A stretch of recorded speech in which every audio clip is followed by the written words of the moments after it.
Sir, you're charged with especially aggravated kidnapping. You're also charged with aggravated assault, and you're charged with theft of a firearm worth less than $2,500. You're talking about stuff that is not relevant. Hello and welcome to the Court of Public Opinion. I am the Recovery Addict, and boy do I have a case for you today. Why is the dog chewing on this guy? I think they have got the wrong guy They there. got the wrong guy, and the dog was biting him. He roughened him up quite a bit. There's a lawsuit. This is the next search on February 28, 2020. 7:44 p.m. How does the FBI find people? And people is misspelled P-E-O-O-P-L-E. Did the defendant find out how the FBI finds people in this case? Oh, she found out.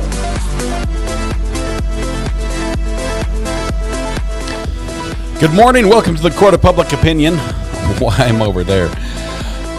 Welcome. I am Recovery Addict. Good to have you here this morning. I want to say before we begin.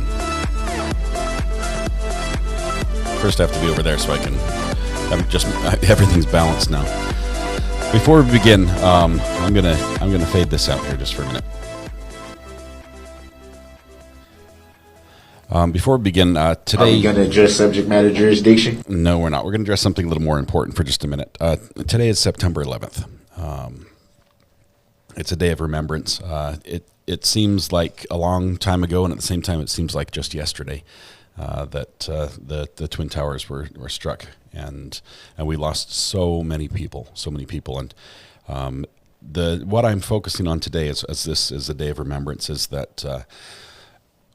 The feeling that we had after that occurred, the difference there was between people on the street, people you didn't know, when you looked at somebody and made eye contact with, where normally you just walk by, and there was a knowing, there was a sense of belonging, there was a sense of unity, and I hope everybody can reflect back and hope. First of all, I hope you experienced that in the aftermath of September 11th. I hope that you felt that a little bit. And what I'd ask is that today we try to bring that a little bit in honor of all those who were lost. And that we bring that back. What makes us great as people? What makes us human? What makes us I don't know. I don't have a word for it, but if you experience that, if you remember what it felt like after when that tragedy struck, after the unthinkable happened, and how we treated everybody a little bit nicer, and how we gave everyone a little bit more grace, there was a little bit more understanding. I'd just ask that today, that in all that we do, we just do that with each other a little bit, and do that in the memory of those who were lost. So thank you very much on that front. We have. I'm trying to get some information out of the crime scene. I realized I took yesterday off. You blew up my phone. You really did. You blew up my phone. There was a lot of things that happened yesterday, and we're going to cover some of it, looking back, and talk about it a little bit as we look ahead to what's going on, because the search for Danelo Cavalcante has changed a little bit. And by a little bit, I mean a lot. We no longer have this thing called a perimeter. And that means we no longer have any clue where he is. Now I realize that the police have said they still, and we'll talk about this, they still think he's there in Pennsylvania, and they have reason to believe or they suspect that that's the case. I will tell you that there's been nothing when we look at flight radar. There's been nothing that's happening over the area. Even when we zoom out and we're like, get most of Chester County in here, and there's still no aerial flights. There's no helicopters. We know there's some drones up, and there have been overnight, but other than that, not much. I forget. I'm sorry. Let's see, where's switched? I need to turn this back on. I forgot to give away the internet this morning. The first person in chat every day wins the internet, and that today was Kim R. Kim. Why is it not turning on? Oh, it's because it's right there. Hang on. I've got to fix everything. It's right over my face. We'll move everything back to where it belongs. Just give it a minute here. We'll run this one to A. There we go. Oh. Apparently that is A. That's no good. We'll move it here. Does that work? Is that back where you belong? And we'll set that as a...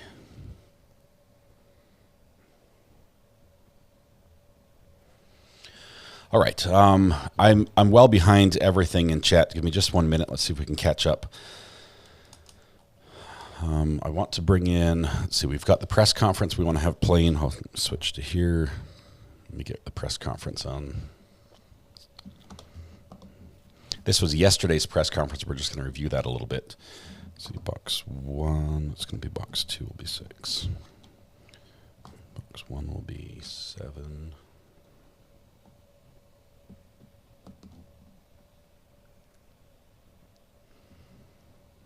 Box 3, I don't have anything for box 3, so it'll be 4. All right. Sorry, I'm just a little discombobulated here as we try to, my system was a little bit set up funny and I just can't operate that way. There we go. 1, 2, 3. Okay, now we're good. There have been a couple calls on the police scanner this morning. We'll start tuning into that as well. There are still some suspicious calls that are coming in, and we'll address those. But I want to talk about this press conference. We're going to listen to it a little bit together. And this was the conference that they gave after he escaped, basically, after he escaped perimeter on Saturday. Because a lot happened. When we went to bed on Saturday, they thought he had him surrounded. And when we woke up on Sunday, he had stolen a vehicle, had driven 47 miles. We thought he was in a vehicle on the run, and it turns out very shortly thereafter we found the vehicle stashed somewhere. We've got the call we had on the air where the guy said, "Hey, he's on my doorstep. I know the sister," and they said, "No, that's not him." Well, it was him. Good afternoon. So my name is Lieutenant Colonel George Bivens, Deputy Commissioner of Operations with the Pennsylvania State Police. Joining me today is District Attorney Deb Ryan, Chief County Detective David Sasa, Rob Clark from the U.S. Marshal's Office, ASAC Jamie Milligan, FBI Philadelphia, Commander Andrew Regan, U.S. Border Patrol, and Director Bill Messerschmidt, Chester County Emergency Management. There have been a significant number of developments in this investigation over the past 24 hours. Earlier this morning, at approximately 12:30 a.m., PSP was made aware of a sighting of Cavalcante in the East Pikeland area of Chester County. Our investigation yielded the following occurrences. Sometime during the evening of September 9th, Cavalcante stole a 2020 Ford Transit van from an area approximately 3/4 of a mile from the perimeter we were maintaining near the Longwood Gardens property. The keys had been left in the van, and the theft was not noticed until PSP canvassed the area looking for a possible stolen vehicle after a report of a sighting of Cavalcante in the East Pikeland area. It was determined Cavalcante used the van and traveled to that area. At 9:52 p.m., he attempted to contact an individual he had known and worked with several years prior. Cavalcante spoke with the individual via a video doorbell at that residence and inquired about meeting with that individual. The individual was at dinner with his family and did not respond to meet Cavalcante. Cavalcante left that residence. The homeowner eventually returned home, reviewed his doorbell recording, and called local police. PSP received a call about this sighting and the next at 12:30 in the morning on September 10th, 2023. I'm going to call BS right there because we all watched this. We heard the call come in, and it came in at 10:30. 10:30, and he says 12:30. Why the 2-hour discrepancy? I'm not sure. Maybe it was a mistake, but that's a big mistake. This was our first indication that Cavalcante had been able to travel from the area of Longwood Gardens. Photos of Cavalcante were downloaded from a video doorbell and have already been provided to the media. And some of those photos are here adjacent to the podium. You will note that Cavalcante is now clean-shaven and wearing a bright green hooded sweatshirt. Investigators were also made aware of another sighting in the Phoenixville area in which Cavalcante appeared at a residence of another old work associate at 10:07 p.m.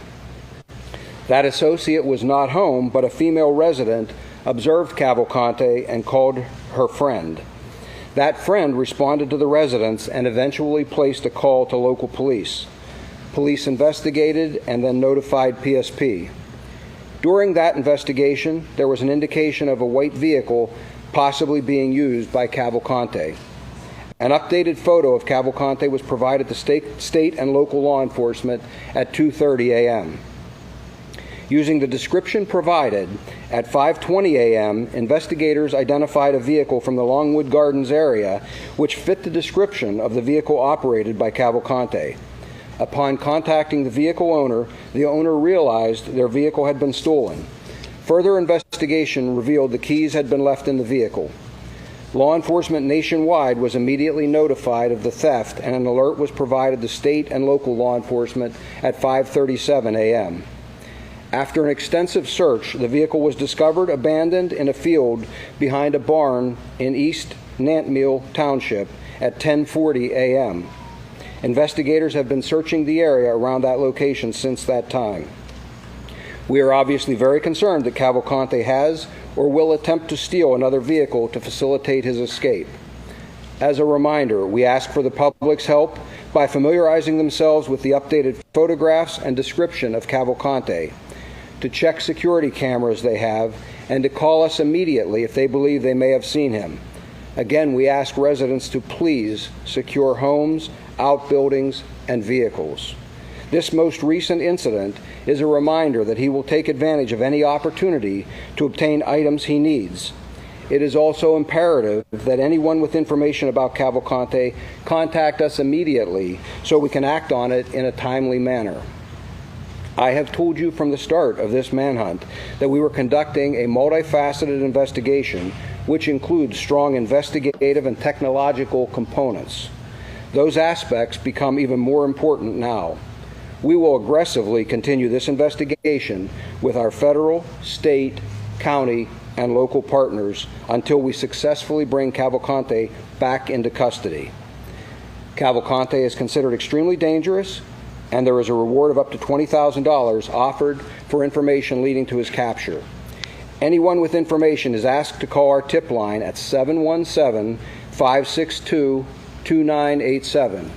717-562-2987. I know this is an extremely stressful time for the community. I assure you, we are doing everything possible to bring this to a successful resolution as quickly as possible. I also want to make mention of a special thank you to Longwood Gardens. I will tell you that for some time, the past several days, we have had to essentially take over that property, and they have been very, very accommodating, and I appreciate that. Not everyone and not every business or organization would be as accommodating, and so I thank them. And with that, I will be happy, and as will the others here, to take any questions that you may have. How did this happen? I mean, you had 400 officers within this perimeter. You had it closed down to a 4 square miles, I understand it, yet he somehow slips through this perimeter and then is spotted in Phoenixville. How do you explain that? Well, what I would tell you is that, as I've said from the very beginning, there are a number of challenges in any investigation. No perimeter is 100% secure, ever.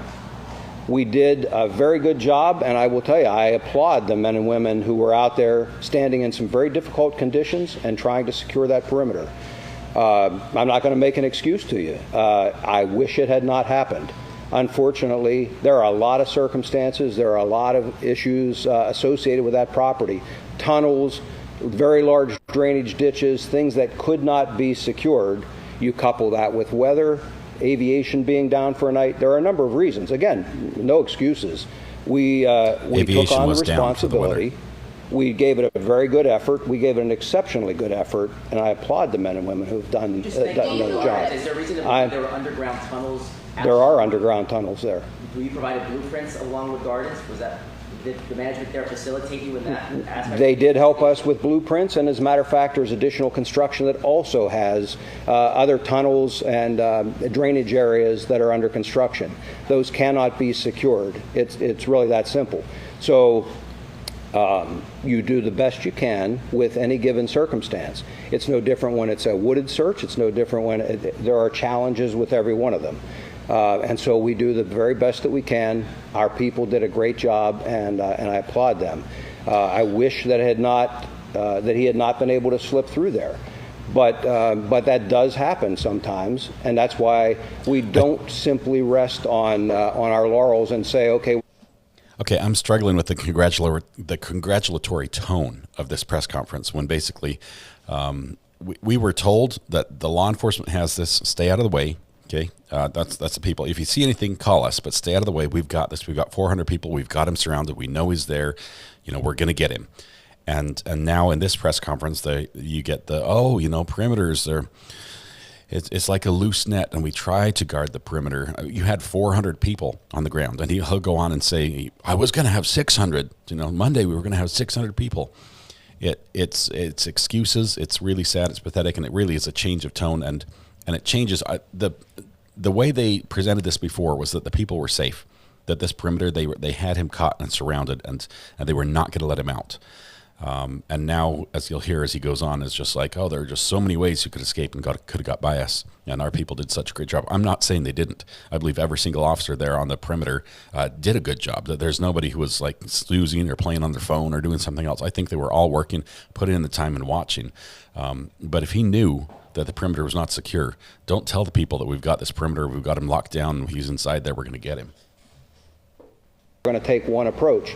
I will tell you, to give you some idea, I brought you all in here on Friday and showed you the scope of this. I nearly doubled the planning for 7 o'clock tomorrow morning. Our plan had been to go close to 600 members of law enforcement to do one massive sweep of that entire piece of property. There's a huge amount of planning goes into that, and working around weather and some of those other kinds of things.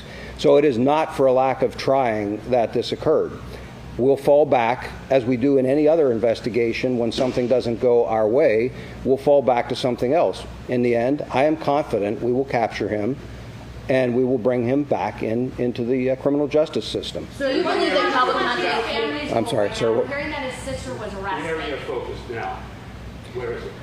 Currently, we're up in a little more in the northern part of the county. I do not have a perimeter secured up there. We're searching an area around where we recovered Don't say perimeter the van. Secured if it never has been. But there are a number of other pieces of information that are in play that don't require perimeter and are the focus of our efforts at this point. What's Cavalcante's family's involvement at this point? His mom was assisting you earlier, but we're now hearing that his sister's been arrested by ICE and possibly for deportation. That is accurate.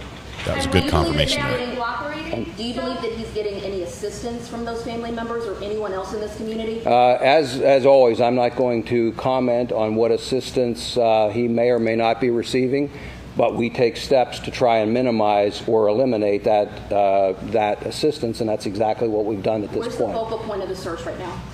The physical search right now is near the recovery of that van, but again, there are a number of other things in play that don't require that physical presence up there, and those are all equally or even more important at this point. You still believe he is in Pennsylvania and probably Chester County?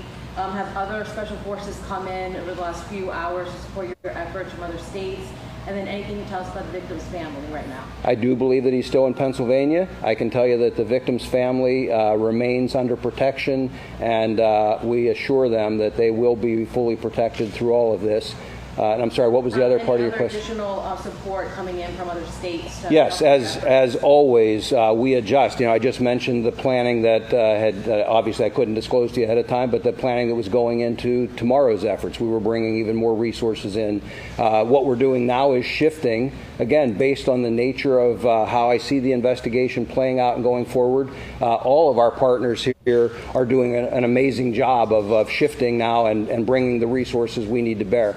Yes, sir. Can you repeat the location of where that van was located, just so we make sure we have that right? And then also, this video or these images that you're sharing with us, what has the person who shared these images told you about what he's saying through this ring camera? What is he asking for? Does this tell you that he's now trying to get support from associates? So the first part of your question, East Nantmeal Township in Chester County. The second part, I'm not going to be specific, but yes, he is absolutely, I'll give it a general characterization, he is absolutely looking for support. He needs that support. He doesn't have it.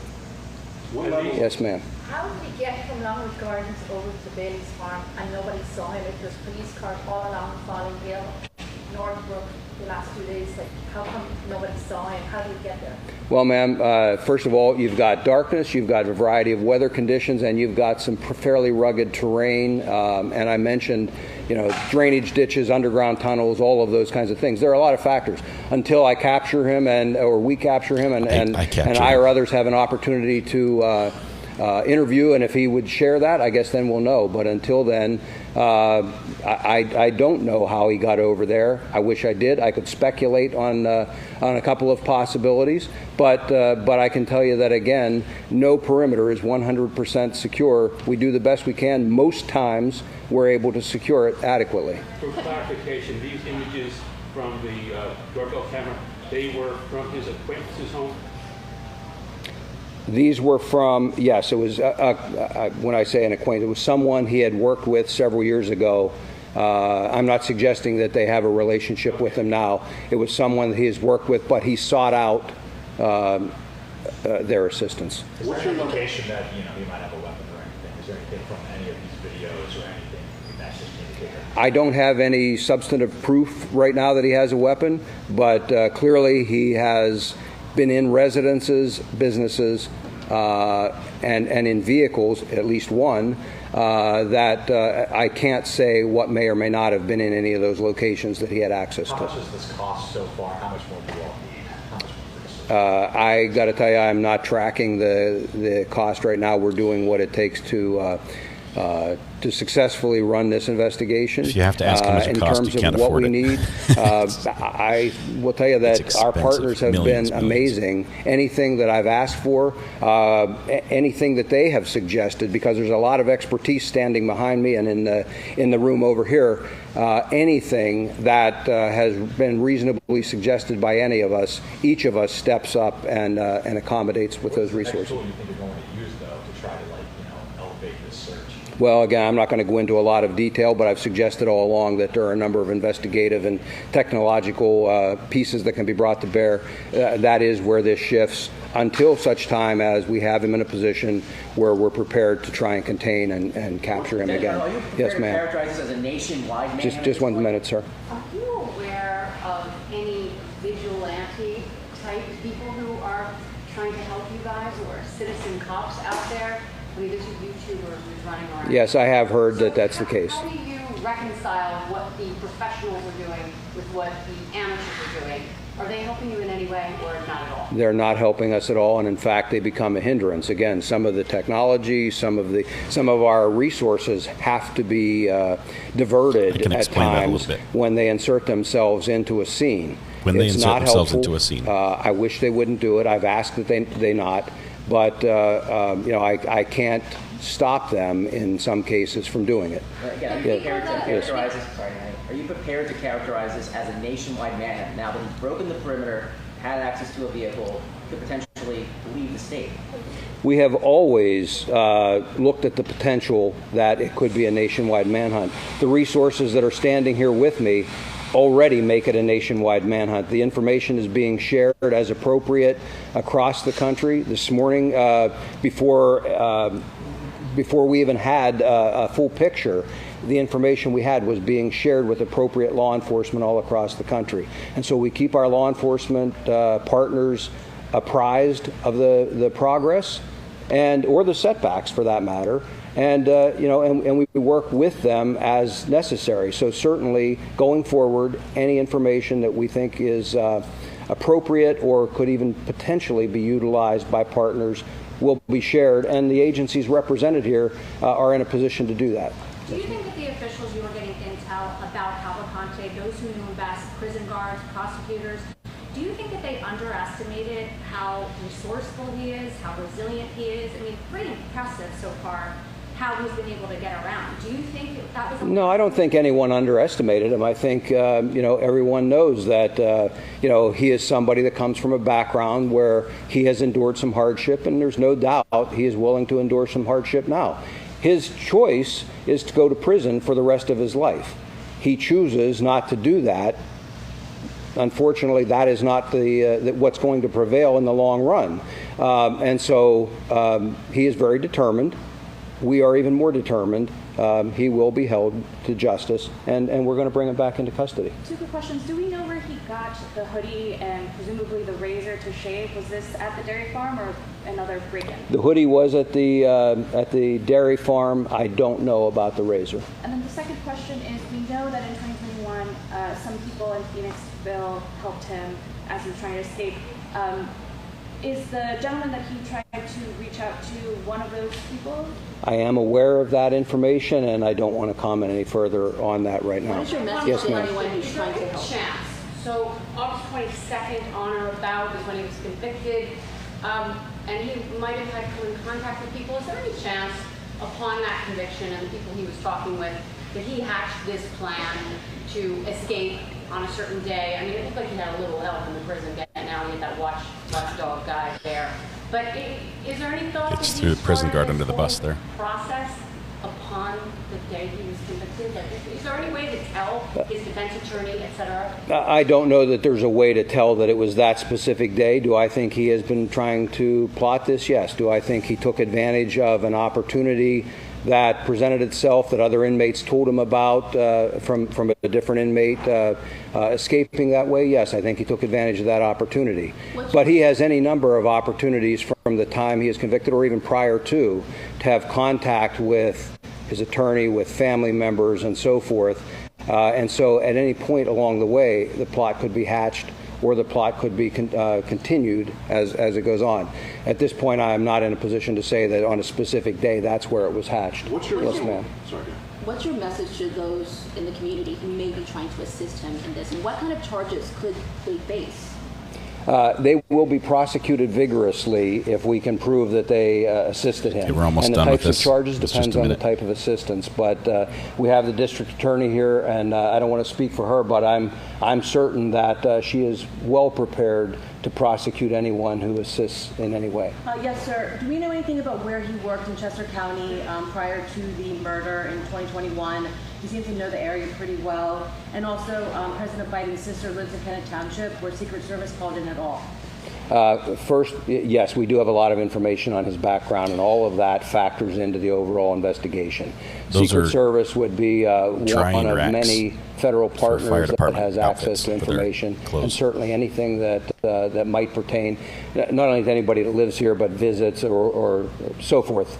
They would have full access to anything that they needed. Was it Mushroom Farms or Equestrian Farms where he worked? I'm not going to go into all of his background, but we have looked into that. Yes. What's your level of confidence that you have an idea of where he is right now? If I knew where he was right now, we would go catch him and bring him back in. What I'm telling you is that I'm confident we will identify where he is. He slipped that perimeter. He got out. We found the vehicle. We found where he abandoned it fairly quickly. I am confident that we will continue aggressively proceeding on this search and this investigation, and we will eventually capture him. I'm not prepared to say that will be today or tomorrow. I don't know, but I hope sooner rather than later. You have the resources out right now where you found it. Is Absolutely. there any confidence that he's in that area? Or We're still searching. We'll do a thorough search and try and either capture him or eliminate that as a possibility. What you learned the last few hours, what did you find inside the van, and why do you believe he may have ditched that dairy van? I don't have a complete counting of everything that was in the van yet. Quite frankly, I've been busy with a number of other things, but I've got some very talented people that are working on that. Some of the folks back here have been directly involved in those operations. What I would tell you is that we take all of that information and factor that in as we go forward. I would also tell you that one of the reasons that I believe he dumped that vehicle was a lack of fuel. Do you got any indication if there are any other reports of stolen vehicles in that area where you found that van? I do not have a report of a stolen vehicle. I anticipate that we will. Are we still at 400 people searching on the ground, or are we up in the numbers as of right now, looking for him? We're adjusting the numbers as we speak, and again, it's going to be determined by what the conditions require.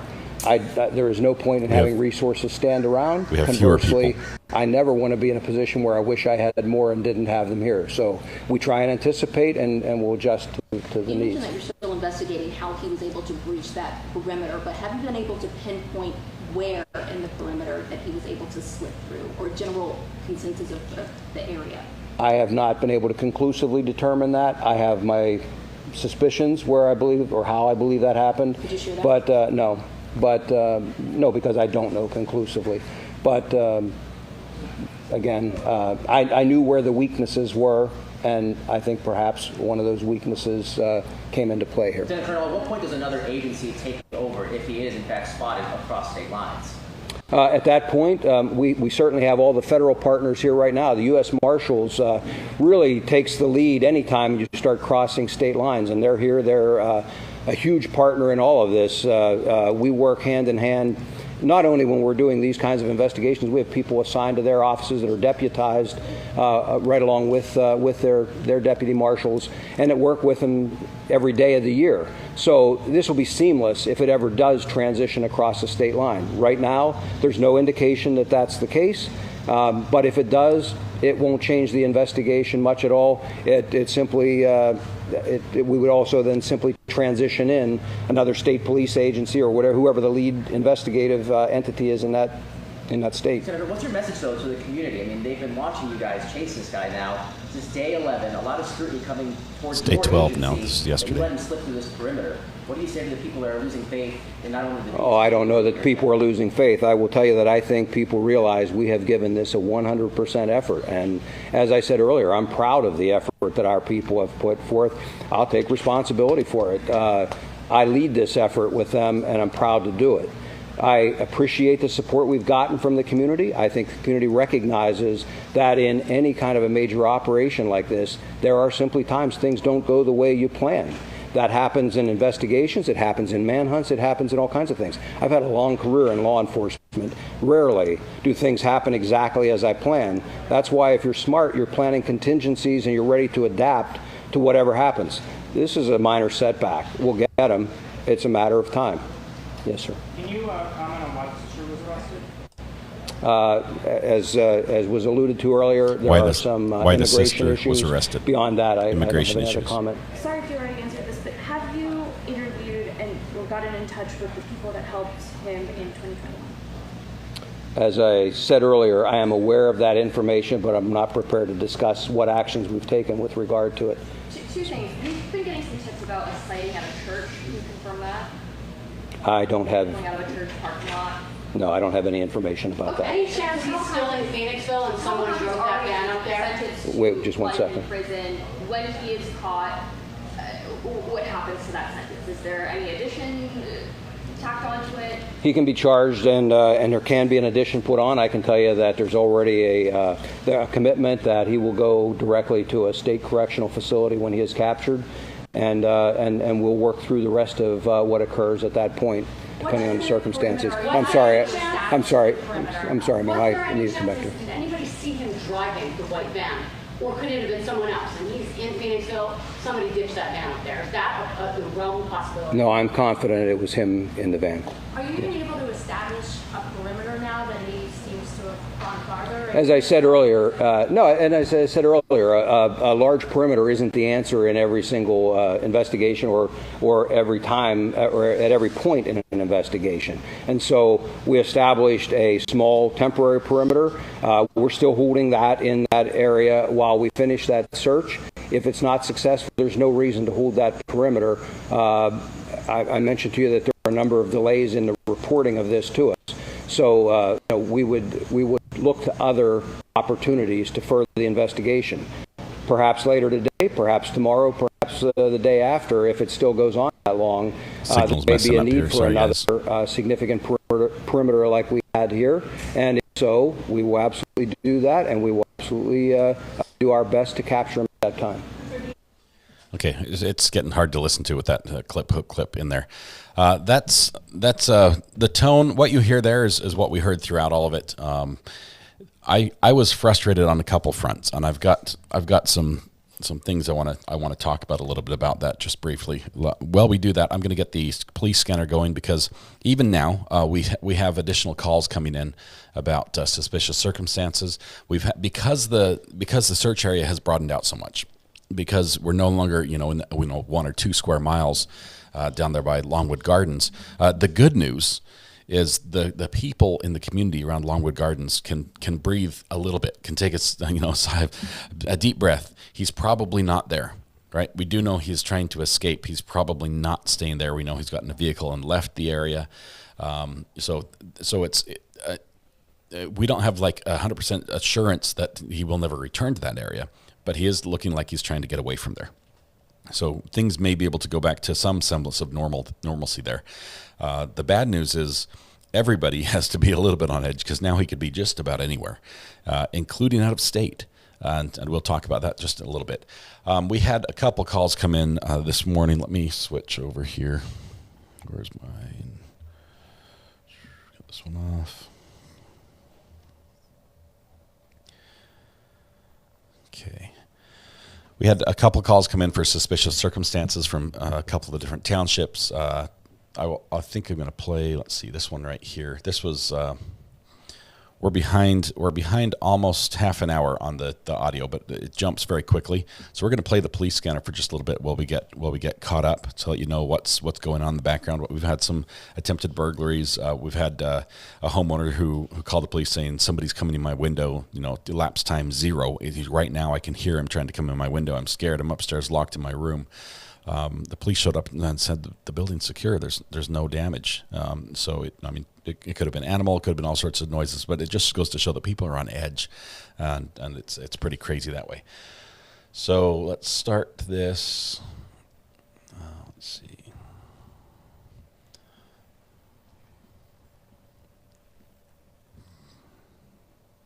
36+7 at the Walmart, 100 Commons Drive, 100 Commons Drive. We're going to let this play for a minute. An unknown location in the parking lot for a being check. Caller is Anna Larson requesting a check on her ex-husband who lives in a 28-foot camper. He's apparently never been there, but believes he's living there. Mail's from me, Jason Honeycutt. Just wants you to check on him because he uses drugs and wants to call back with the outcome. 36+27 copy of this is condition. Captain Road, check 10 hours to work is upgrade on the sedan. Had passenger door open. Only the passenger inside. 2 good. 36+27 copy. Communities. I believe the gas station will be Hallman's. Okay. 390 minutes. Car's turning the dishwasher off and will be evacuating. No one's feeling sick. 390. That was a dishwasher fire, the call. It was smoking. 392. Unit 3944. Copy of our problems. Kia Coatesville. 2535 Lincoln Highway in the parking lot. 96. 10-4. Sam 1 from 10. We're ready. Kia, we're sticking to that. You're good with it. We're going to go to the heart problems at Kia. We're right down the street from it, if you're okay with that. Yeah, absolutely. Yeah. 40 time, thank you. While this is playing, it's these are unrelated calls. We'll turn it up if something important pops up. This area, if we zoom in, this is using Flight Radar. There are no planes. Smoke scene from the dishwasher. Smoke scene from the dishwasher. Now turned off. This is by Nantmeal Village. This was an area of interest last night. We got a call actually on the scanner saying that he was running through this cornfield, and police swarmed the area to get here, and he was running through here. They put drones up almost immediately. There were no full-size aircraft in play, but remote control drones were there, and he escaped them there as well. So that was in Nantmeal, just west of Phoenixville, where he was headed before. So we're going to keep an eye on this area just for air traffic. I will say that if he's going north and west, one thing that's right up here that's very difficult to search would be French Creek State Park. If he can get there and he can live in the woods, it's going to be really tough to find him. So he's not far from there. Okay, we have a couple things I wanted to tell you after I heard the press conference yesterday morning. Did they ever confirm it was him in the cornfield? I thought it was just a possible sighting.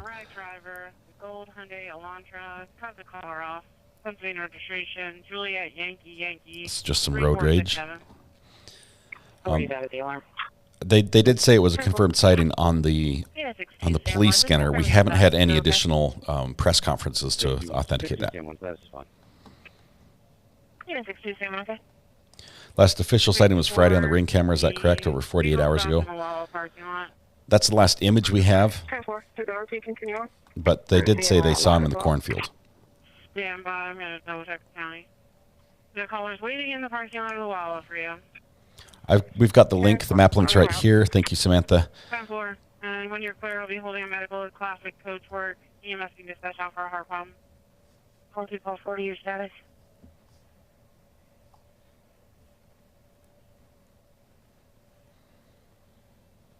Okay, hold on just one second. I'm not seeing any more. Let's see, we've got this call here. Okay. Oh, we saw him in his car over there. He's heading west. He hit the wall at the beverage store and then left. The owner said that he got out, stumbled, and then they turned the sign off, and then he left. Call 64. 64, 10 clear. 64, he's 1019, right. Found wallet dropped off to me. Yeah, 40, call 40. Did you say you're going to be okay duration? Alright, 40, call 40, we'll be okay. Yeah, 40, call 40, okay. Okay, I've skipped through a couple calls. There's a lot of just follow up with officers. Are you okay? Everything's fine. But we're listening to basically the whole county almost. So we've got a lot of chatter going on, and we'll keep that going here in the background. But we're now live. Anything you hear on the police scanner from now forward is live, and we'll let you know if it's any recording when we go back in time. As far as the map link, let me pull that up and see if we can get the latest and greatest for you.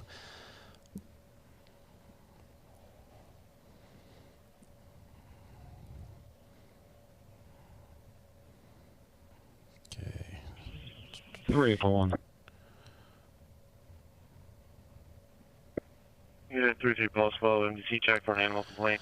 The map is different because we no longer have a a perimeter. So here's our map with some of the sightings. And if you go to this, you can turn on and off. We've got the location of the van right here.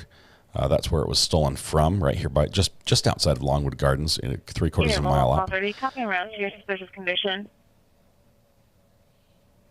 Something suspicious. Hang on. Bully. Brandywine Hall, room 121B, Bravo. Suspicious condition. The female reported someone banging on her window. She'll like to talk to someone. 3, call 1, okay? Unit 11, call 30, copy around your suspicious condition. Copy. He's not so sure. Copy. All right. Let me, sorry, I'm missing a lot of chat, so I'm trying to get a lot of things up on the screen here, so give me just 1 minute to get these organized. We're going to have 1, 2. I've got to switch to my other screen for just a second.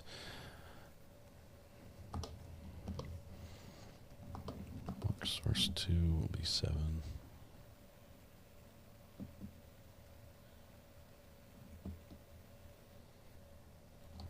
There we go. All right, we'll deal with this right now. This is what we've got.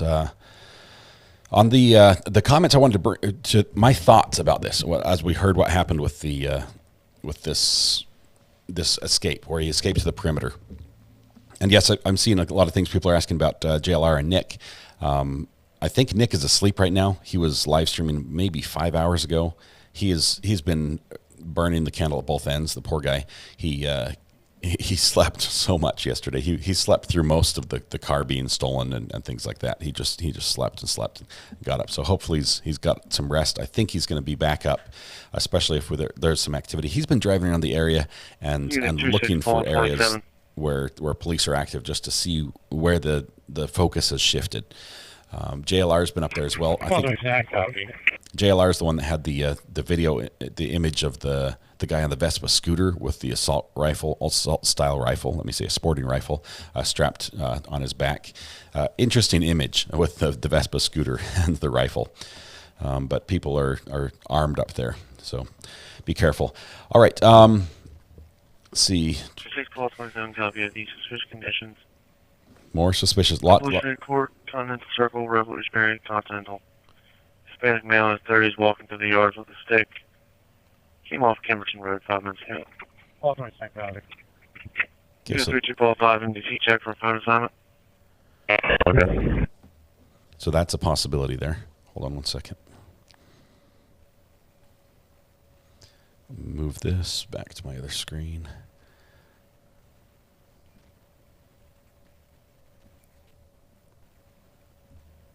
There we go. 26 Paul 27. Male subject was wearing a dark shirt, dark pants, dark hat. No weapons seen. No intox. He's never seen the subject before. Okay, we're going to listen to that again. 26 Paul 27 copy of the suspicious conditions. Revolutionary Court, Continental Circle, Revolutionary Continental. Hispanic male in his 30s walking through the yard with a stick. Came off Kimberton Road 5 minutes ago. Ultimate psychotic. 3245 NDC check for phone assignment. Okay. 26 Paul 27. Male subject was wearing a dark shirt, dark pants, dark hat. No weapons seen. No intox. He's never seen the subject before. Ultimate psychotic. Maggie, I got your message. We don't have any confirmation on that. That I think that was a different call. It was a different call. Okay, I think we're back caught up with that. So we've got this suspicious circumstance, which I think is the only one currently they're responding to that somewhat matches the description of their escapee. Possible decoy calls, that is always a possibility if he has people helping him. There have been some calls that came in anonymously, and that is something you are able to do. I don't think the police are able to chase down every anonymous tip that doesn't pan out. So it's possible that people could be muddying the water that way. Go ahead. Okay, we have some comments I want to read to you, just my thoughts on this. Let me know when you're outside her door. She's in the bathroom as a precaution. Okay. That's somebody banging on the door. So someone was banging on her window, but everyone's on edge. Okay, so what the authorities need to do is put themselves in his position, specifically with what he needs. And we know yesterday he needed gas money, right? And that's going to have to be in cash or stolen credit cards. Okay, he's not going to be able to go out and have his own ID. Anywhere he makes a purchase, he has to do it hopefully without being able to draw too much attention to himself. If he does stop for gas, every single gas station has cameras for gas theft to make sure they are able to catch and prosecute somebody that pulls up to the pump and fills up and doesn't pay. Very few gas stations now will even let you pump gas without paying first or putting a card in.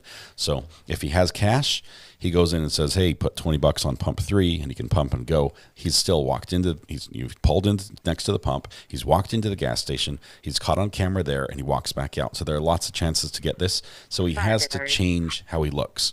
And we saw he did that when he shaved. He's now baby face clean. People are saying that he might have bleach. He could change his hair color, as that would possibly be beneficial, but it might also stand out a little more as well. So we'll see what he does here. He did run the transit van empty. He probably dumped the van at a place close to where he could get another vehicle. Someone in the room. I'll let her see if she can come out for you. Let's see. What do you think is in the Clorox box? I think cash, food, drink. Yeah, I don't think he went to Walmart and bought a 6-pack of Clorox. Okay, I don't think that's what happened. I think he found a box to carry something if he wanted to. I don't know why he didn't have like the backpack. Clearly, that's been ditched somewhere or been dropped. It may still be in the van when he ditched that. He may have had to ditch it to be able to escape out of the perimeter. Probably why he went to coworkers for cash. I wish the police would actually release the video, because this Ring doorbell is not just some still images. They have a full audio recording, and I think they actually later on in the press conference, one of the reporters says, why aren't you more transparent? And he gets all offended. We are being transparent. And he's like, well, why don't you release the audio? Well, I'm not releasing that. I might do it later, but. They're holding these cards on as if they're the only ones who can decipher what it means. I copy your whistle. For a search that's going on, that's almost every single development has come because of public input. I think for the police to hold on to all those cards like that is is probably not the best practice. And I think tabletop, when this is discussed afterwards, there are going to be some changes made, just like there were changes made after we had the shootings that happened at public schools. That it used to be that you'd show up and everyone waits for perimeter, you wait for your team to come and your safety, and then you move in together. And now the policies have changed across the nation. The policies have changed. The first officer on scene goes in. And maybe in this situation, they might have to make changes like that, where they say we no longer can show up at where we last saw him and then set up a perimeter and start figuring out what we want to do and then move in and check it, because by that time he is gone. So we'll see how that develops. Okay, I did want to know any source where they're able to locate an item that he took from. So say he took a hoodie from the dairy. I think it's important for the police to do an inventory to see if there was something else that's taken that might give an indication of what he's planning or what he's going to do. So obviously, if he took a hoodie from somewhere and he took some bleach, that would be an indication that maybe he's trying to change his appearance a little bit. Okay, we've got, I know they're watching traffic cams, everything they can that way, but right now, they have, they could be watching him drive away and not know it because they don't know what vehicle he's in. When he ditched that van, that transit van, he probably ditched it in an area that was close to where he could get another vehicle, or where he thought he could get another vehicle. He on foot is good for him, but he can't move fast that way. If he can get a vehicle and move quickly, it'll work. But before he can do that, he's going to need some resources, because after one tank of gas, he's back on foot again. And every time he makes this transition, he just risks getting caught. See, he needs the cash, he needs some helpful assistance, or he needs to commit another crime. Right, that's how it boils down. He can't run to the bank and just withdraw some money. That's not an option for him. That would be a red flag immediately, if that even is an asset that's available to him. But he could commit a crime. He could rob somebody at a teller, an ATM. He could do burglaries, which has seemed to be his motive of choice, is to sneak in, take what he needs, and leave. And interestingly, none of these burglaries were ever confrontational with people, even when people were there. So it sounds like he's going to keep sneaking that way and just get what he can. Oh, you copy. Okay. The need for vigilant observers has migrated from just that area around Longwood Gardens and that community to basically all of us on the East Coast. That whole county of Pennsylvania, and maybe even the states beyond. We need to be watching and looking for something that just doesn't seem right. And a lot of times, your intuition, your gut feel, is right, even though your brain can't say why it's right. It's just like something here doesn't add up. Something about that way that person's acting is different from how we would expect a normal person to act in that situation. Those are the sort of things we have to be watching for. Maui Road. I realize it's going to be Maui Road. It's going to Trail heading northbound for suspicious condition. RP saw a person riding a motorcycle on the trail. Concerned it's the possible inmate. Unknown weapons, unknown intox. It's going to end up on a lot of these calls. Somebody's out riding dirt bikes on the trail, and they think it's the inmate. It could be. He could have taken a motorcycle that seems like a pretty high-profile mode of transport. 15490 is a light-skinned Hispanic male in his 20s. Looks short, curly hair, wearing bright green sweatshirt and gray sweatpants. Okay, a little bit better. We're going to go back and listen to that one really quickly. 15490, 198 Maui Road, 198 Maui Road. Motorcycle trail heading northbound for suspicious condition. RP saw a person riding a motorcycle on the trail. Concerned it's the possible inmate. Unknown weapons, unknown intox. 198 what road? 26427, I dropped down that fence. Do you guys hear that address? 15490 is a light-skinned Hispanic male in his 20s. Looks short, curly hair, wearing bright green sweatshirt and gray sweatpants. 15490, the RP is unsure if he turned on the high street or continued on the trail. Only saw him heading northbound. RP can no longer see him.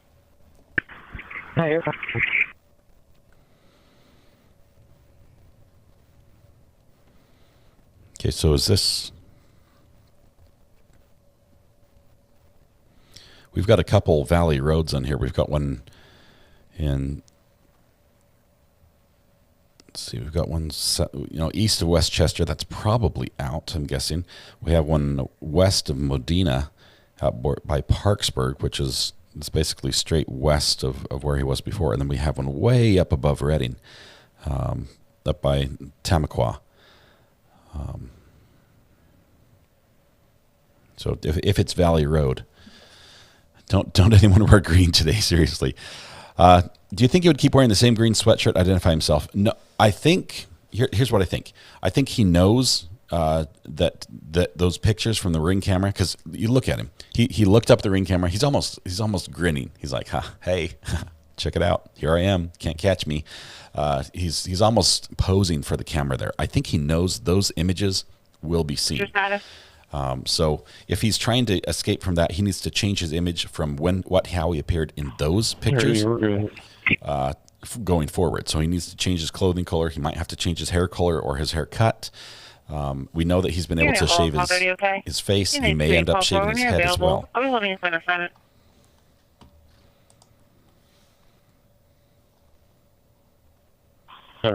Think he wants to bleach his hair? Well, Judy, if he shaved his face, if he bleaches his hair, that's one switch, and then if he shaves his head after that, that's another. So he can drastically change his appearance several times. Let's see. Yeah, his shoes. Oh my goodness, his shoes look so clean in the picture. Unit 4 people 30 MVC check for a report.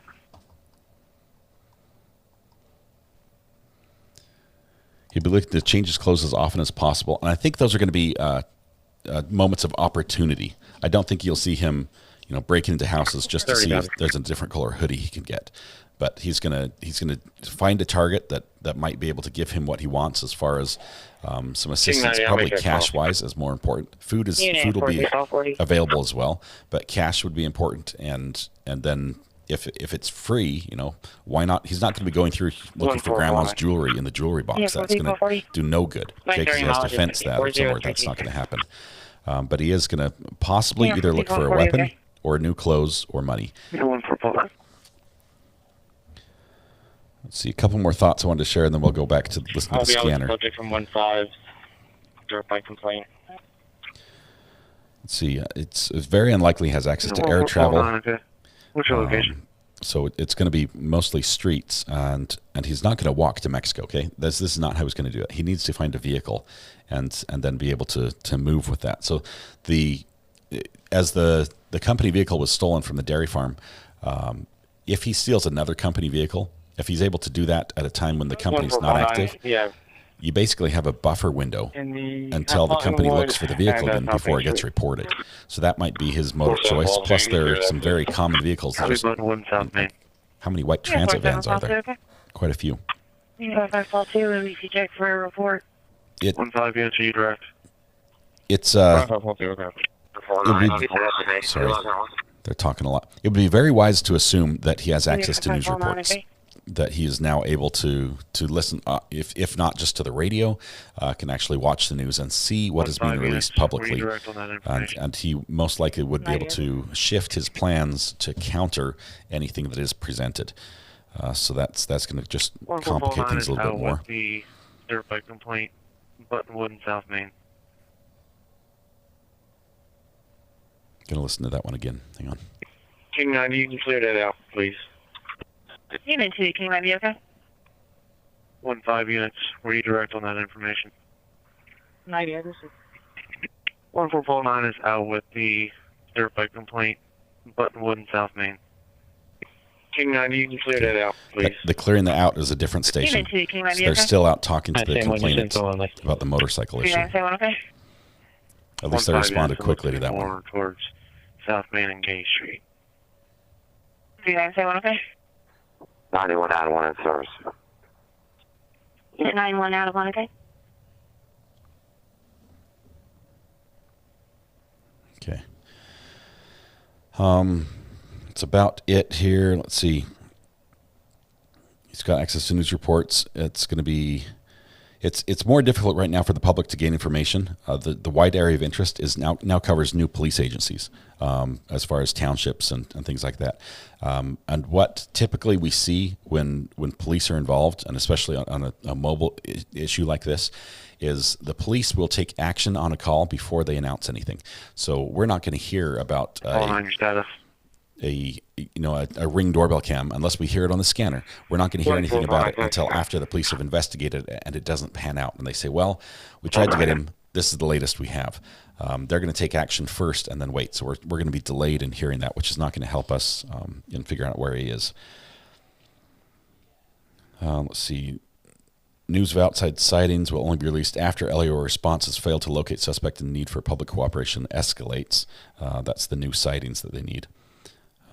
And what we're going to do to sort of help with that is keep a close eye on the planes 2555 NBC check for a parking complaint that may be circling the area. So we're going to watch the radar pretty closely today and listen to the scanner. All right. You can't just pour bleach on your head. Who said that? Ending is 328. Yeah, 4440, okay. Yeah, you don't just pour bleach on your head to diet. That would be very bad. I mean, it might be good for the search, but bad for the suspect.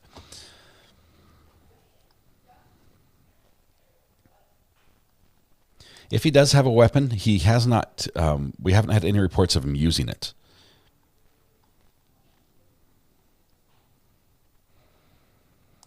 What a crazy weekend. I think it'll be a slow during the week, more activity with school and work. He might hide out till the weekend again.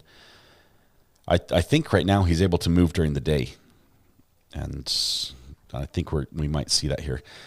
Let's see. It's not Valley Road. It's something like Scullyville River Trail. That doesn't come close to Valley Road in Chesco. Okay. There was some activity last night on that road. I think it was Old Schuylkill. I think they say Schuylkill Road. There was something that the police responded to, and I think they cleared it pretty quickly. I don't remember off the top of my head what the call was, but that was definitely the road. If you had limited English, would the news reports be helpful? I bet he knows more English than he lets on. I bet he can understand, even if he can't speak it very well. I bet he can understand what's going on. And it doesn't take much to understand, escapee, prison, manhunt, and pictures of himself.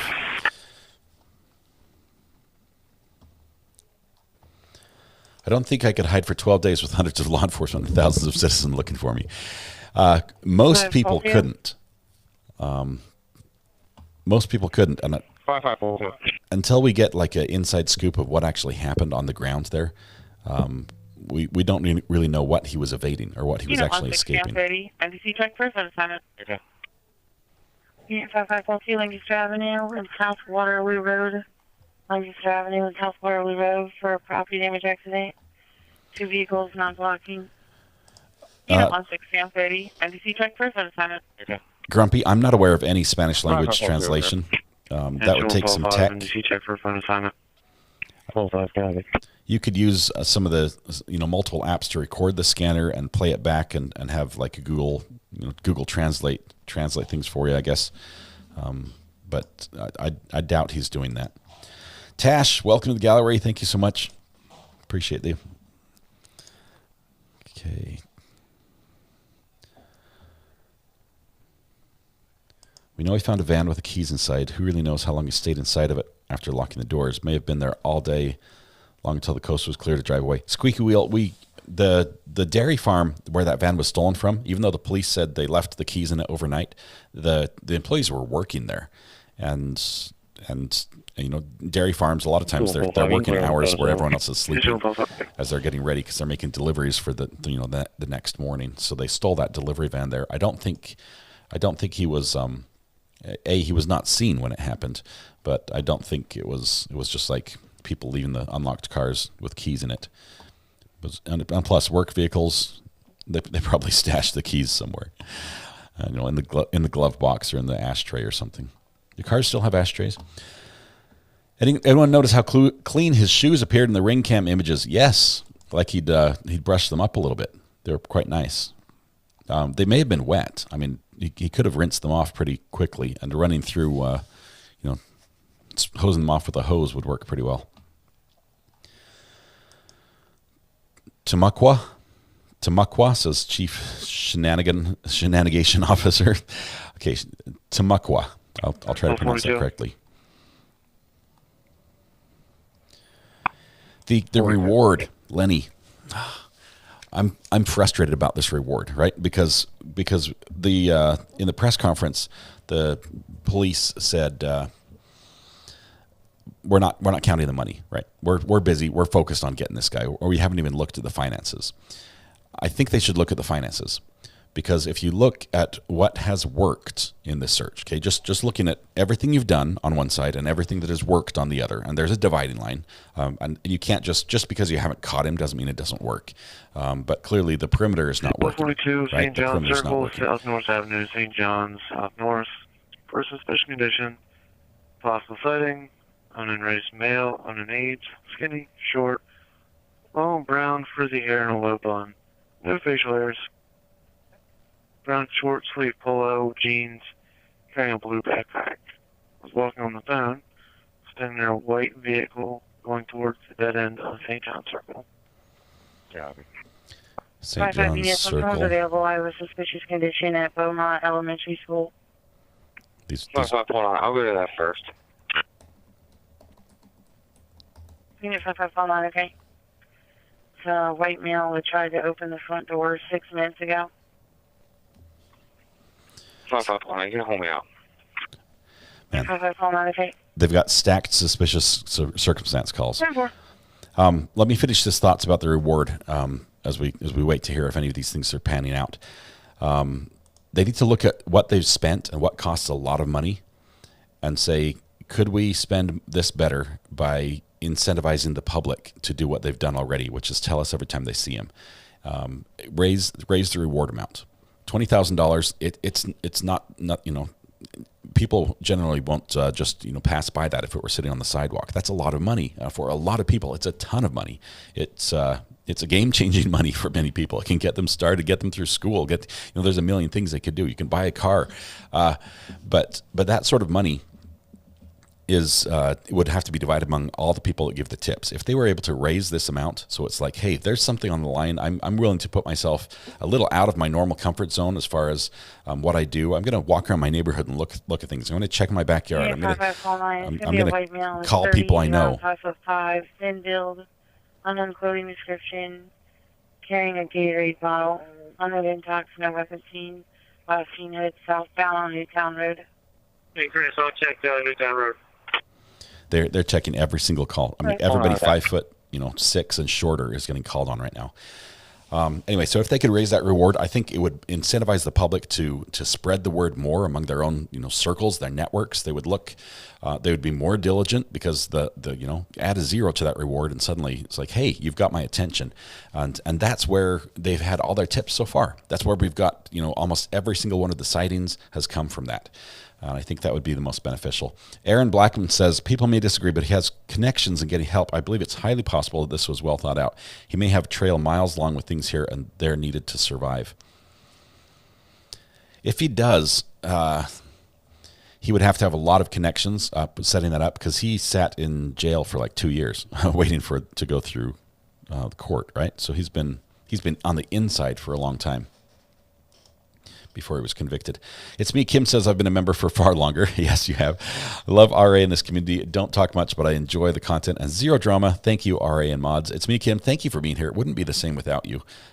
Even though you're often a lurker, you're welcome. We appreciate you here.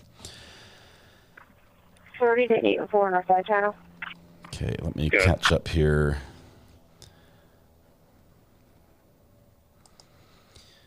Emil Coetzi. I think I said that right. Good morning. Good to be on your feed here in South Africa. I agree with your thinking. Those last images of him were posed almost like he wanted to be seen there. Okay, like he went specifically to an area so they could say, "Here I am. Here's my picture." There's a disabled red trailer westbound on Washington Pike between the Okahaki entrance and Garrett Mill. It's full of cinder blocks and he had to pull off to the side of the road and that so that he can go get parts and come back and fix it. But I just wanted to give you guys an FYI. He will be back for later this afternoon. That's a driver saying he's got a trailer that they've 01495. they're parking on the side of the road. It's not suspicious. 95, we'll be out at District Court 15101 at the court mail. 10-4. Unit 5549, just status okay there? At this point, he might be wearing heels and a wig, says Daddy Crab. Yes, I think right after those pictures were taken, he changed his appearance. He either changed his clothing, he maybe changed his hair in some way, but he did something to change his appearance.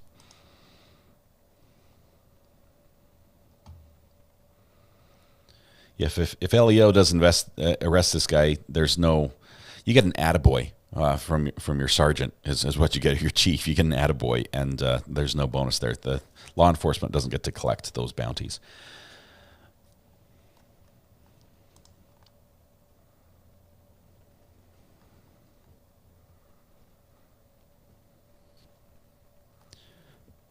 Yes, he is wanted in Brazil for a murder as well.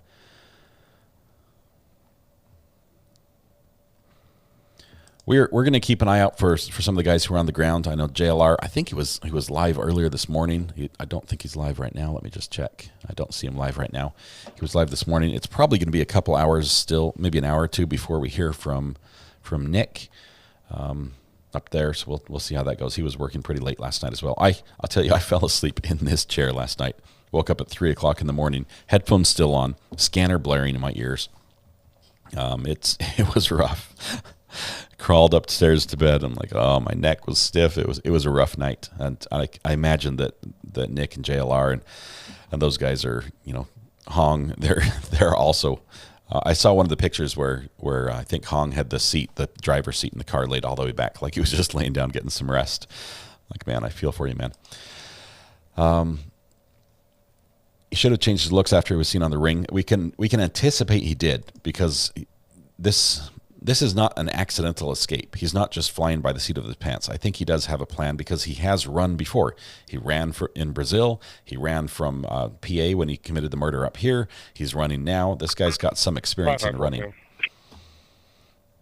And, a couple of years talking with inmates might have given them some ideas as well. Red Pen says, Adam Nusky and I congratulate you on 29K.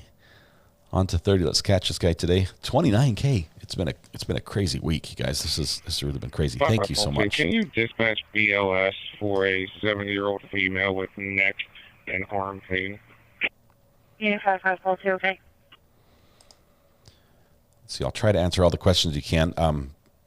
Tagging me like Samantha did here will help me see it, but I realize there's a lot of people here, so please don't feel offended if for some reason I miss your question. And you said that was 70 years old, right? Not 7? 5542, correct. 70. Yeah, 5542, okay.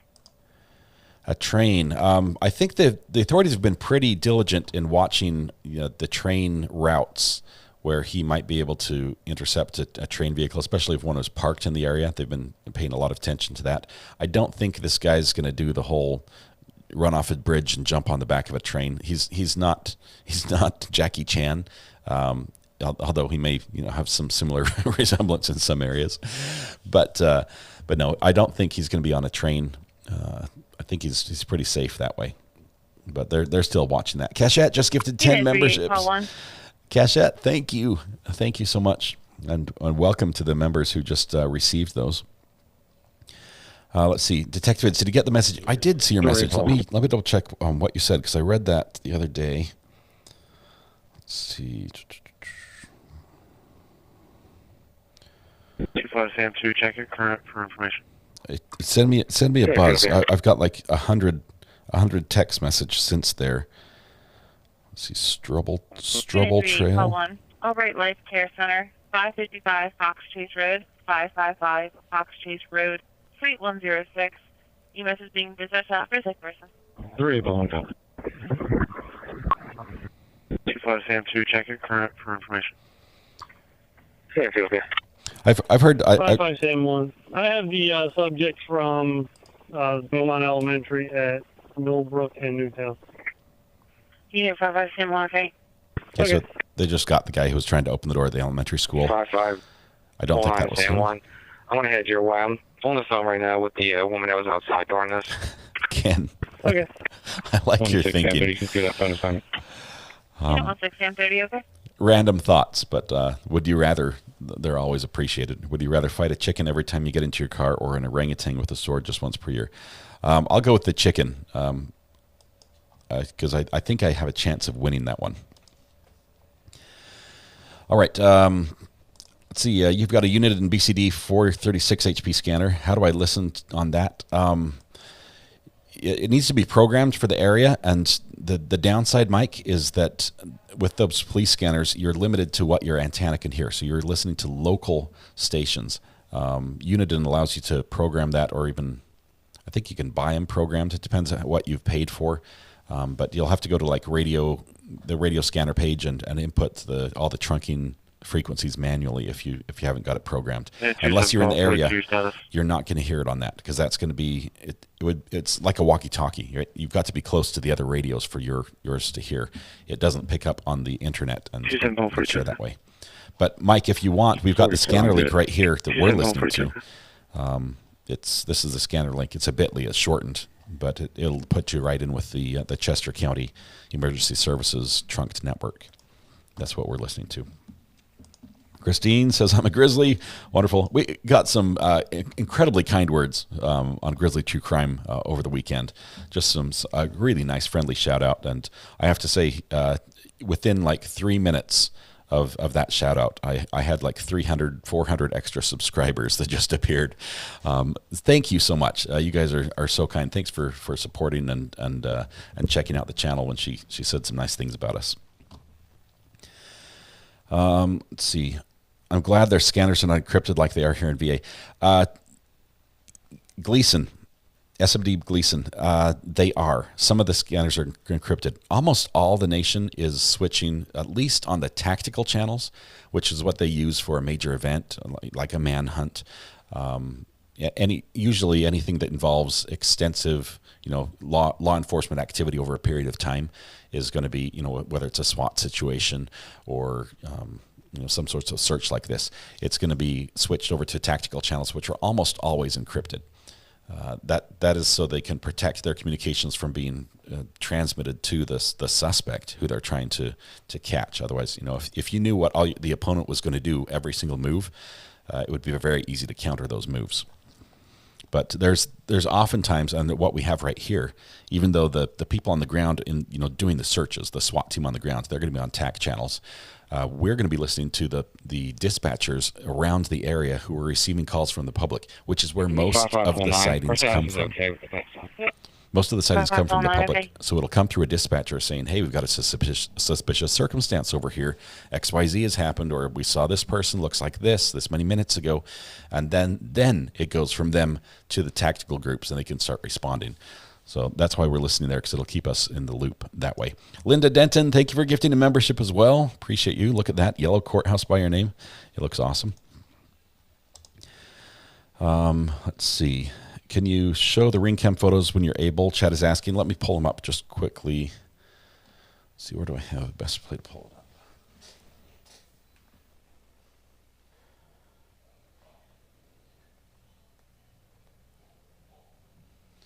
Okay, let's bring up, let's see, I think it's on 6 right here. Okay, this is from the Chester County District Attorney's post on Facebook. These are the ring cam photos, and realize the ring cam had a whole video. There was a conversation that took place through the video camera, the Ring doorbell camera. So the suspect was communicating, words were said both way. It was two-way in here. And so there's a whole discussion that we don't really know what it contained, other than that he was seeking assistance. But so we've got a picture here which really shows how he's completely clean shaven. Let's see, we've got another one here. I mean, this guy got like a Harry's razor, or this wasn't just a cheap Bic from the corner store. Another expression. Looking up here, the box in the background. I don't believe he brought that. I don't believe he brought the umbrella either. That's not, he didn't like bring all his stuff and set it on the front step. I think that probably was there on the front step already, and he does appear to have something in his hands. To me, it looks like a water bottle, If you look at that, it looks like he's got a water bottle right in there. Can't really tell for sure, but he's got something sort of beverage related in his hand. It could be drinking a beer, for all I know. But those are the images that were captured on September 9th.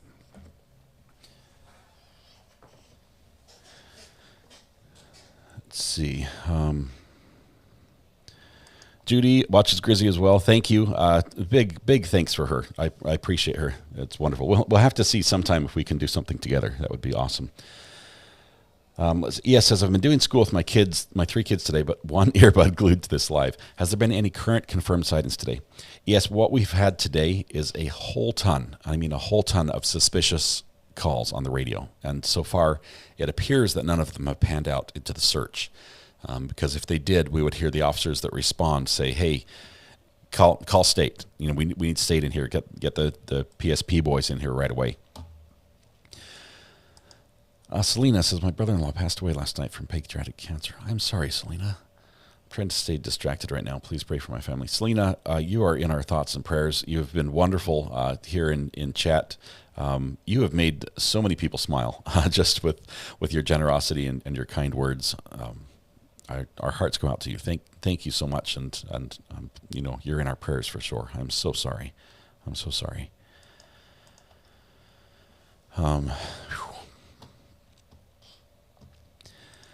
John Cortez says, just saw a team leaving Kennett Square Hotel with trailers and quads with a lot of long guns.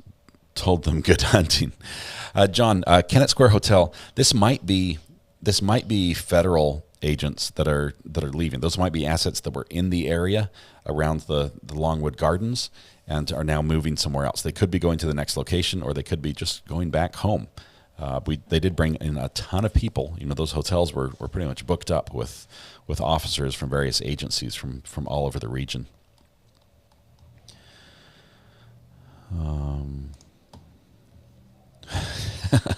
I'm a grizzly recovering juror. Grizzly true crime recovery addict and 13th juror is the combination you see there, polyprissipants. All three, I think we are all sort of in the same space, but a very similar style and respect for each other. Thank you very much, polyprissipants. Don't think you ever picked up Clorox. Think just sitting on the porch. Lee, I think you're right on that one as well. People are fed up with this taking so long. Some were driving around yesterday armed and looking. JLR had quick chats with them. Could be very scary with vigilantism all over. Kathy, I agree. Because here's what we've got. Listen to how many calls come in. I think my scanner might have paused. Let me double check that really quickly. Let's see, scanner. It's going. It's on autoplay. Okay. It's just quiet right now. But with all the calls that have been coming in of people that are suspicious, that they see something, say, I think it's him, right? And honestly, 99% of them are not him.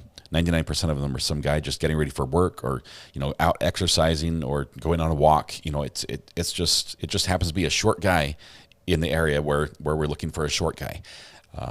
If you add to that mix people who aren't able to verify a situation and they can just run with that suspicion, you're going to get some confrontations, and every time there's a confrontation, there's a danger, because the guy who's out walking might be out looking for him as well.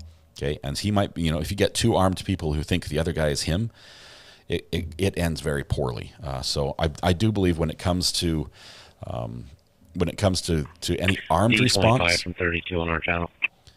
When it comes to armed response, I think it was best to leave it to the authorities out in public. Although in this area and in your own home, as is common in the U.S., if you choose to defend your own home with firearms, 17 David 25. You're not in the minority. On our channel. And the right to defend yourself is something I strongly back up. G.A. Pippa, welcome to the gallery. Thank you very much. It looks like Explorer Barb is here as well. Thank you both. Appreciate you guys being here. Let's see. Looks like a seltzer is what he was drinking. He's kicking back, taking it easy. Let's see. I was listening to the scanner yesterday, and it went from over 2,000 listeners to 0 listeners. Must be encrypted. Les, I can tell you what happened there. You're on 195. We're clear of 101. The scanner is run by the Open Megahertz scanner. Let me just tell you. Luke Brent is the guy who makes this scanner app, And I was on there when the scanner went quiet, when it shouldn't have been quiet. There was a lot of activity, and then it just shut down. I'm like, what in the world happened? And I went through and I was drilling down to the website, looking at some of the other options. And one of the options to download an audio file gave me an error message that showed he had exceeded the what's called Cap B capacity on his website, meaning that his websites have bandwidth. You know, they're allowed to use so much of the internet pipe for free, and then once they hit that threshold, it stops allowing it in. And as soon as I saw that, I realized that because all the interest on this website, which really had never had a lot of interest before, he had exceeded that cap. And so I drilled down, I found him, I searched him up on Twitter and reached out to him and said, Nick, love your app. Let me know if I can fund the next level of capacity on here, because it's down right now. And he said, oh, thanks. I had it set at $1. When it reached the cost of $1, then to cut off for the day. Okay, so he says, I just raised it. It'll be back up in 10 minutes. So he tweeted that out, and the website came back up, and it's been up since then. So Nick Brent is his name, with a BRENDT. I think it's how it's spelled. His logo is like a little robot. And I did tweet out the other day. I also, set that information out and said, if anybody really values what's happening here on open megahertz, throw him a couple bucks on his page, because he does accept donations. He did this for free. He made this entire application for free. He's not selling it. He's letting everybody use it. And he actually went open source on the code as well, which means anyone can copy it and make their own. So it was really generous of him. But that, and we can clear out that medical on Woodward. That's what happened on that front. Dakota, welcome to the gallery as well. Thank you so much. I think I missed a comment there. Let me see if I can scroll back. 105. We'll be out at 104 at the courthouse. I think I got it. Hey, Jude says, I will be in a yellow courthouse before he is caught. That's 6 months. I hope not. I hope not. Kitty Kitty Bang Bang. I love the Native American names in PA. Anybody hear how Grizzly pronounced Poconos? I didn't hear her pronounce that one, but I mess up the pronunciations terribly. And I'm not from the Netherlands, so I have no excuse. I really should do better at that.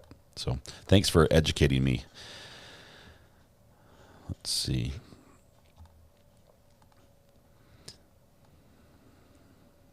My friend called him Toddler Houdini this morning. I love it, but I can't take credit. He's been effective at what he's doing, and I don't think it's that he's some amazing escape artist. Okay, he's not the guy that can flash in the pan and smoke in the air and where did he go? That's not it. I think it's he's figured out what the response is by police when they see him, and if he knows what that response is, his actions can be calculated to be most effective to defeat those actions by the police. So if every time he's cited, and this is what I think is the case, if every time he's cited, the call goes out and one guy says, okay, I'm watching where he is right here. We think he's right here. Bring everybody, surround. He was headed that way. Go surround the other side. He might be like a snake in the grass. And if you haven't heard that term, and if you've never tried to catch a snake in the grass, a little grass snake, oftentimes when you try to catch them, they're not venomous. And I used to do this a ton as a kid. They'll take off into the weeds, and as soon as they're in the weeds, they flip and turn, and so their tail just goes into the weeds, and you're like, I saw it going that way, but it's behind you. It runs back at the threat to escape because it knows it's hidden. So if you could just assign to me, I'll take care of it. I think he's got something like that going on, where he's just ultra vigilant as far as when he's been spotted, when he hears yelling, when he sees people close by, he runs and then cuts a different direction. And that's probably how he's getting out. That's my take anyway. I don't have anything to confirm that, but that's what I think. You would think the Ring camera would have scared him off. He was talking to it, Christina. He was literally holding a conversation with the residents of the home who were not home at the time over the Ring camera. So it wasn't that he was utilizing the technology to speak to them and say, hey, I need some help. Probably, hey, I need some money, need a place to hide. Can you give me a car? Something like that. Caroline, I think the box is on the ground next to him, and it was probably there before he got there, is my take. He's way too smart to just be carrying around an electronic with him. He is very smart, and everything they've done so far has not located him. All the technology, the telescopic FLIR cameras we saw on the pickup trucks that look like, anti-tank guns on the back of a pickup truck, something you'd expect out of like the Middle East. It's not, they're not working. They're not able to find him.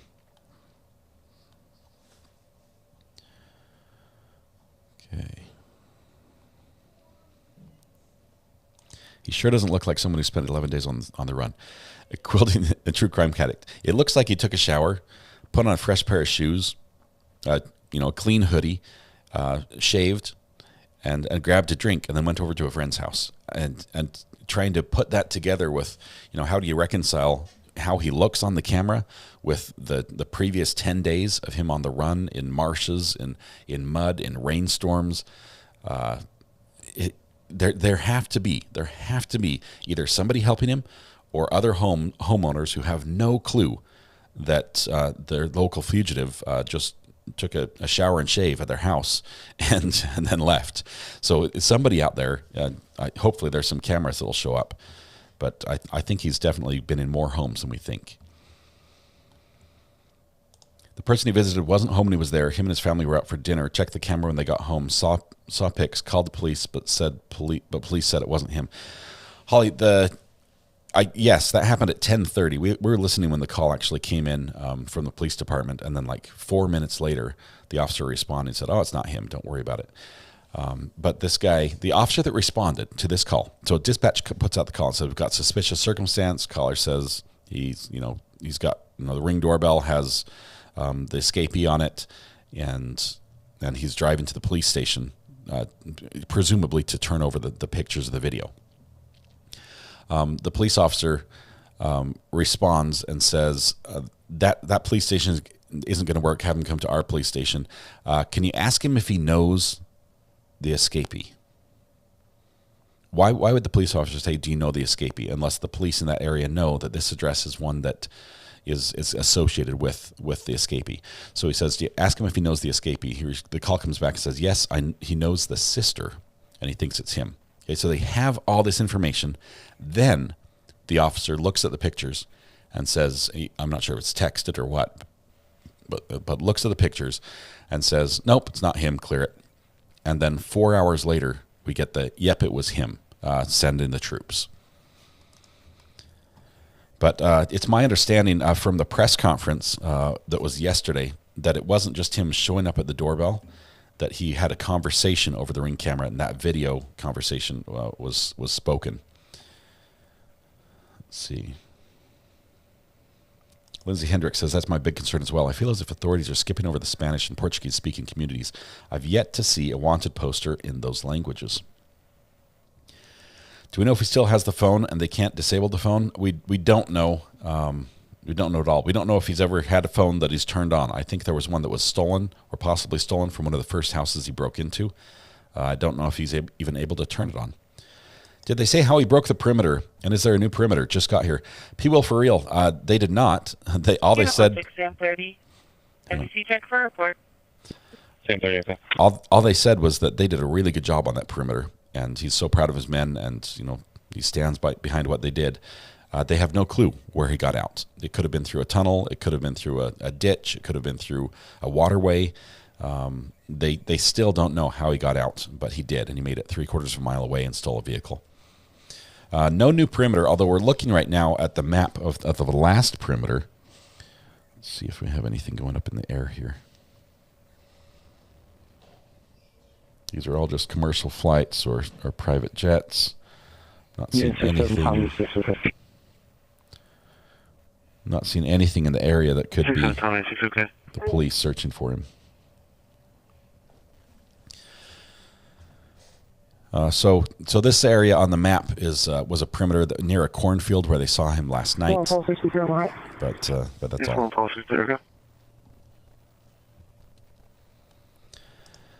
Lisa, the rain that came through might also have helped because not that it really changes the visibility that much. It wasn't like that hard of rain. The spacing of the officers was pretty close. 17 David 25. You can clear out that phone call. But rain is loud. 17 David 25. And rain on a tree canopy on the ground. can muffle a lot of sound, so you're able to move quicker, and it also quiets the ground that you're walking on. Although it's muddier and slipperier, more slippery. I'm making up words here, I think. Also have a copy of the fire alarm, 244 Great Valley Parkway. It could have helped him.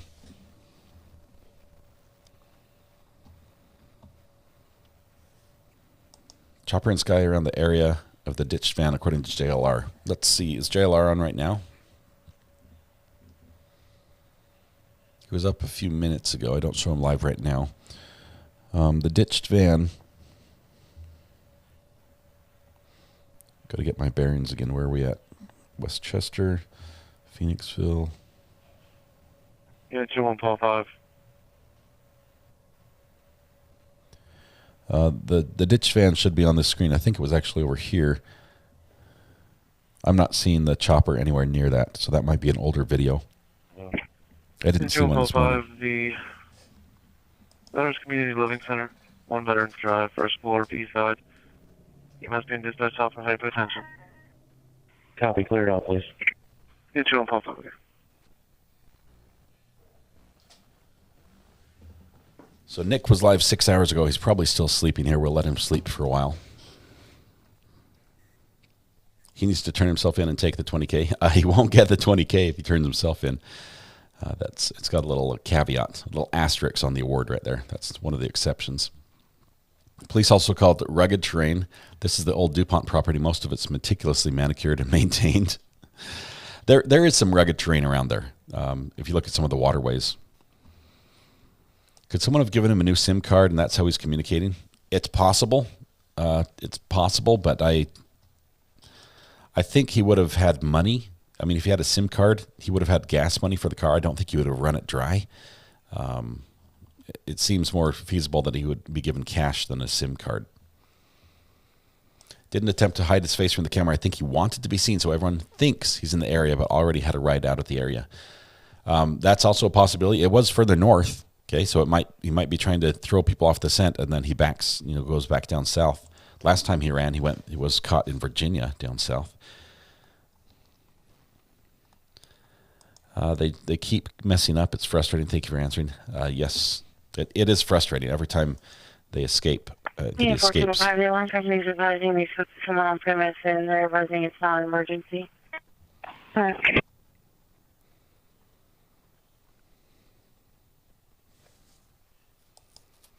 chopper looks like maybe a building and it's not moving. Do you have a tail number on that chopper? Going way up here in Allentown. This is just a Robinson R44. That's a little tiny, it's not a police helicopter. Those barely can lift people, let alone all the gear and equipment the others choppers carry. I mean, the 44 is better than the 22, but still. It's a very small helicopter. Also a chopper up in Hillsboro.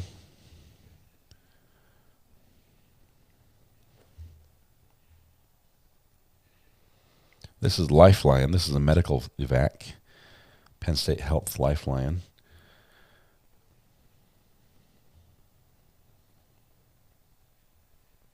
That's way far away.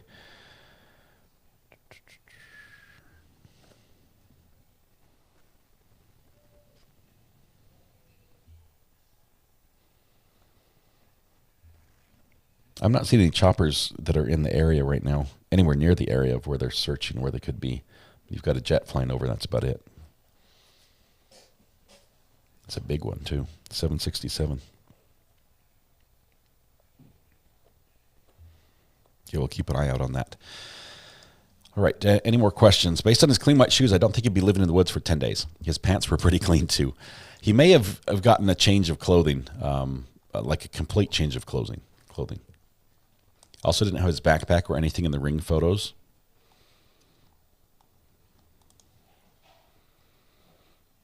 Does anyone think he's moving along the creek? Rachel, they found a lot of footprints, especially early on in this pursuit, where they think it was him moving along the creek and using the waterways. So yes, they've been paying close attention to that. A lot of aerial assets have been monitoring waterways. See, Kane's fan says, among all this manhunt, let's not forget James and Cynthia on Wednesday, 9/13 at 9 a.m. Yes, Kane's fan. For those that aren't familiar, we follow some true crime cases. 27, David 25. James and Cynthia are like a modern-day Bonnie and Clyde. They're an experienced couple. I wouldn't say elderly, but they're an experienced couple who got busted for shoplifting at a Walmart.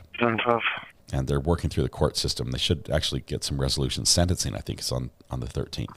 They pled You showed guilty. me a route to 1161 Schenkel Road.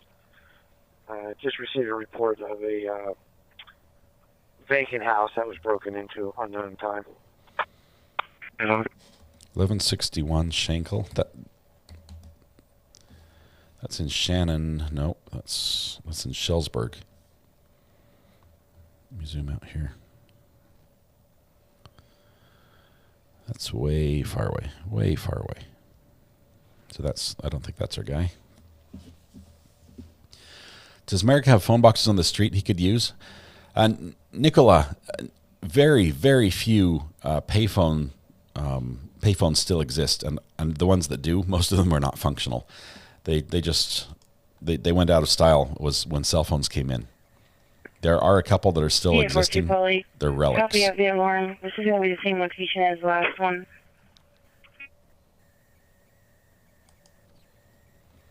Jacelyn, yes, he's definitely proved effective at what he's doing. Stephen, if there's a call that comes in that I can copy most of what they do and I can translate for you, or at least slow it down. 12-5, it's the same location. Do put it in mind. Unit 4245, okay. Just realize some of the police call, the first thing that's being said is usually the police officer's call sign that they're talking to, and so there's a code at the beginning that indicates who they're talking to, and then they'll give the bulk of the call in the afterwards.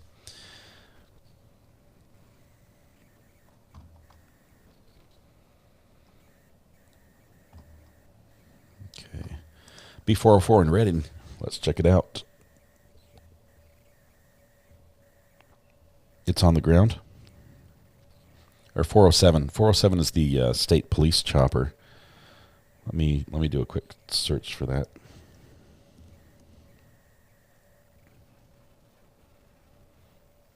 Nope, that's not the guy.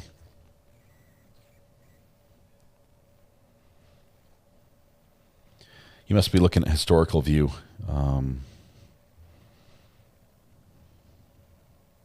It's not showing up on the ground in live view right here.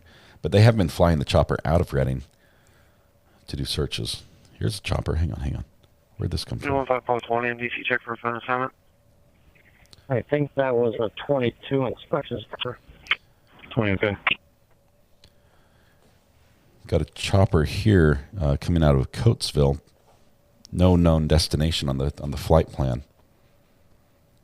It's headed a little south of where we're thinking they would be, but we'll see. We'll keep an eye on him. P. Will for real says 5 more days until he lasted another week, and I win my bet. What did I say? I'd send you a mug if you win the bet. Kimar says, would the Ring camera guy get any of the reward money? He should. If it's information that leads to the arrest, it should. But I imagine he'll have to split it with everyone else who's also sent in pictures. So it's going to be like $50 each by the time we're done.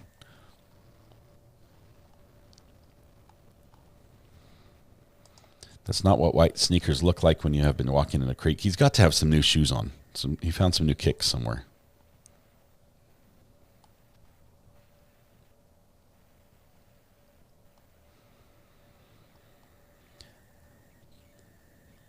It's gonna be my wife, Rhonda.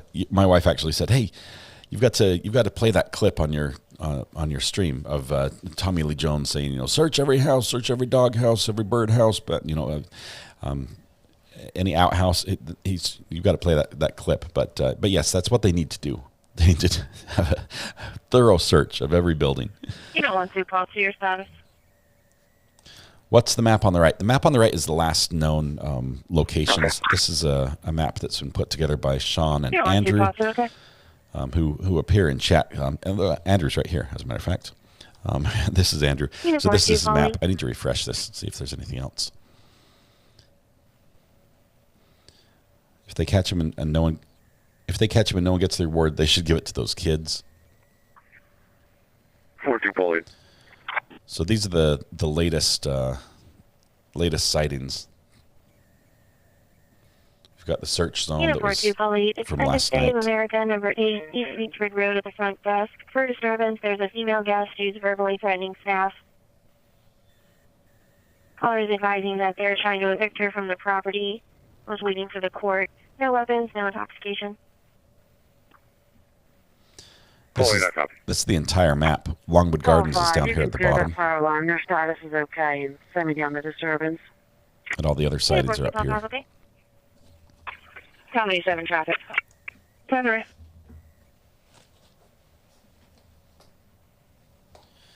Okay, I haven't done this in like a week. I have a truck and trailer combination. I can give you the trailer to start with. It's X-ray November Romeo 1138. It's time for a little water. 100 star right off of Civico. It's time for a little water. I'm a big fan of Deer Park Water. They don't sponsor the show, but they should because I spend a lot of money on.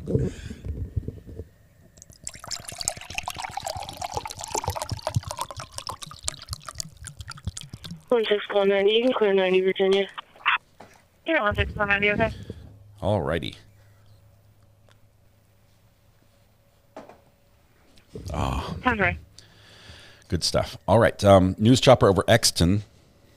Getting some alerts here. I tried to turn those alerts off. X-ray 9706 on a 34 pickup. 10-4. Idiot, I have one when you're ready.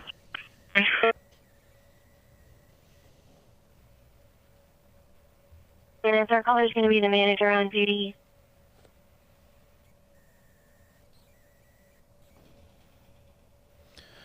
So you're saying this is a news chopper? N69DV? Tequila Alpha 2471. GKA 2471. Looks like it's just passing by. 10-4, you said you're on Fern Hill, correct? And our caller is going to be the manager on duty. Yeah, right by Weinstein Supply. 10-4.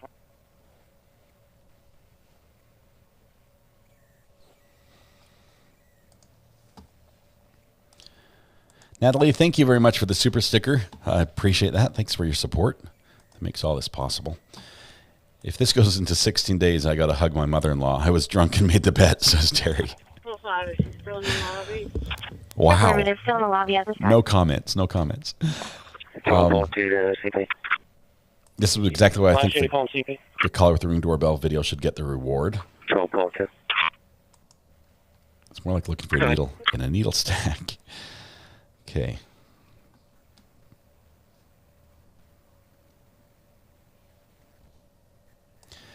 Yes, if he does get out of state, the awareness level drops considerably. For those of us that are out of state and talk to our friends over the weekend, most of our friends had no clue what was going on. They're like, oh, wasn't there like a prisoner that escaped somewhere? 8792. Yes, we did get a little water ASMR for you. That's good. They have not given up. It's just the perimeter is gone. We'll probably see when Nick wakes up in the morning a little bit about what's happening in the area up there, because there was police activity all through the night. Even when he was wrapping up, he was stumbling across SWAT teams prepping out in a field. Yeah, I'll be out there. Can we just go back to the orange prison jumpsuit? If I could, I would be happy to send the escapee one of our merchandise hoodies. We have a hoodie that says "This is my prison escape hoodie" on the front, and it's in bright orange. I would be happy to send him one of those as long as he wears it until we catch him. That would be great. Mammy P says, "Ari, thanks for following this wild chase. Ain't no car base like he's following an escaped convict on the run. Ain't no car chase." I mean, I think spell check garbled your message a little bit. He's following an escaped convict on the run. We are. It's like an extended car chase. If he had help a ride, if he had help a ride, he would be gone, says Lay. Yeah, the ride would probably get him out of the area, but he needs that support first because he's more likely to be able to get cash or a change of clothes or cover or assistance in one way or another where he has a support group. And if he were to say, like, truck it down to Atlanta, and I'm not sure if he's ever been in Atlanta, there he's on his own, and he has to try to find support on his own. So he's probably trying to get that support from people he knows before he gets out of the area. U.S. Air Force is flying by. Let's see, that's DHL.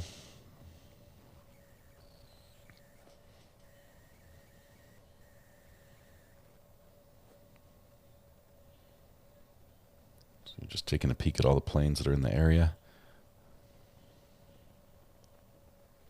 Oh, that's a funky looking plane. 5, your status. It's a V-tail plane with an engine on the top. It's a jet. Well, that's pretty cool. It looks like experimental almost. And it's is it fast?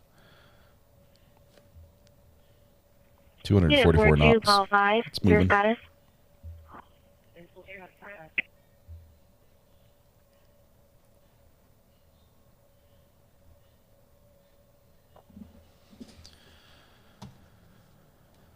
All right. Unit 42.5, can you go again? Unit 17, David 25, your status. 25 and 10-4, you can disregard. Unit 17, David 25, again.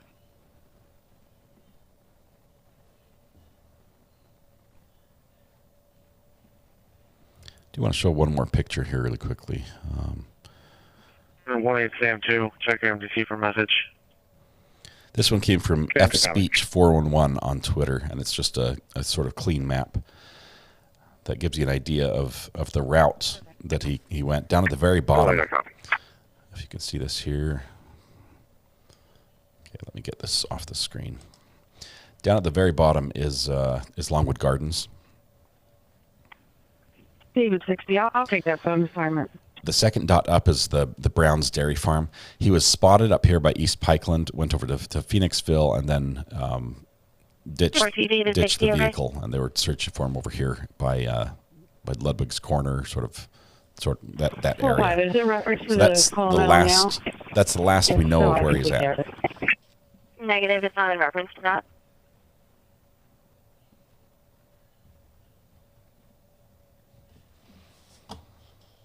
Unit 43, call 30. Okay, Bridget Riley says, apologies if this was discussed. What will happen if they cross county lines? Does that change things or not really? Call 30. County lines, not really, because we've got state police in charge. This assignment is related to a case I'm already working on. With the state police in charge, they have jurisdiction over the entire state. If he were to go out of state, the jurisdiction would end with the state police. You wouldn't have PSP, headed down into, all the way to Virginia, wherever they pick him up. So you want to give him a call? Instead, you'd have the federal marshals, the FBI. They would branch over, and then they would pick up resources in the other states. 901 hang up for Pembroke. Open line. They're attempting a call back now. Okay.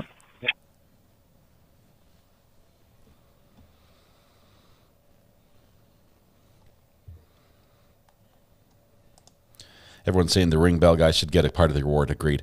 I will tell you, he went above and beyond. He called the police. He immediately started driving to the police station, saying, I need to get you this video. He called the police, said, this is him. I know the sister. They said, don't go to that station, go somewhere else. He went to that place, gave them the video, whether it was email or in person, and they said no. But then I think higher-ups looked at it, used facial recognition, and said, yes, that is him.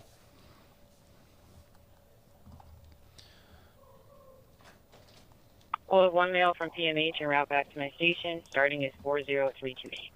Yeah, 4240, okay? 88, we're into the station for inspection. 8810-4. 64 has moved to the Felicia Mayo. No emergency that they're aware of. Okay. Where? Hi.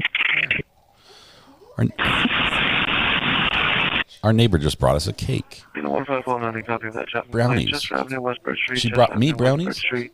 You can park at the She intersection. brought me Park brownies, block. and she brought you brownies. Okay. That's all about 20. You can clear me and send that to me. All right. He's been on the run back in 2017. He's a pro at running. Definitely. I agree. He's done this. He's not Bear Grylls and he's not Jackie Chan. But he's close to both of them. To turn down so quickly at first is crazy to me. Nito, we were surprised, especially when the call first came in, because the caller said he knew him. He's like, it's not like, oh, I think this guy looks similar to that dude you're looking for. He's like, no, I know the dude. This is him. He's on my doorstep. And the police are like, nah, that's not him. I wonder if he had to make calls again and said, look, it's him. It's him. Did he go to another agency? I wonder if, how that actually went down. Greeners says, we're some of your 29,000 closest friends. Please share. Thank you, Greeners. Thank you to all of you for being here. It's wonderful to spend this time with you. Did you see the storming of the church from Nick on Sunday at 2 a.m.? Wow, I did not see that. Is that I think most of the churches, I think Nick was saying a lot of the churches are left open. They're like just, they don't have anything really to steal inside. So I thought they were just clearing it. I'm not sure if they had any tips that there was someone in there. The officer who said that it's not him should pay the Ring camera guys. Yeah, that officer must feel a little stupid right now. Mistakes happen, though. I mean, in the heat of the moment, it was a very different appearance. What does that sound? I need to fix that so it doesn't happen anymore. Okay, let's keep that here. 212, both okay? Info. Copy. Info. 212, both okay? Info. Copy. Call 50, same 40. Unit 3910, copy your stop. 100 West Pennsylvania Avenue. I'm surprised our homes weren't searched. We're sitting on pins and needles here in East Nantmeal Township. Oh my goodness, Donna. Yeah, that's it. It suddenly came to your neck of the woods really quickly. Call 50, same 40, Joe. The 3910, we'll be in the parking lot of U.S. Supply.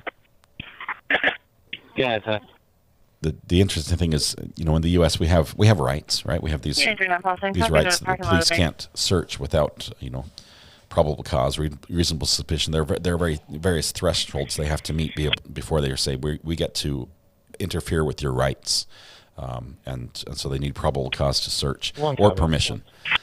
So if they were in the area and they said, "Can we search your house?" and you said yes, they would do that.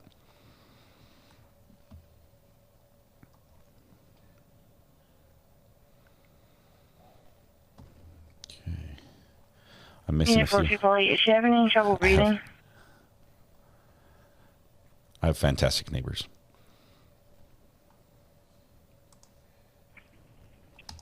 PC-12 plane taking off from Reading. Thanks for the update here.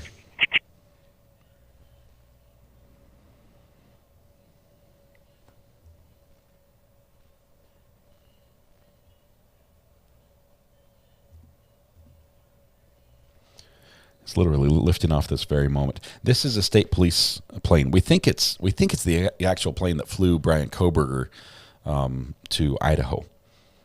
If not, it's a very similar model, also run by the state police. So let's take a look at that. We're going to follow him just a little bit and see where he goes.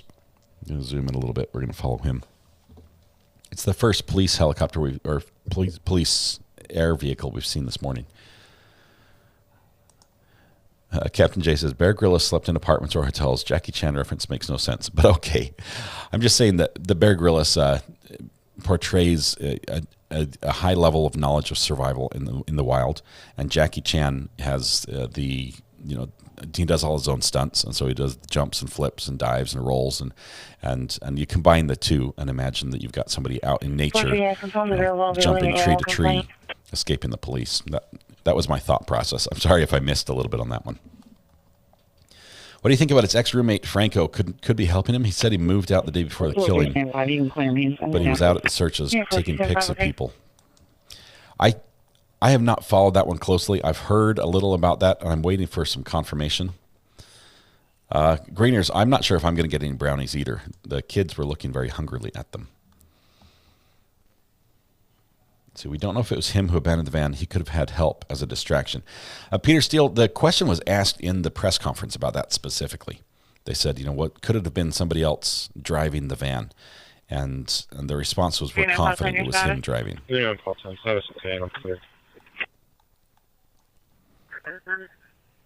One copy. I don't know, any church isn't locked at night. Our church is locked at night. I don't know, but what I heard was somewhere open. Maybe he'll break back into the prison in time for bed check and put us all out of our misery. Please go check his cell and make sure he's not back there right now. That would save everybody a lot of hassle. OG Sean White, thank you very much for the kind remarks and for the super chat. Your mod for Nick to help. Thank you, OG. Thank you very much. Nick, brand new on YouTube. We sort of twist his arm and everyone sort of asked him to please come over to YouTube instead of Twitter. And he's not instead of, but in addition to, and he did that yesterday. I think I forget how many subscribers. It's like 15, 16,000 something. It's crazy how fast he grew in very quickly. So, and with that come a lot of growing pains, and he experienced them all in one day, especially when it comes to trolls and things like that. So I appreciate the good mods that are helping him out with that. Alrighty. Are there fingerprints or video proof of him taking the white van? Jane, they confiscated the white van. Copy your stop, 1100 block off the railroad trail. They hauled it away on a flatbed truck, and it's going to the police station to be completely gone through. So I'm sure they're going to get fingerprints and confirm it was him driving. They'll probably also check to make sure any other fingerprints in the vehicle don't belong to someone other than, say, like employees of the dairy whose fingerprints should be there. So if some family members' fingerprints show up in the van, that's going to be problematic for them. Are the helicopters up this morning? Lisa, not yet. We're watching this plane, which looks like is flying the wrong direction out of Reading. It's headed west. It needs to go east. So unless he made a huge jump, this may be completely unrelated. We'll keep following it for a little bit and see where it goes. Can't law enforcement tap cell phones of his relatives and acquaintances? It seems that would help a lot. Here's where the people's rights come in. If they can't articulate to the judge a reasonable suspicion that this is going on, they have probable cause to make this intrusion into somebody's private, protected communications. They won't be able to get a warrant. They would need a warrant to do that. Now, they might have information that says, hey, they are involved, and that might be something they're doing. Post-apocalypse Wildflower says, shout out to Awesome Neighbor for supplying goodies. I was going to ask you if you were still going to be tied up. I'd head out. No, just got here. Eddie, if it wasn't for the public, law enforcement would have nothing, especially since they turned away evidence from someone who knows him. Let's see. Can we have some brownies, please? Patty Girl, if I get one, then we'll see about sharing after that. Let's put it that way. Jersey says, your background was a green screen this whole time. I feel betrayed. Yes, I'm not in the court of public opinion. I broadcast from my own home studio.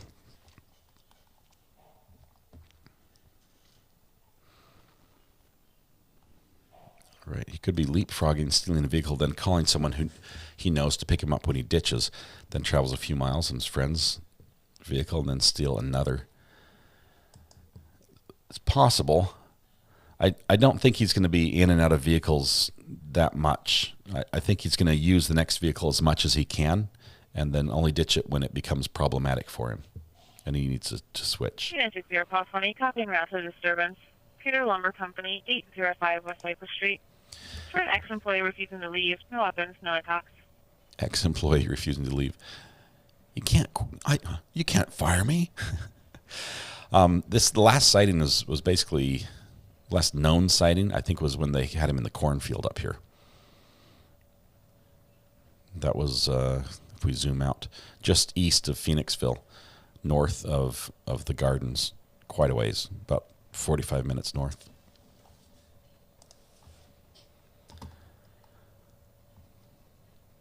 CNN just said press conference at 2. Let me look for that.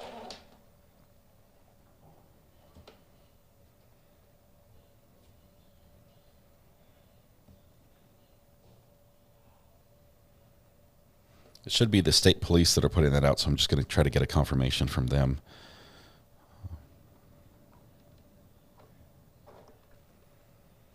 Yep, press conference. Let me put that up on screen really quickly. Male from the area of August. Hispanic male, 56 years old, 5'8", thin build, unknown clothing. He's currently in the front yard. He does not know that 911 has been called. It's unknown if he will be cooperative. Here's the latest. Can I get my uncle tow for a Honda sedan, no keys? Yeah. Sorry, here's the latest from the PA State Police on their Twitter feed.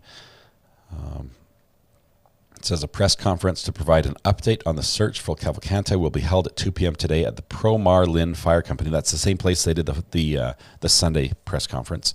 At 36 Firehouse Drive, Kennett Square, Lieutenant Connell Bivens will be speaking. The Chester County DA's office will host the live stream on their Facebook page. So we'll watch that live here, but that's at 2 p.m. We have 3 hours before that begins. We may actually have some people on the ground with JLR or Nick before that happens. Before disconnecting, he could be heard yelling at someone in Spanish. It's unknown if he was yelling at the male subject or somebody else. Attempting call back now.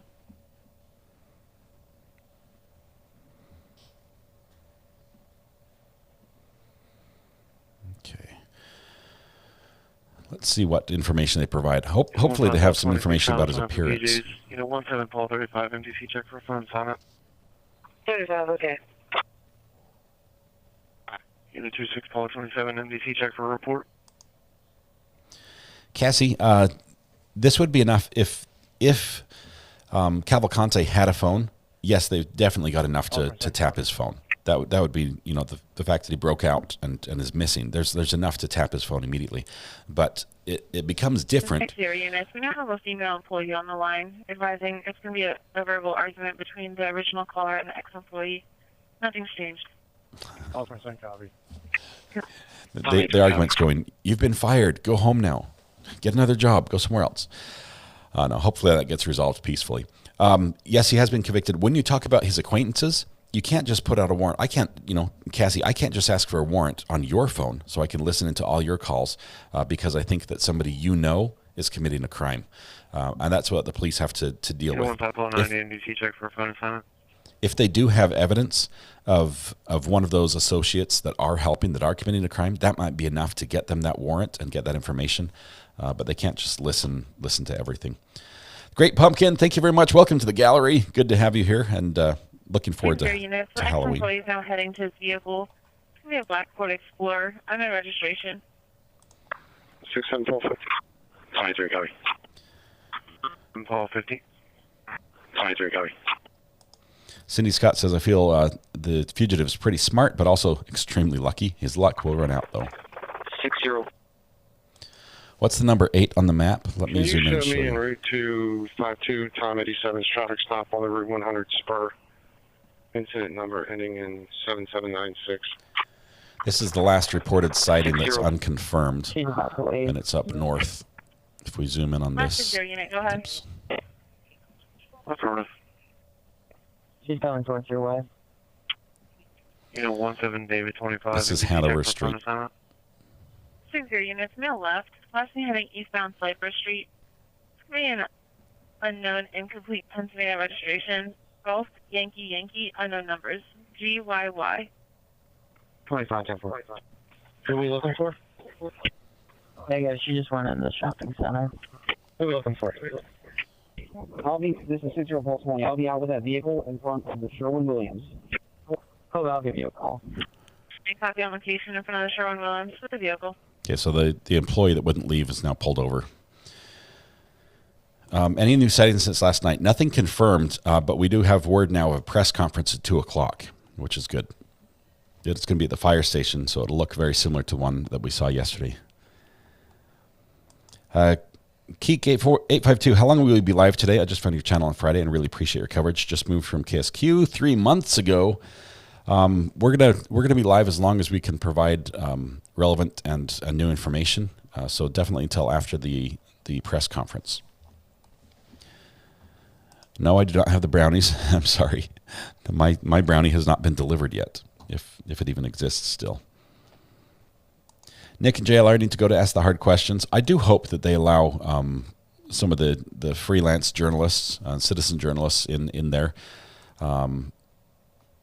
because I think there are questions, and not necessarily to try to confirm every rumor, but there are questions that the press often won't ask. The main, the hardcore press, they ask the questions that will fit very nicely into their broadcast, that will give them information, but sometimes they leave glaring omissions in what they don't ask.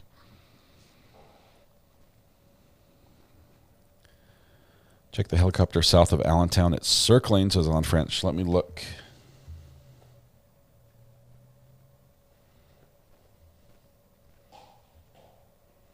That's not it. Where's Allentown? Oh, 3-5. Right here. Okay, this is circling, but look where it's circling. We're literally right over the Garden City Airport.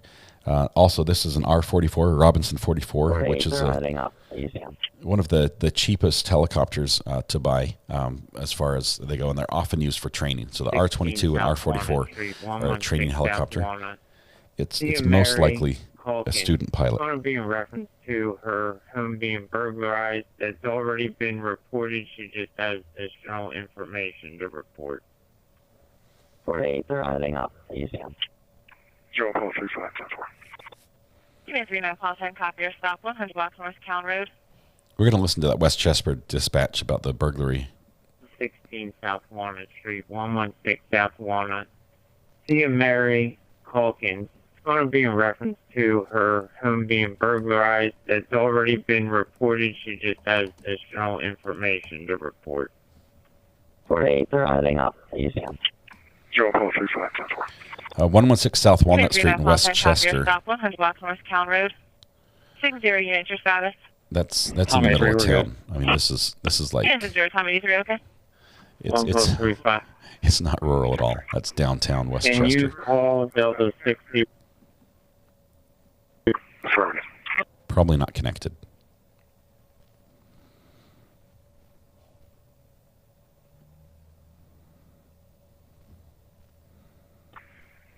Who's Delta 61? I don't know who they are. Can you call me?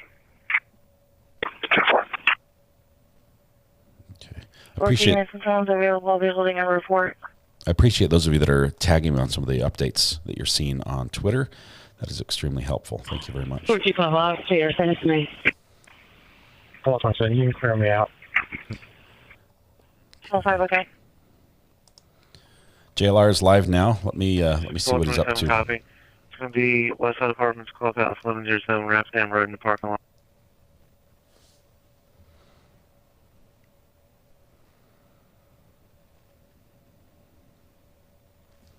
Okay, we'll see if we can put his feed here in the background. We do appreciate JLR for first of all being on the ground and getting this video for us.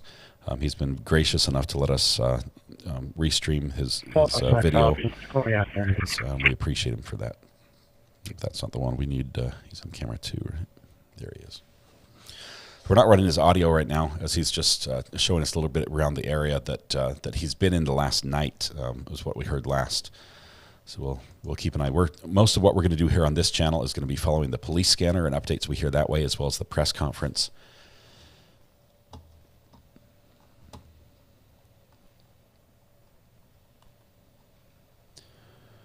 Let's see. The cops aren't looking bad, but the head of operation definitely is. I agree. Every police officer we saw that we've seen, from ground footage, is doing his job and working his butt off in, rough conditions. And I realize they're paid to do that, and a lot of them are getting overtime pay. That's great. But they're still working and putting themselves on the front line and doing what they're paid to do, and they're following orders. And so you can't sort of fault them for what appears to be some leadership issues. One copy.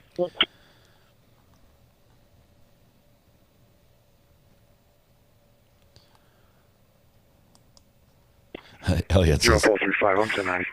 adrenaline's low, need a sighting.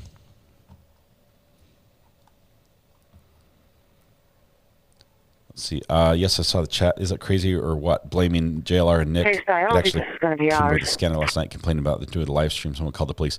I was watching Nick when that police call came in. And they're like, yeah, there's a YouTuber speeding through the area trying to find him. And like Nick already told us what the speed limit was. Let us know that he was not speeding. And that was a frivolous call. And just I don't think this is going to be ours. I'm calling county right now.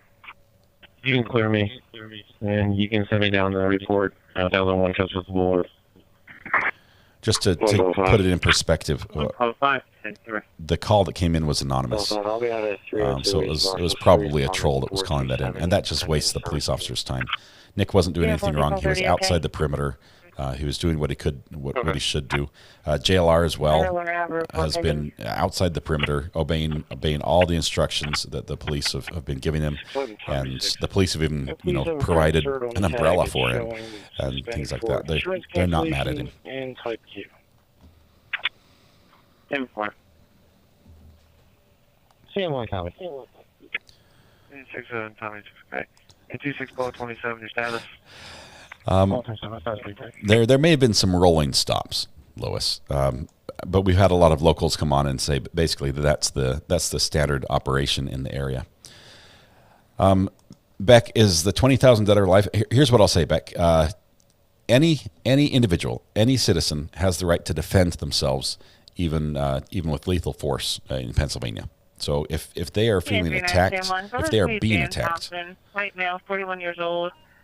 Doesn't have a medical history of muscle issues, but that's all. Phone numbers in the remarks. That's not us. If they're being attacked, lethal force would be acceptable to use. But realize that if you do use lethal force on somebody, there's a high likelihood that you're going to be arrested, and there's a possibility that you will still be going to court, and a jury may decide if that lethal force was right or wrong, if it was justifiable murder or just homicide. And so it's not something to take lightly. The police are not giving it's not open season on fugitives. That's not the case. Although the police do have authorized deadly force. I'd say save that for them unless you're personally being threatened.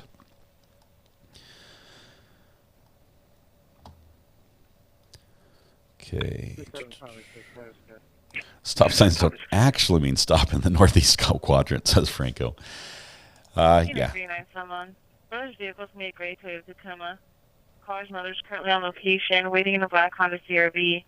Mother does have a key to the apartment, but did not want to enter without police. That sounds like a domestic type situation.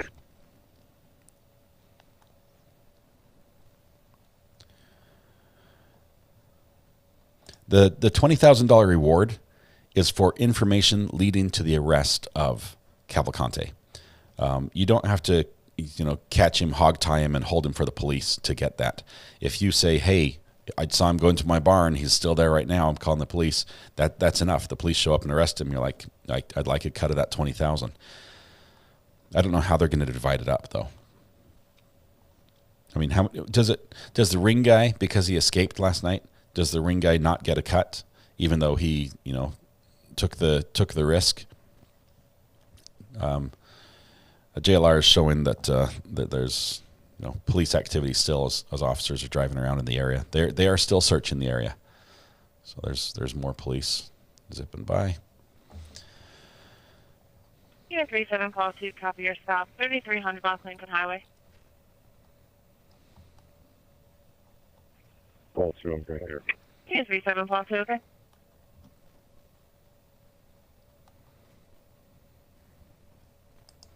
Yeah, it's not just a come on down, claim your prize. It takes some time for that money to be divvied out and determined who gets it. Epic exposure, I do. I think they should up the reward. He believes he looks just like the convict. Here we go. He is with another male. Notice he was rubbing his hands together like he's anxious. Last seen in front of the Chick-fil-A. The RP has a picture. He's currently sitting in the middle of the... RP is sitting in the middle of the food court in a brown and cream shirt. 59. All right. Call 2, I'm right here.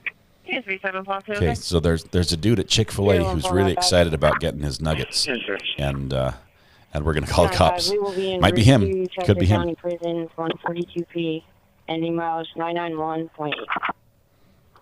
Okay, so that's a police officer just 1120. delivering someone to the prison, and they give the ending mileage when they arrive. They also give the beginning mileage when they start. Miss Olden Cranky just gifted a membership. Thank you very much. Appreciate that, and thank you for your support.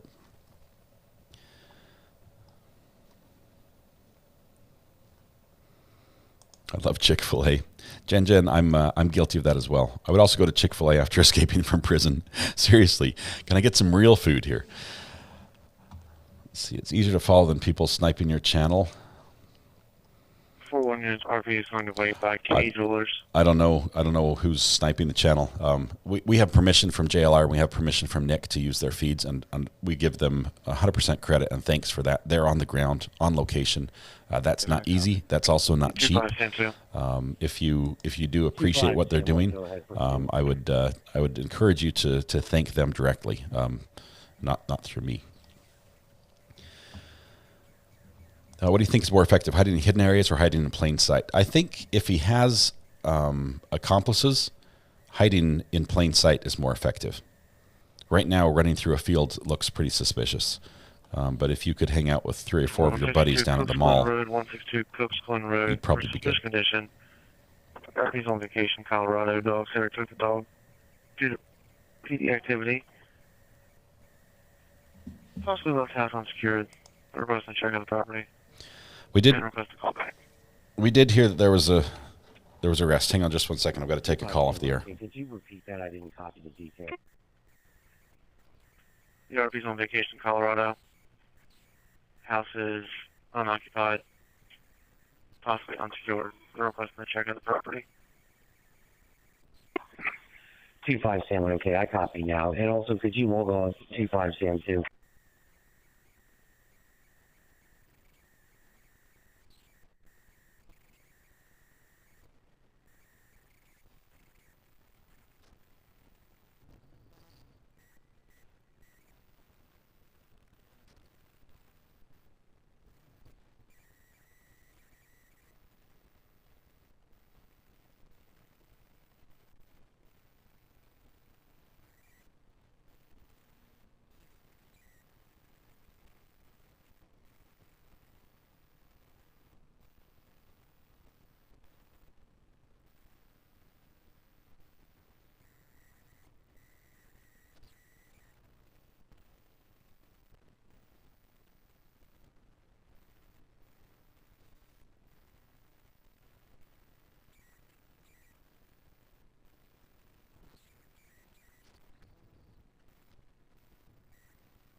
One call final, I'll be 91. Unsuccessful, I'll send you a name.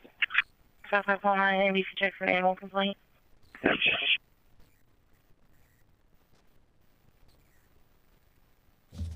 All right.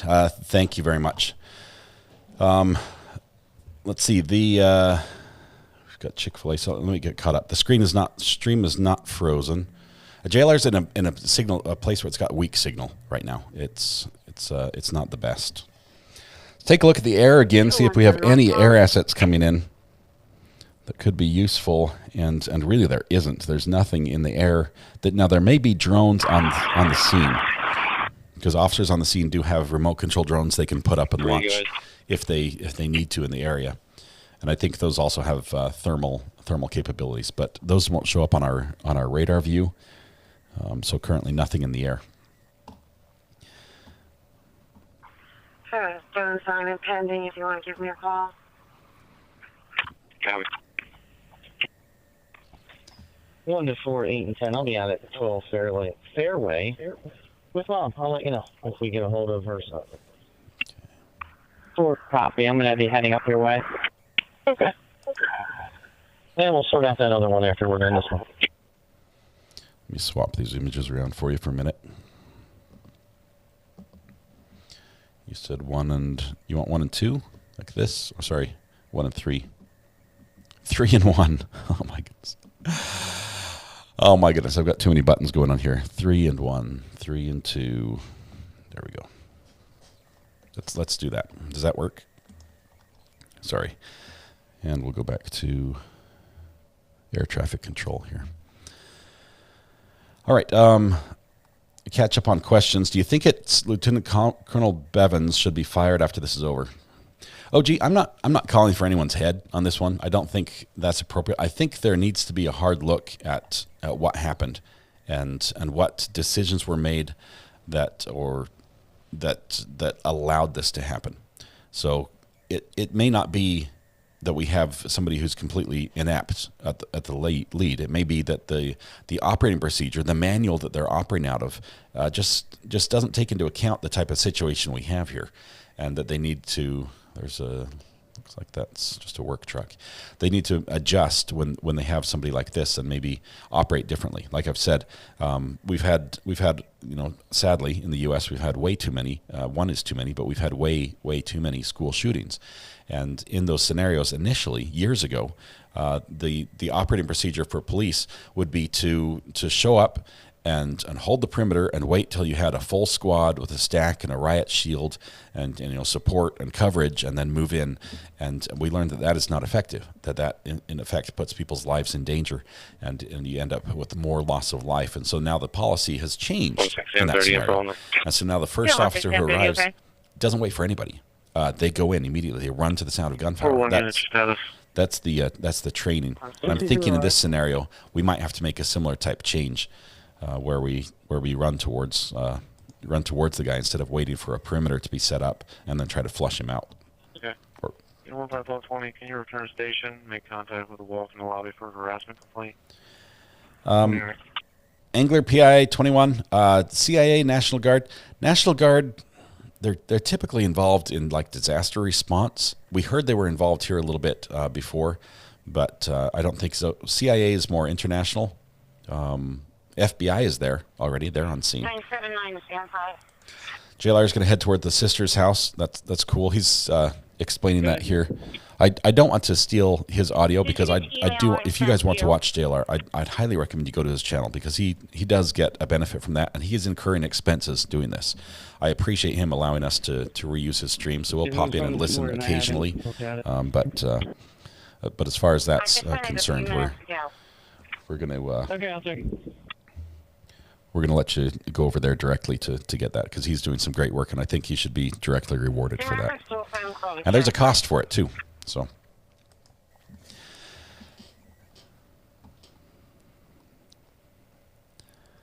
Let's see. Devil Woman said another channel's using your stream. I'm aware of that. I'm aware of that. They didn't ask permission. But I'll say this, and that's what the call was about I got earlier. First of all, thanks for telling me. Second of all, in the spirit of fairness, JLR and Nick have done the same thing. They've said to me that said to everyone that we can use their live stream. They're trying to use this to spread awareness, to get the message out. And it wouldn't be, I wouldn't feel right if I then turned around and hit a copyright strike on somebody. When I was treated with graciousness and from these two guys, so that's where it stands. I appreciate that. It's polite to reach out and ask permission, just as a heads up. But in this situation, that's where I'm going to leave it.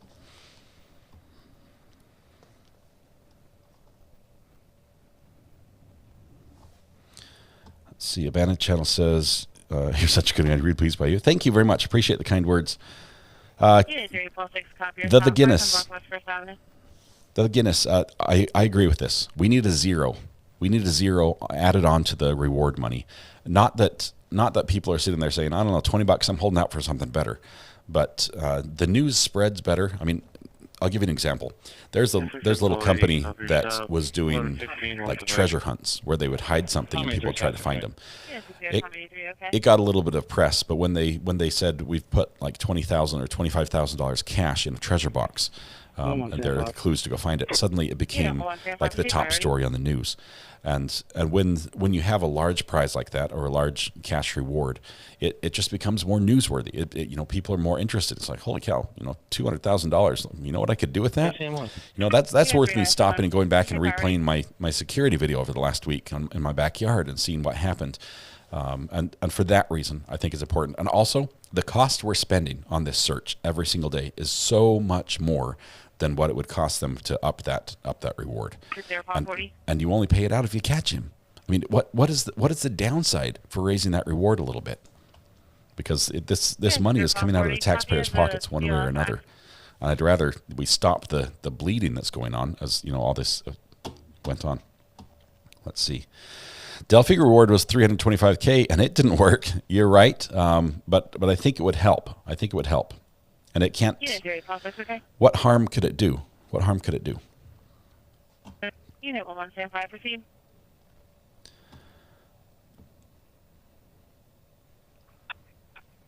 Stand 5, just for the notes on. Okay. 1 to 4, 8, and 10. I'm fine. Shannon, thank you for posting this.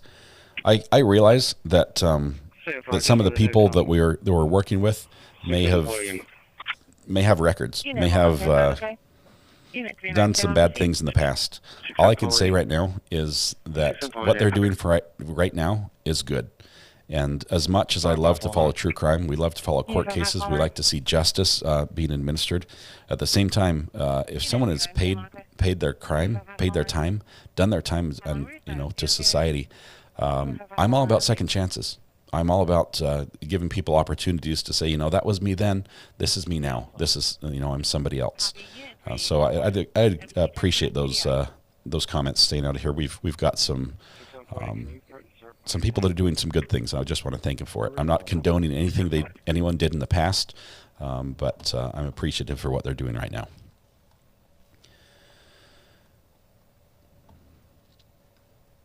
Chopper and plane are circling near Allentown. Oh, gee, I think that is. I think that's an airport. Let me look here. We were looking at that earlier. Allentown.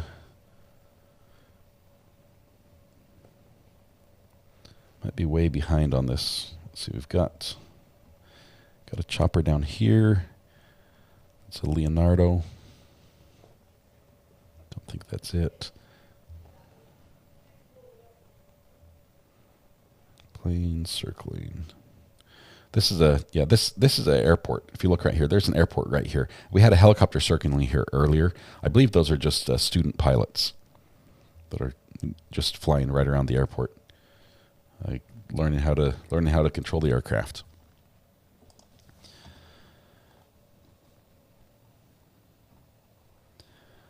See, Mary Cowie, curious about how you feel about DC's ex-roommate Franco. I think a lot of people think he's been helping DC escape. I think it's interesting that he popped up out of nowhere. It's interesting. I don't have any information on him specifically. It does seem strange, but at the same time, he's like, hey, there are a lot of cameras. He might be interested in telling his story, and that would be fun. See, I think he's showing another video here, so I'm going to change my source just for a second. He's showing the thing from yesterday.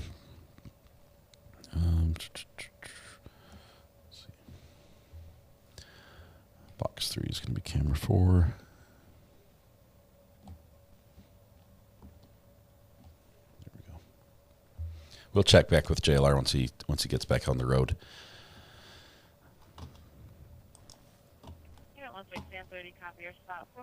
There is a press conference today, P-Wheel for real, 2 o'clock. 2 o'clock. It's going to be at the same fire station that the press conference was at Sunday. The same fire station, same people. The background will probably be the same. Hopefully we'll get some new questions and some new answers.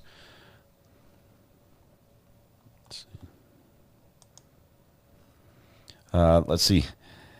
Angler Pie 21 says, "Yeah, I'm a recovering addict. Congratulations, and I've turned things around. This guy is nuts. He needs to be caught. I hate to be stuck there right now. Hate being stuck there right now. Serious. Congratulations on your sobriety. Thank you very much." 11630 and 5. 11630, okay. Low Stevens, my favorite thing to say when I'm talking to other creators is that the internet is big enough for all of us. It really is. There's space for everybody. No, I don't have to make sure somebody else loses for me to win. It's not a zero-sum game like that. I think a lot of times all of us, they say like a rising tide lifts all ships, right? A lot of us can work together and help each other, and I think that philosophy has benefited me a ton, and I'll try to continue doing that. I'm not perfect. I make big mistakes. I appreciate you guys giving me a little bit of grace that way while I'm still learning myself. Detective, it says 3 questions. The LEO in charge initially was demoted for a similar situation concerning a manhunt, correct? I believe so. I believe that's correct. Why are the officers just waiting at cars and not moving in? That's operational. And that's somebody being hauled to the jail. That's all right. I think that if they knew where he was, they would move in. I think they will. At this point, I think they're done setting up perimeters. But right now, they don't know where he is. Hoping for some truth at the press conference. I'm hoping for some good questions. Crime Sleuthin, do I also support smaller creators like yourself? Of course. Reach out to me on the burner phone. Let me know. I'd love to take a look at what you're doing. And if there's something I could do to help, let me know. That being said, the burner phone is on Do Not Disturb here as we're using it for something else. So send me a message. I'll try to respond to you. 209, okay? Do you think he's still in Pennsylvania and will be caught soon? I'm hoping they have information that indicates he's still there. I'd love it if the pressure that they put on him after the Ring doorbell incident was enough that he was not able to get the assistance he was looking for. That would indicate to me that he probably still is there and needs to steal a car, and it basically changes his plan. If he doesn't have support, he's going to be on the run and constantly looking over his shoulder. If he gets support, that range that he can travel to, I think, grows a lot. And 41137. He's definitely desperate. He's actually reaching out to people he knows. For job complaint, looks like there's water coming out of the tank into the parking lot, and it smells like sewage. 430, okay? There's water coming out of the bank into the parking lot, and it smells like sewage. 15110, Renaissance Academy, 413 Fairview Street, and has been dispatched out for respiratory difficulty. If y'all don't know, deer hunting season starts this month. Wow. Yeah. Maybe he'll be found by a deer hunter. Let's see. Grizzly's here. Hello, Grizzly. Or is it Grizzly or just Grizzlies are here? Any Grizzlies here? Grizzly was here previously, but I wanted to give a shout out to her. She gave me just a huge, amazing shout out on her channel on Sunday. 4. There's a hoodie slogan, growing together. What questions would you like to see asked today? Created by EJF. You need me to go up there? Let me turn this down a little bit because we're not hearing any suspicious things right now. A couple questions. Let me pull up some of my thoughts from the other day. Hey, Sergeant Whistler and I will be good. Just stay out there with Mom as long as she needs and make sure. I think my biggest question. If you have any questions that I may be able to answer from in here, just shoot me a text or give me a call. Okay, I'm not sure who that was. Hang on 1 second. I'll answer this. I can get it. I'm just clearing Thornton's. I had him check the brakes. That was Caln Township. CALN. 27 call 42. 7 call 42. Okay, one of the biggest questions I'd like to have answered is specifically if they are changing their tactics. No, after 11 days of trying the same thing and it not working, are they changing their tactics and how they're responding to the sightings, and how they're escalating? I mean, is it more, keep your 400 guys, but put 200 of them in a room monitoring tips and process them faster? I mean, are they doing something like that to change up and be able to be more responsive to these sightings? Because we know he's elusive, we know he's quick. That would probably be my question off the start. 9 Rosser Avenue. Yes, dispatch out for a fall. Dispatch out for a fall. I'm also very curious about the funding, about the financial side of this. The basic questions the news are going to ask are about the manpower, what they have on the scene, where they think he is, where they think he's going, is he getting help? Those questions are still pertinent, and if those answers change, or if they're able to provide answers now, I'd like to hear those as well. It's not going to hurt. They signed the $200,000 check.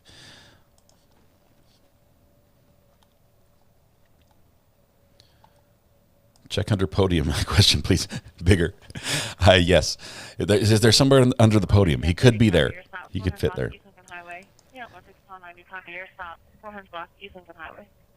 Let's see.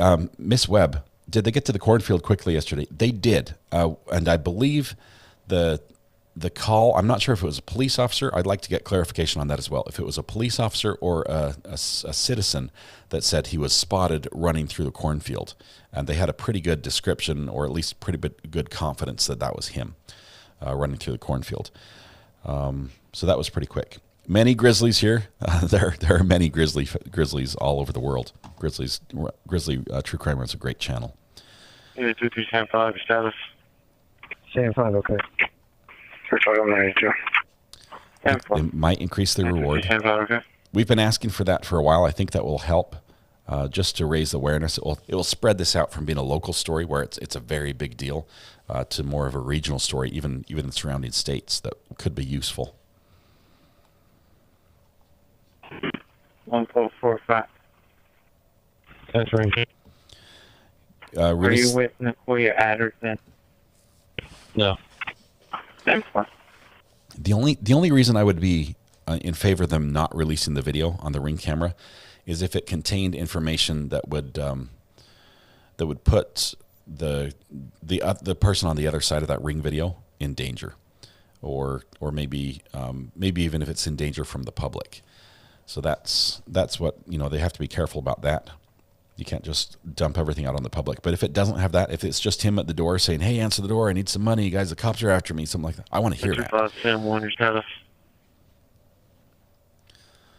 Prison warden should put the reward up more. The poor prison warden, second day or 18 hours on the job, and he has an escapee. I just started checking the exterior doors. 55 Sam 1, okay. 17 David 25 NDC check. Parade, phone assignment specific. Sam 30 year status. Felicia finds it suspicious that no police officers spotted him. There have been a couple police officers spotted him. I have an open garage door.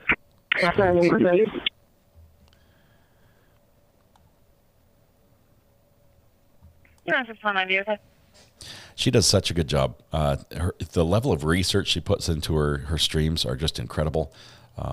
The background information that she digs up, she knows what she's talking about, and puts me to shame in so many areas. It's just, she does an incredible job. I love it. They need to leave random supplies with an air tag inside around the woods. From the garage is also open. I'll be inside checking. An air tag, for those that may not know, I think everybody knows. To the residence from inside the garage is still open. Oh, let me show you. Hang on. 0435 over 91. 0435. So I'm giving away all my secrets here, but for my live view device. Northbound High Street, north of Stadium Road. 3 red compact car, possibly Mirage, unknown Delaware registration, swerving. Callers no longer on location and not following. For my live view device, I have an air tag. That looks like a button. Let me turn off the camera here. 1 second.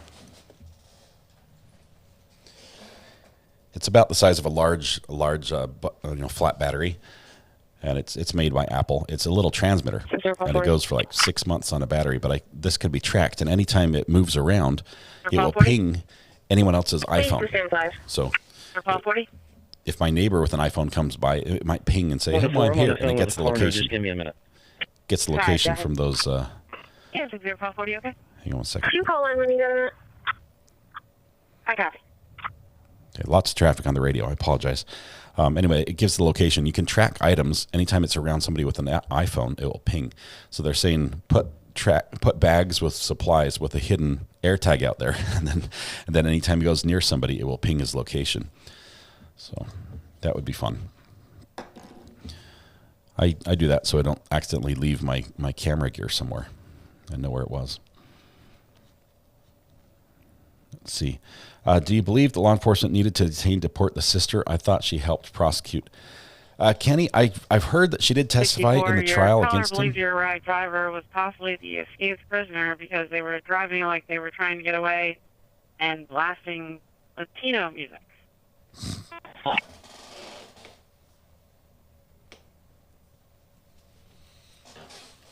Guys, I don't have words, but just realize the dispatchers all over the county have been taking calls like this all day and all night long for 10 days. 27.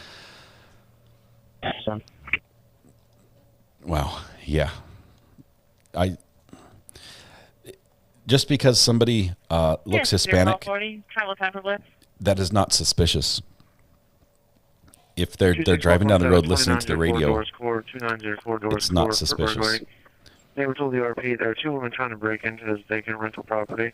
Under description, they have a white pickup on a mega model. Yeah, 60-40, travel time for blitz. And drive it like you stole it. Good. Yes, this is. I just cleared West Coast. You want me to run up there and grab that sewage complaint? Oh man, he's volunteering to take the sewage call. The sewage leaking out of the bank into the parking lot. I'm here now. Just trying to find out where text was coming from. Is you guys Sam 1, your status? He's not Latino. He's Brazilian. Apparently, we don't know the difference. I'm on the 100 spur. I just need to get myself turned around. I'll head up that way. Is you guys Sam 1, your status? Sam 1, still checking. 40, please. 25 Sam 1, copies of checking. 40, please. Unit 03 Pulse 2, copy your stop, 1000 block Kaylin Road. We are listening to what's called a trunked radio system for the Chester County Emergency Services area. So we're listening to pretty much all the police departments in that county. And some of them are a ways away, but we realized that the perimeter really, it blew up. It exploded. It's not there anymore. So we branched out, so we're listening in case something happens a ways away as well. So unfortunately, it makes the radio very busy because we're listening to stuff that's, from 40 miles away. But at least this will be able to hear what happens. It is concerning. It is concerning. I would love to see law enforcement reach out to communities that particularly might be affected by this, and talk to them about how can we work together on this? How could we help? What can we do?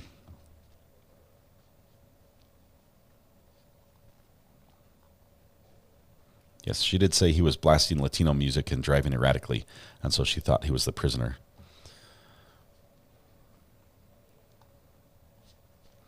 Thomas says, I live near the last sighting and just drove out there. There's still heavy roaming police presence between his last seen location. Unit 03 Pulse 2, okay. When you're available, I'll be holding a diabetic emergency, 212 South Willow Street. Last location in Phoenixville.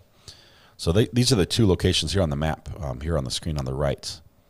Last location, I believe we're talking this group on the left, because that number 8 that's in white on the top, that was not confirmed. But he was spotted in Phoenixville, which is on the right, and the last location over on the left.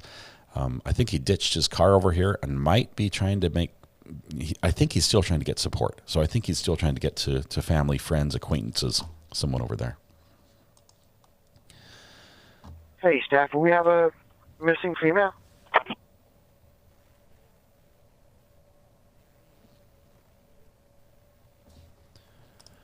Don, welcome to the gallery. Appreciate you joining as a member. Make sure you take a seat by typing !seat in chat. You have reserved front row virtual seating.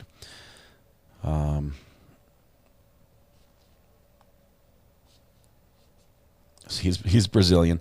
I believe some of the confusion, Holly, is that it's when he escaped from Brazil. He went through a couple countries. No, she's missing from Pottstown. So I just talked to the lady who's looking for her, who told her she's 99% sure it is the missing girl from Pottstown. I'm trying to call Pottstown, but they're not picking up their phone. I'm going to get out here. The water department's out here. I'm going to see if they maybe told her too. But I'm checking the area. The area of Laurelwood Fisher. This is a missing girl call. And she found a lost sight of her in the area of Laurelwood Fisher, so. And she also called the mom to let her know that she found her. Anyway, the suspect, when he escaped Brazil, I'll head down there to he, I'm going to turn this down. It's just so much chatter. When he escaped from Brazil, he may have got an identity that lists himself as Latino. So he got a new identity in another country, and that's where people are basing it off of. But that's not how it works. He is Brazilian still, even if he has a fake ID from somewhere else. 25 Sam 1, the residence is clear. We try to find a way to lock all these open doors. Yeah, 25 Sam 1, okay. Is it okay if I show you status, okay then? Sam 1, yes.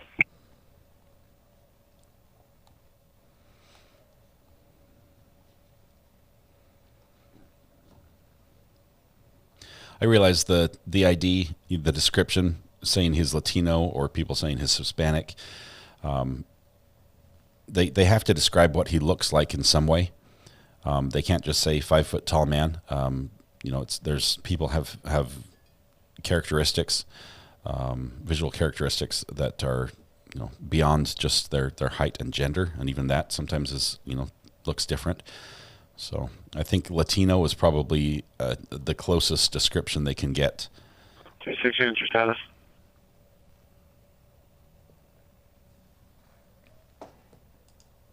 Kristen, the biggest update we just got was a tweet from the state police saying there's going to be another press conference at 2 o'clock. So we have just over 2 hours, 2 hours and 8 minutes before that one starts. That's going to be in the same place that they had the police, the presser yesterday. 26427, our starts BK. 26427, okay.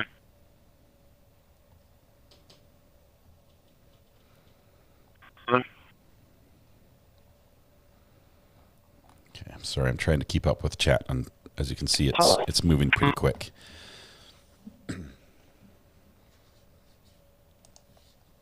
If you have a question for me, if you can tag me by typing the @ symbol and my name, Recovery Addict, that'll show up in orange on my screen, like this right here. 1001 Kimberly Lane. It'll be easier for me to locate. Kimberly Lane. Suspicious condition. Ruby came across a water bottle with a brown liquid inside. Ruby's wife stated it's probably an explosive that contains Drano.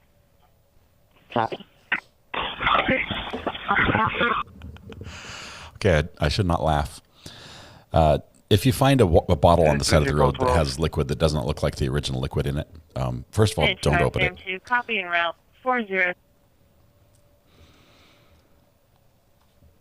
The bottle does not contain Drano, and it's not an explosive. It would have exploded already. Now, Drano can be used to make an explosive. CMT, okay. I'm not going to tell you how, of course, but there's 12, 135, Talgrath Core, 135 Talgrath Core. Suspicious condition came from the PSP tip line. Gray Hyundai Sonata, Kia registration Lincoln Boy Zebra 5985, parked on a snow removal lane for 30 minutes. Subject with a hat inside the vehicle. 29 Sam 2, copy en route 40. CMT, okay. So this tip about the subject in a Sonata wearing a hat for half an hour came through the PSP tip line for this search. 1 to 10. Yeah, I think it's more of a pee bottle than a Drano bottle. Alicia, we didn't hear anything more about the dirt bike call. They probably got up there and couldn't find the dirt bike. I doubt it would be him. The address they gave, that was a pretty far away. Maria, yes, we can see your messages. Cindy Haynes, happy birthday. It's not my birthday, Cindy. I'm not sure exactly where. Can you go to the Fairways office and speak to one of the managers? I guess there's some porta potty damage somewhere on the property they'd like to report. Sure. I'll be right over. That's going to be a fun call to take as well. 3375. So Put me on the stop. 375 bed. in the last 30 minutes, the police have responded to a call about 700 block of Pennsylvania, Maryland, 34469 Charlie Kilo. Okay, that's a traffic Stolen stop. Mercedes. They've responded to a call about sewage linking out from the bank into the parking lot, a pee bottle, and now a damaged porta potty. So I guess it's better than responding to new murders or other crimes that are happening. But still, those poor officers.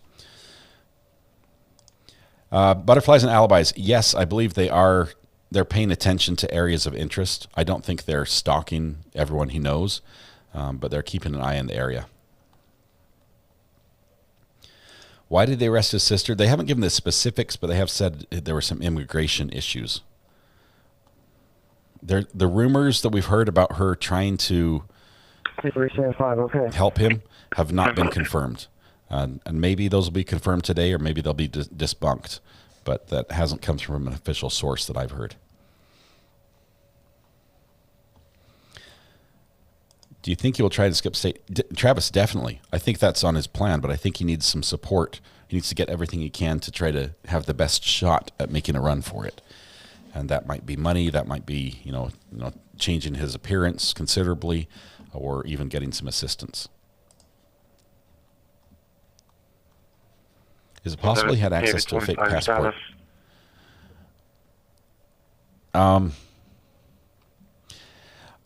He sat in jail for like 2 years, right? After we finally caught him after the murder, before he was tried for it. I think he sat in jail for 2 years.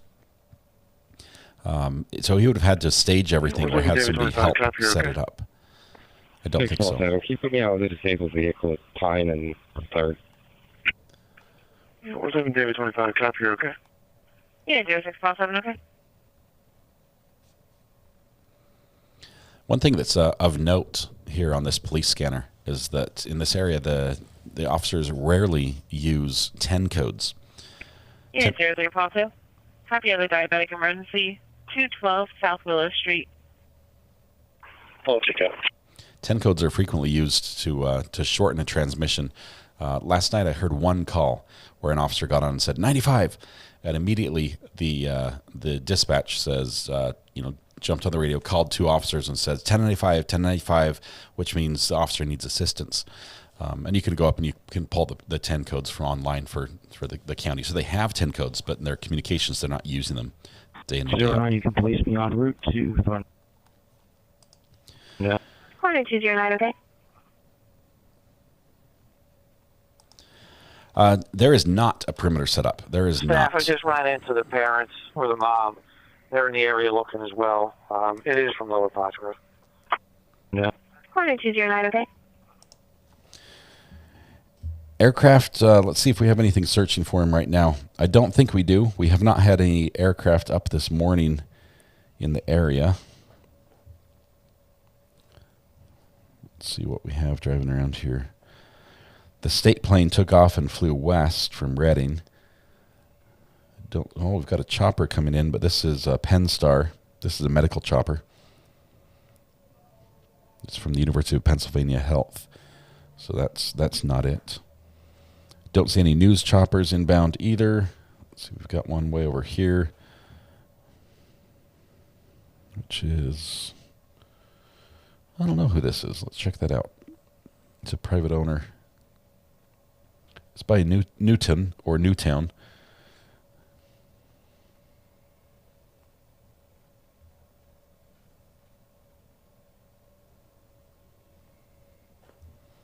I'm not seeing anything over any of the search areas that would be of interest right now.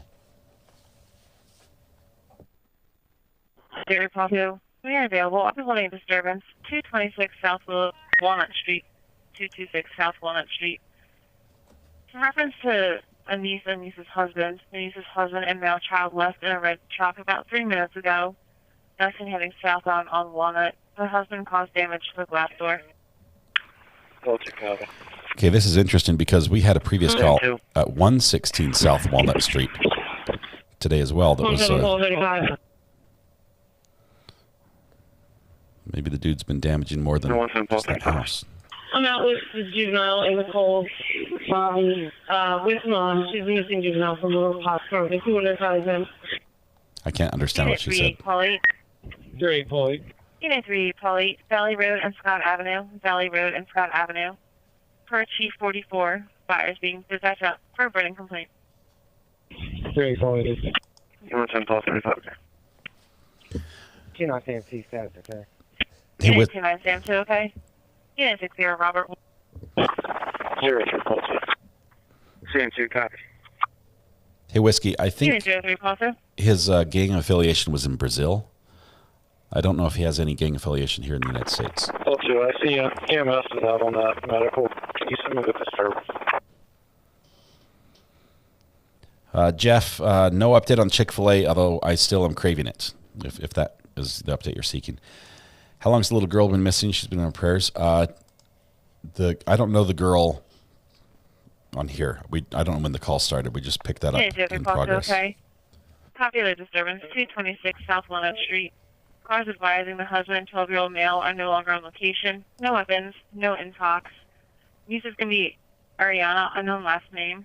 Husband is Jesus, unknown last name. Child's name is Axel. I look like Chad Daybell. Paul 35. Give a name on the juvenile. That's the biggest insult I've ever heard, Mo. Yeah, 60 Robert 1. FCC check first. Appreciate it, though. Thank you. 60 Paul 10. I'll take that for Robert 1. It's Anderson. I'm out with Mom. She's receiving. Paul's in okay. Paul 20 just attached himself. 17 Paul 35. I'm sorry. It's hard to read you with the background noise. You're out with the juvenile. Is the juvenile with the mother? Copy. 17 David 25. I'm out with him. Yes, Mom's here. Juvenile's here. You can contact lower. Sounds Copy, like. thank you. Sounds like it's all taken care of here. Sounds like she's back with Mom. There is not a national manhunt because there's no indication that he is, anywhere other than Pennsylvania. So the manhunt is still located in Pennsylvania, but there is a national, I believe, BOLO that was released, which is a be on the lookout. Initially, when he stole the van, I'm not sure if that's been updated. Yeah, I know what Chad Daybell looks like. The resemblance is spotty at and best. Jersey Falls, Maybe just hair length. advising. You're me right next door to the parking complaint I have for you for a white work van. All 2 copy. Thanks.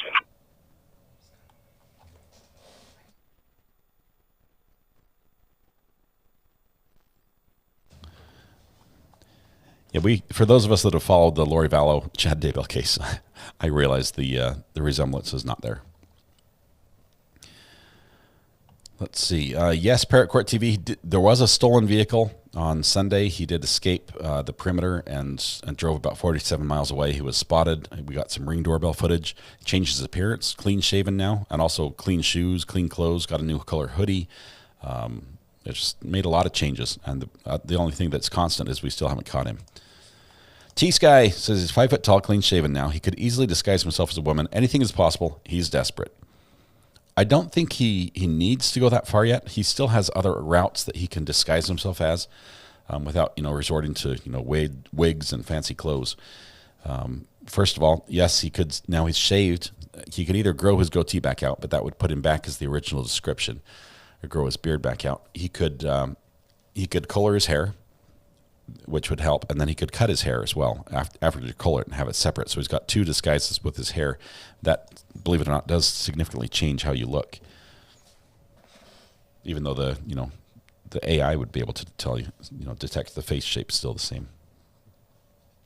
He looks like he's had more sleep than some of us since he escaped, says Crime Sleuthin. Sadly, that's true. He does look well rested.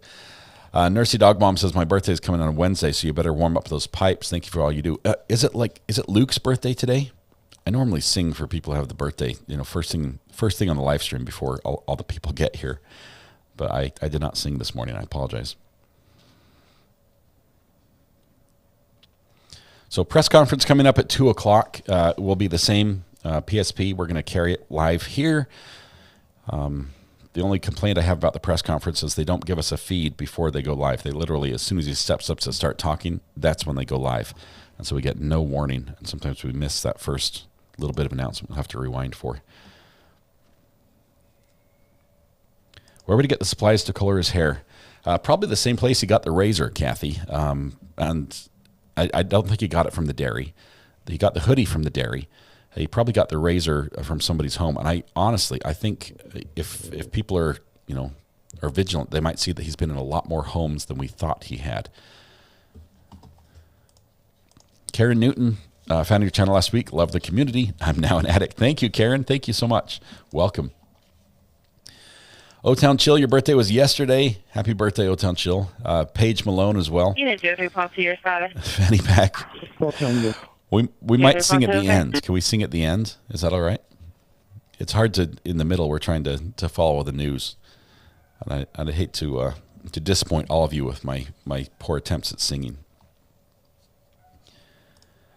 Candace Hoff, thank you for your support. You got that blue courthouse by your name for month number 2. I know we're watching a manhunt, but could we please take a moment to remember those we lost on 9/11? 9/11, yes, we actually started out the live stream doing that. And then the message I shared, and I'll reiterate that now, is that first of all, that was a horrible day. I did not lose anyone personally, but a relative of a relative was in the Pentagon and was in the area that was hit there, and I attended his funeral. And what really stuck out to me after this happened, and it happened almost immediately after the planes hit the tower, was that the public mood changed. And first of all, it was tragic, it was sad, it was terrible, it was disbelief. But in that same moment, it seemed like all of us took a step back and we were a little kinder on the roads. We were a little, not quite as quick to give them that one finger salute to the guy who cut you off on the freeway. And we gave people a little more grace and a little bit, we were a little kinder. We were nicer to each other for just a little while. And so I just said this morning, if we could do one thing, is just bring that back a little bit in honor of the people we lost, who are gone, and all the people who are suffering and have that huge hole in their heart. Let's once again be the people we were when something united us and brought us together, instead of focusing on the things that divide us. Let's try to be a little kinder to people today. It's T-Rev's birthday today. Seriously, that's awesome. Happy birthday to T-Rev. Name of Foxtrot Mike 1578 LFM 1578 Silver Chevy one time. 690 MDC check for SPDI. Danny, this question was asked in the press release, the press conference yesterday. I found it. Sorry, this. You was in Paul 35. 35. I copy. You was in Paul 35. Spoke with Montgomery County. They're going to have a lower prosecutor officer give you a phone call on your cell. We're going to send the confirmation that you found her. Okay, that's the missing girl. Okay, what I will say is they did ask them to release the full video, and the police said they might do that in the future. And the question was asked in such a way, it's like, why aren't you being more transparent? 27 copy of these conditions. Drive, PSP was a little upset about that. And burn. It's going to be an unknown person sitting in a silver van since 10:30. Everybody thinks it's weird to not see the reg of the van. Looks like a silver Toyota minivan. Possible female with glasses sitting in the driver's seat. Very possible. Okay, that's a female with glasses. Probably is not our person sitting in the van. Unit 046. Can you put me on a report at station, please? Unit 046, okay. Unit 16, Paul 90. Cindy, I didn't hear that call. KT, happy birthday in advance. 592. Thank you, Manx Cat. Appreciate that. Or Manx Cat.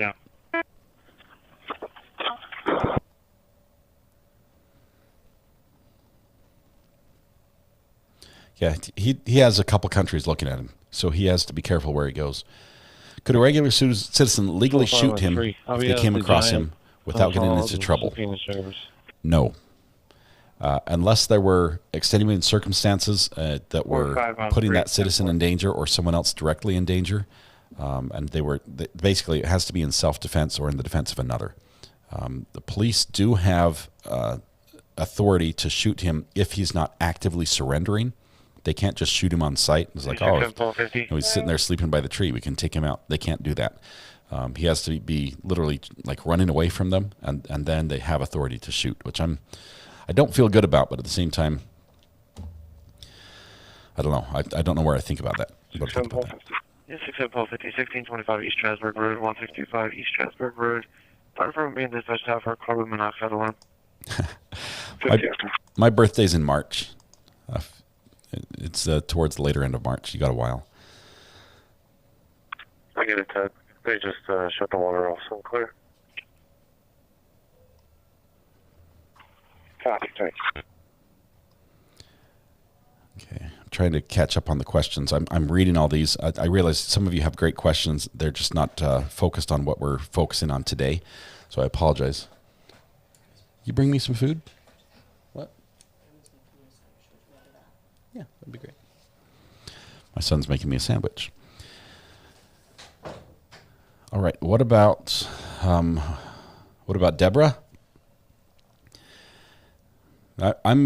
I realize that the murder he committed was tragic and just Ocean 7th floor for an elevator entrapment. Yeah, elevator entrapment. We're not going to listen to. It was gruesome. It was brutal. It was in front of her kids, who were 7 and 4 years old. I mean, it was just the kids were begging for him to stop and had to run to a neighbor to get help.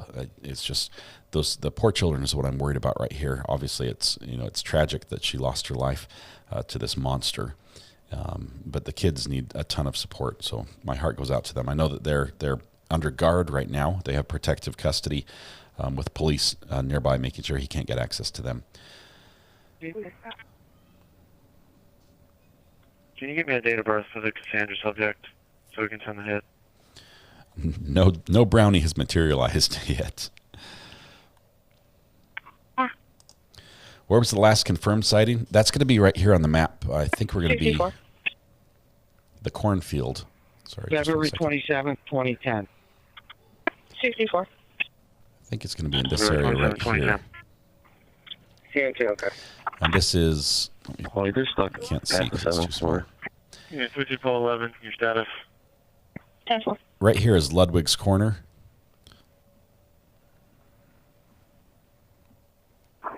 So you've got some wineries, some dairies, and some farms. It's a fairly rural area. 3510-4. Unit 33 Paul 11, your status. 3510-4. 4513, E91, successful. Oh, yeah, copy. Jason will be there in a few minutes.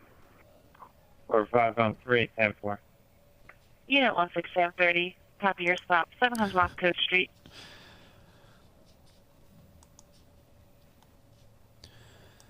I think the slow mode is probably to the maximum, like a 5-minute. I do apologize, but we've got like 6,000 people in here, and we would not be able to read the messages.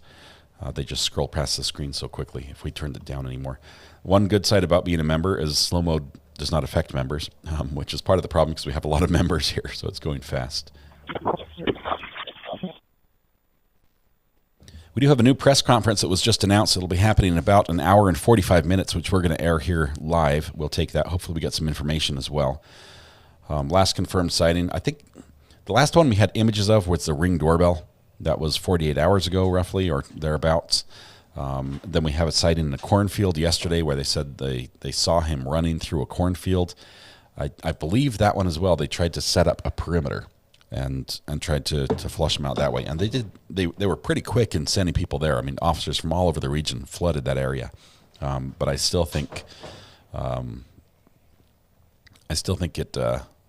was too slow and it was the wrong response. I think they needed to pursue him directly. Pantoufle, Aria, first ever jar of maple bourbon pickles chilling in the fridge, might save to celebrate when they catch this slippery little sucker. I do love spicy maple bourbon pickles, which are available at Walmart. They've sort of been a thing on the channel, but Unit 4709. I can't wait for you to try them. They're delicious. Okay, did you get brownies from the neighbors yesterday? No, this is the first time. I already have a audible alarm from outside. I'll be inside checking the building. The first time I've had that happen. 4709, copy audible alarm from the outside, inside checking. 27442, okay. Bite me. This is a great question here. This question you bring up here. What's the deal with the dogs? What would have thought they would have had an adequate scent to follow after you dumped the van? It's a bit disappointing. Buttercup said she could do a better job. Buttercup is Bite Me, or Rebecca's job, a dog. The dogs, if you've ever watched a police dog work, one thing that's almost always very consistent is their excitement level, their energy level when they're working. Imagine if it were a person doing it. Imagine it would be somebody sprinting around because they're so excited to work. That's what the dog is doing. It's hot. It's rough terrain. It's dangerous for the dog. Branches, sticks. You're in the wild, and even snakes. There's all sorts of problems. But the dog's out working. The handler has to go with them. The dogs can't be worked nonstop. You can't just assign a dog for an 8-hour shift and say, go track him and find him. They're going to work in little spurts. They're going to have frequent rests, and the dogs themselves, they don't have bloodhounds. I think they're using tracking dogs that are detecting where terrain was disturbed, and they can follow the scent that way. So I don't think they have one of Danelo's stinky prison socks. I'm like, sniff this? Oh no, go find him. Go find him, Fido. That's not the way it's going. But so far it has not been successful to use the dogs. Is there a scanner feed of the trooper announcing he saw Cavalcante a couple days ago? Are you talking about the one in the cornfield? There is a scanner feed of that. I don't have it saved, and unfortunately I don't even have the timestamp. We'd have to look on Twitter. Would probably be the best place to find that. How's the Airbnb going? It's almost ready. We're getting the mattresses and the mattress toppers and everything. We're excited to have that set up. Steve and Amanda, we're just waiting for a press conference that's coming here soon. Missing Pieces says salon rumors from TREV channel using map wrong during his stream yesterday. Come on, people, this is why good info is critical. Yikes! Some information has come to people that is not true, and some of it has come that's true that just hasn't been verified. For instance, look at us a couple days ago, Saturday night. We had information. We had a police call we listened to live where they said the guy had him on his Ring doorbell and he knew the sister and this was him. And the police said, no, it's not it. So we said, we thought it was him. It sounded like a very credible lead, but police said, no, that's not him. And turns out the no, that's not him was the false information, and it actually was. So we're waiting for confirmation on stuff as much as we can. Does his mother reside in the U.S.? I believe she does, because they were able to get a recording from her pretty quickly. And that might be difficult to track her down in a foreign country and get her to record something for a helicopter. I don't know, they could do it. Are the neighbors bribing you to decorate your yard for the holidays? Yes, they are, Mama of 3. You've been listening to the podcasts. No, she's in Brazil. All right, so they reached out to Brazil and had a recording from there. They are not using bloodhounds. The police have confirmed that they're not using bloodhounds. They use other tracking dogs. Generally, they're general police dogs, like a drug or a apprehension type dog that can take down suspects. Kayla Newell says, in Indiana, teaching dogs for computers and sense everything, get a break every 30 minutes to 1 hour. I don't know if that's how it is in PA. I want that life. Yeah, so that's a very frequent break. It might take 15 minutes just to get to the area where they found the scent by the river. It's so rough. The dogs got worked too hard and there were too many people out there. We did have a dog that had some heat-related stress that had to go to the vet for a couple days for some care and then was released. Winter Sun, welcome to the gallery. Thank you so much. Appreciate you being here. Appreciate your support. Travis, no, you do not have to pay to be a member. You can type, someone can type !gifts in chat, and then there will be a link that pops up. Just make sure that setting receive gifts on this channel is slid to the right. And then if a gift membership is given, YouTube might select you to receive it. Okay. What if the sister stole the van to pick him up? There's a lot of suspicion about that, but I don't think any of that's been confirmed officially.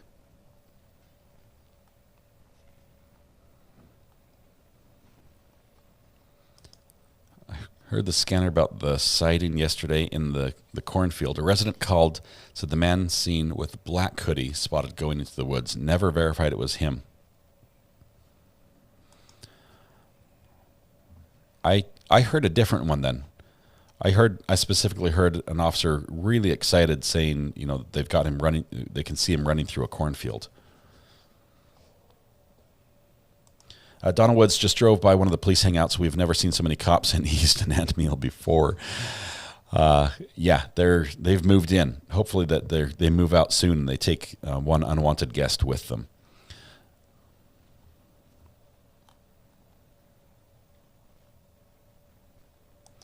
What's the update? Are they at Firefly and Journey's End Farms today? They were there last night. Specifically, I watched Journey's End Farms, and I think they were both there. And there was a big push. Even there was a ton of cops that showed up there really quickly, but they also cleared out rather quickly. They didn't spend a lot of time there. Gray Ghost, welcome. Not sure if you know it, but Gray Ghost is the name of some metal detecting headphones that work underwater. They're really good. It's a good name. You share it with them. Terry says, thank you for putting my grandson to sleep with your calming voice. I think I'll be quieter if he's sleeping. It was at 268 Wind Hollow Road. That was the sighting. Yeah, there are a ton of what ifs and maybes. Dealing with that juvenile. Got the scanner back up here. I turned it off for a minute. We're going to listen again. About an hour and 35 on 290. Hour and 40 minutes. And it is not a hazard, FYI. 91. Hour and 40 minutes until the press conference begins. All right. And that's probably when I can take a bite of my sandwich here. Coffee and Crime, welcome to the gallery. Thank you so much for your support. Thanks for being here. Love it. Make sure you take a seat by typing !seat in chat. Selena K. Selena, man, our thoughts are going out to you today on this day with the loss you just went through. And then here you are gifting memberships, making other people's day bright. So thank you so much. You are super generous. Okay. They did bring in the ground radar. I saw that. I'm not sure if it was... I think that was JLR. I think JLR was showing that yesterday, that they had the ground radar, the pickup truck. It's not actually ground radar. A lot of people have said it's ground penetrating radar. It is FLIR, which is called forward looking infrared. So it's a thermal camera. It also has regular, just a zoom, color camera, and it's on a telescoping pole that can go up like 40 feet up in the air. So the pole, the truck parks, the pole goes up, and they can control the camera and zoom in and look with either a video camera, with night vision, or with thermal into just any areas, and can really just reach out and scan an entire area and clear a field that way pretty easily, or also peek into the forest. Terry, thank you very much for the super sticker. I appreciate that very much. FLIR means expensive. They used to be. You can actually pick up a FLIR camera for a few $1,000s now. A really good FLIR camera, and you can find you can even find hardware, things at Lowe's and Home Depot hardware stores. They have FLIR cameras built into them. There you go.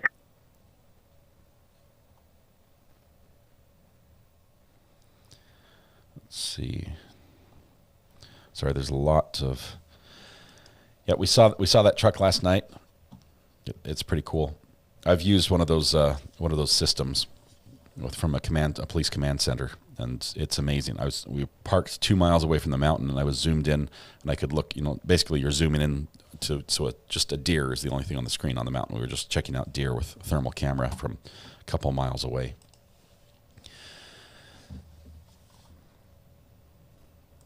Zulu 605 says, I believe the police don't have a plan. They're just hoping someone spots him, and they'll go from there. Hopefully I'm wrong. Zulu, that is part of their plan, actually.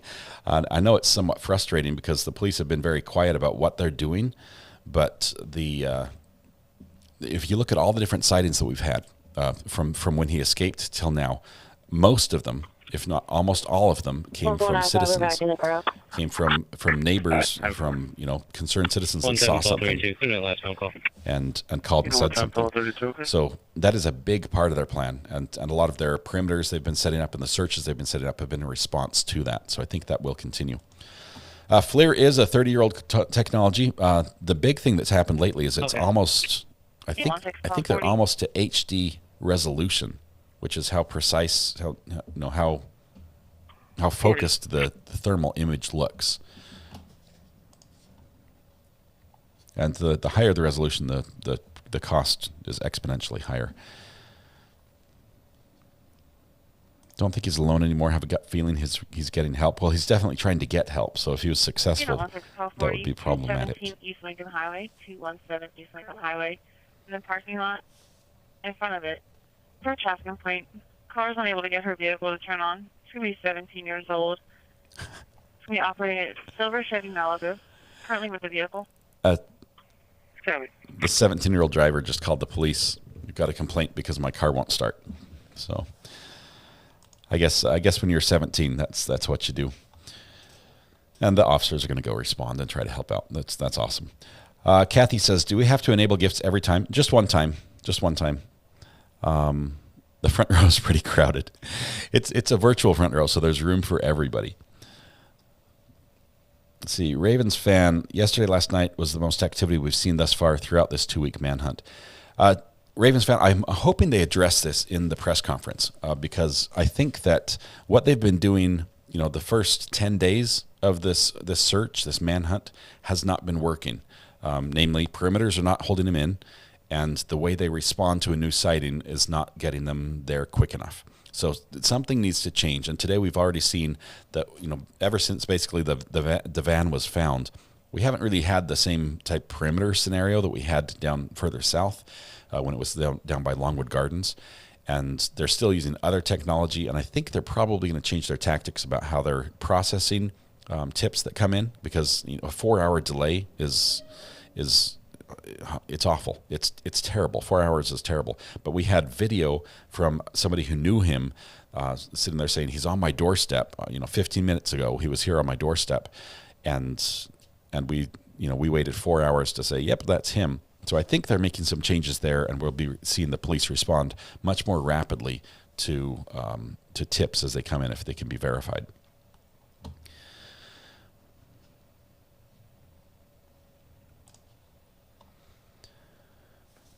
Okay. Let's see.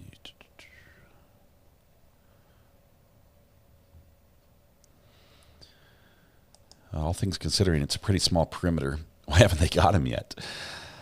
Oh man. I hope he tells all afterwards. I hope he'll tell us what the problem is or what happened. Jill Gioello, is that spelled right, or did I pronounce that right, Jill? Thank you very much for welcome to the gallery. Appreciate your support. Mrs. R.A. is in the chat. Hello, wife. How are you doing, Mrs. R.A.? Let's see. I missed her comments, which she says probably occurs more often than not. Yes, it stays on. Thank you. More activity than Friday? I think different activity is what we saw. There was, we heard a ton of activity with the police that were rushing to this area when they had the sighting in the cornfield. Just all the different communities, the police officers, the townships that were responding to that as the resources were sort of shifting from down south to further north.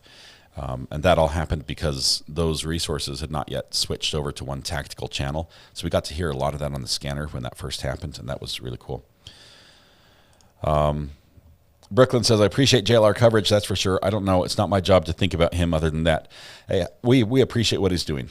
That's what I'm saying. We definitely appreciate what he's doing here is a big benefit to the locals, and it's a benefit to us. And the fact that he's allowing us to do this, I'm grateful for that. And props to him. What?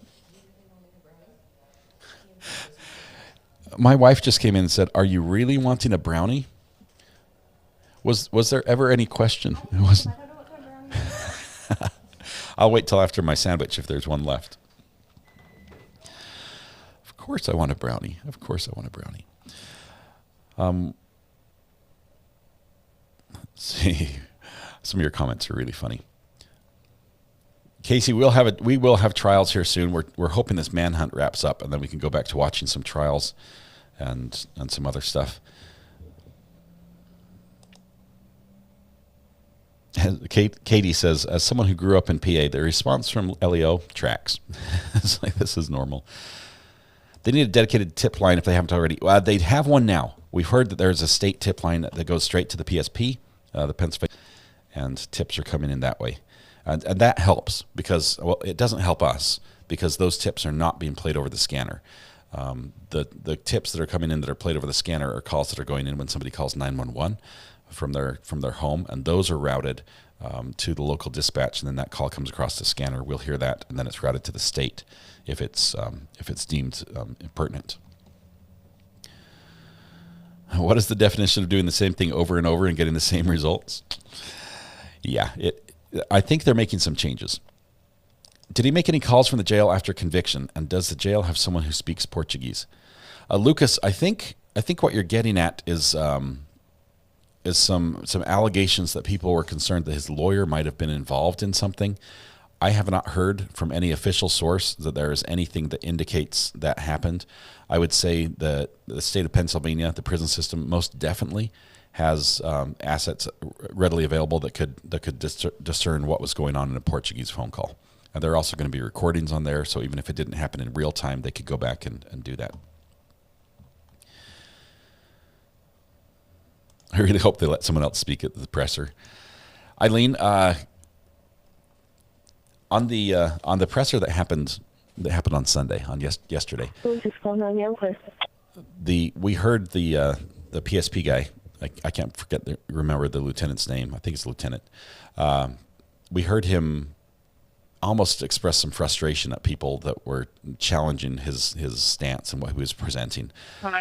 He needs to keep it not personal. He needs to be open and not make it an us versus them, especially when it comes to releasing information, because honestly, they need the public's cooperation and they need to be open and transparent as much as they can. And on the things they can't be transparent, they need to answer the question in such a way that would be like, we want to share some things. We have some active investigations, some leads that we're pursuing, and this would jeopardize that. So I can't tell you exactly what we're doing there. Just know that we've got that part. We're making progress.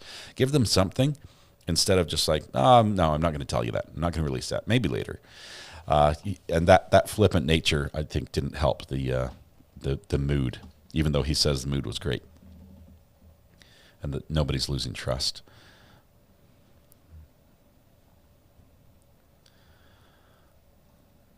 Let's see. Public reports will be key in finding this guy, increase the reward. Peanuts compared to what they've spent already and what they're spending every day, Jim. I would be surprised if, I guess it might be cheaper now that the aerial assets aren't implemented quite so much, but $200,000 a day is much less than what they're spending right now. Cecil, listening from Dallas, thank you very much. Appreciate the kind words and welcome. Good to have you here.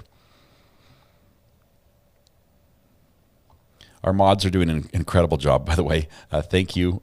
They're thanking people. They're answering questions. They're helping as much as they possibly can and working overtime. Thank you to my great mods. He could use some media training from you. I think what he could use, Chrissy, and generally this is a good thing for most police departments, is a public information officer that has a good reputation with the press, even if it's just the local press. If you have somebody who's the go-to guy who knows the media, and can be and build a rapport with them, and also not be the person who's making the decisions. Usually you separate those two out, and so you don't then have the attacks going right at the media person. The press conference can be a little smoother. You can talk about things a little calmer, and everyone feels better about it. But with him being in charge and being the PIO, the way it is, it seems weird to me. I haven't seen it like this before. I like the PIO setup. Also, they're able to be a lot more responsive because he's not busy calling shots. Do you think the feds are calling the shots and letting PSP be the public face? I don't think they are.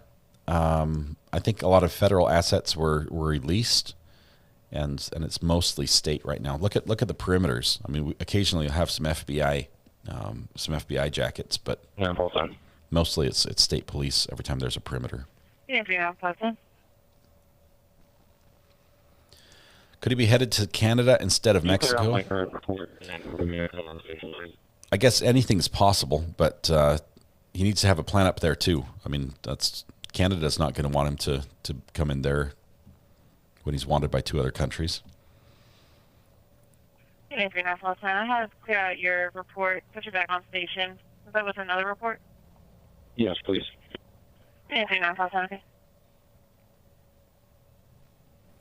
Max Smith says the PIO, which is a public information officer, in bigger agencies are not the sharpest folks. They're trained to say nothing with lots of words. This guy is new to the job, in my opinion. I've worked with some really good PIOs. Are you with Nagoya Adderton? I just got the hit for. 35 negative.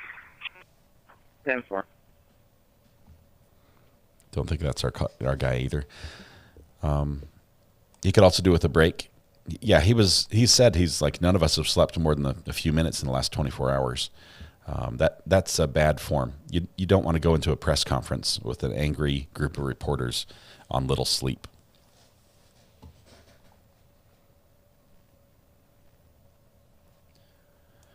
Lindsay, I would say I don't know what language they offer the tip line communication in. It probably is personnel, and they probably do have different language speakers there.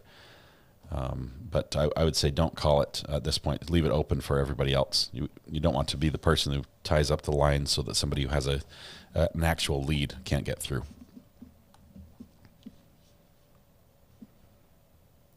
Abandoned Channel says, have you seen the updated map? Many more sightings, and the path he took is all updated. Let me update it right here. It's on our screen. Let's go full screen right here just for a minute. Let's get the updates. Oh my goodness. So yeah, we've got all the sightings down here that happened around Longwood, this area. This was our original search area. And we had the creek side, the creek road over here, that's where Matt was when he called in, talked to Nick, and then he called us the next day. This is the original prison right up here, number 1. But this whole area on these sightings and potential sightings, he was there. Then he breaks out and steals a van and drives up north and hauls up here. And we see him up here, got a sighting at the Ring doorbell. He ditched the van over here. This is a possible one. Lots of sites. So tell you what, this is a very interactive map, and it's sort of hard to share that with you. Unit 284, copy your stop, 338 West Kings Highway. On a feed like this. So at the top of chat, there is a link that we've pinned. It's right here, and the map link is what you want to click on. This is a web page, a Google map that's put together by Andrew and Sean, 2 brothers that have been working this since the beginning. They're also in chat here, so thank you very much. 12 copy. But you can pop this open and search it yourself and turn on and off different things to see how the perimeter's changed over time and everything. So I recommend that, and thank you so much, those 2, for doing this. Are there any train lines in the area that he can jump onto, or freight trains? Yes, there are. I mean, back in the original search area, if you zoom down here, let's see, we were down by, I need to go over by the river. 33 units when you're available, you have such conditions. 284, I'm good. And 284, okay. There are train lines right here. I mean, this is a train right here. This is the bridge. You heard of Pocopson Road right there, and then the creek that they were searching in, the train runs right parallel to that. It just runs down through these trees right here. You can see the tracks continue. So there were definitely trains, and they did search some of those trains in that area. They said that was that the railroad yards were cooperating with them in that search.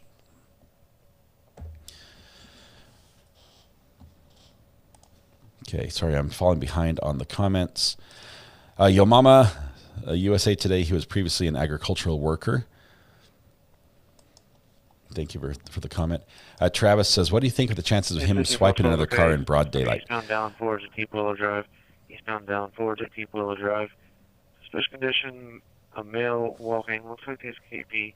Hispanic male in his 30s, 5 foot, thin build, tan and red flannel shirt, blue jeans, tan knit hat, and glasses. No facial hair. Wearing a sweatshirt, unknown color. Seen 5 minutes ago. Okay, so we have another sighting of somebody who looks Latino and 5 foot tall. There's nothing there that seems suspicious, and the fact that he's walking along the side of the road is probably the best indicator that it's not our guy. We test pastime 7 Weeda's pastime. There it is. First time listener, thanks for the coverage. Could you tell us a little about you and your channel? Yes, I used to work for the federal government in the Department of Defense. I loved my job. It was really good. Mostly I loved the people I worked with. The job was sort of boring itself, but it was a great job, and ended up moving to North Carolina. Still working remotely for 3 years doing that until we finished up the contract. Then I spent 7 months looking for work and wanted to still do what I wanted to do and stay here. And all the other jobs that wanted me to move out of state. And I had fallen in love with North Carolina. I didn't want to move. And after 7 months, I sat down, I plugged in some of the equipment I have from going to school for communications, electronic media, and some of the jobs I've had in the past. Plugged it all in and live streamed a court case and had 13 people on that first day. And it was the most fun I've ever had live streaming. And so I did it the next day and the next day. And the fourth day we had 13,000 people in chat. And it was, I was hooked, and I've been doing it since. It's now my full-time job. That's all I do. It started out as a metal detecting channel. So I had this channel first before I even started about true crime. And I've kept the name because I was addicted to recovering artifacts from the ground. But also have my own personal story of addiction with computer gaming that pretty much just about ruined my life and everything that was important in it. So we keep that. We support recovery addicts as they are on their path to sobriety. Anyway, we're a true crime channel, and we like to think that we're the friendliest place on the internet to watch true crime, and just it's fun here. So I hope that answers your question. All right. Today's presser will be We Wish sandwich. He's now out of area and possibly the state. Sorry for the inconvenience, people, says Terry. I'm hoping they have some information that they can give us. What I would really like to see, is additional photos, possibly additional video, maybe some additional tips about what sort of help he's gotten or what sort of help they think he's getting, especially if it involves vehicles that are missing or something like that. I think that should be released right away. And also maybe indications of where we think he's headed so that we can sort of track the path between here and there to know where to be on alert. Whereabouts in NC? I'm near Greenville, North Carolina. Thanks for the kind words, Chrissy. I appreciate that. I appreciate you being here. What does the lead that calls in get the reward? Laura Love CP, or Love Laura CP. The award is probably going to be split between all the people who provide information leading to the arrest. So there may be, the guy that has the ring door footage, that was good information, and it may lead to the arrest, even though it's not directly leading to the arrest. So that award may be divided between a lot of different people. Am I familiar with Denver? Been there a time, or Denver, North Carolina? No. I was going to say Denver, Colorado. Yes. You live in coastal. I'm in the eastern coastal plains. Thank you. Thank you, Holly. Appreciate your support as always. Mike, 3 years as of yesterday. Congratulations, Mike. That is awesome. That is huge. So apparently, Marple had a hit and run a 3-year-old kid and it's coming back to there. He took off white Cadillac. Hey, 17.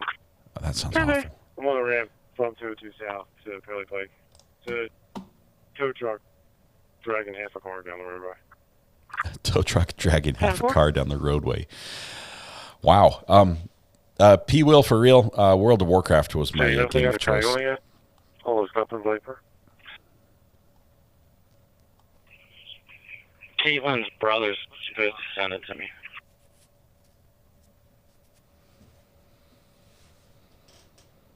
Kathleen, thank you for the kind words. I appreciate your support. Any copy of temporary. All right, just let me know when you get it. I'll search it and I'll be sitting on the pike. It comes down that way. Something about your name gave it away. Top Cell Guide. Copy of temporary. 3. Yeah, 37 Plaza. Top Cell Guide, do you make fishing rigs and sell them? I may have met you. All right, I got it now. It's going to be Mary, Frank, Victor, 4208. The presser is in 1 hour and 15 minutes. And it's Mary, Frank, Victor, 4208. It's a white Cadillac. Looks like CTS or something like that. Yeah, 37 Plaza. 78. Copy of temporary Ohio registers. That white Cadillac was involved in the hit and run with a 3-year-old. 718-311.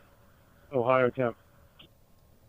Yeah, Yeah, 37 call to at the CVS, 3373 Lincoln Highway, 3373 Lincoln Highway in the pharmacy area. EMS is being dispatched out for a sick person. Yeah, 2710, copy, South 31 West Pine House Road. Got it. She say if there's any damage to it, so I can keep an eye out. Comes back to BJ's performance. Nah, she didn't say. Apparently it was a black male driver unknown age. Outlaw 640, copy the allergic reaction. 580 East Lincoln Highway, apartment number 2. Okay, so interesting stuff on the scanner, but nothing right now that we're hearing related to the manhunt. So we'll turn that down just for a minute here. This is all current. I love all the sobriety. Yes. Yeah, must have just happened. I love all of that. 16190, you can send me 40's call. Clearance. Yeah, okay. Don't tell anybody about the Outer Banks here in North Carolina, or they'll all move here. So. 8392. The reward is given to the last tip who reported leading to his arrest, says Eric. I think they may have people that fight for it. Might fight. When did press conference become a presser? Tish, I worked in the news media for a while, and I don't know why they call it a presser instead of press conference. It saves a syllable, but it is what it is. They're calling it a press conference. It's going to be held at the same place the one was held yesterday, that same fire station down there, not far from where they had the Mushroom Festival over the weekend.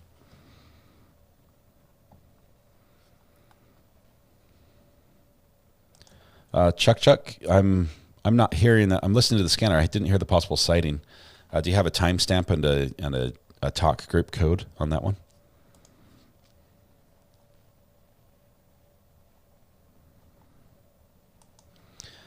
Here's an interesting conspiracy theory. Sorry. I think the guy on the porch was a family member decoy. There's no way dude still has prison pants on and shoes on and clean. Nope. I don't have it. I just pulled it up on Viper. It's CTS or CTU something. All white, tinted windows with the sunroof. Unit 0971. They're under the pressure to give answers, says Rudy Patootie. Unit 0971, number 11, Union Street, number 1. AK says, this guy's heading to Reading, PA. Mark my words, if I was you, I'd check and map out which waterways from Nantmill lead to Reading. Isn't that upstream? I guess it doesn't. They're flowing to this river here. Your status. Good, thank you. See, that's Lifeline. Unit 30.7, okay. Unit 60.10, copy your stop. 1700 block, Baltimore Pike. There's EXO.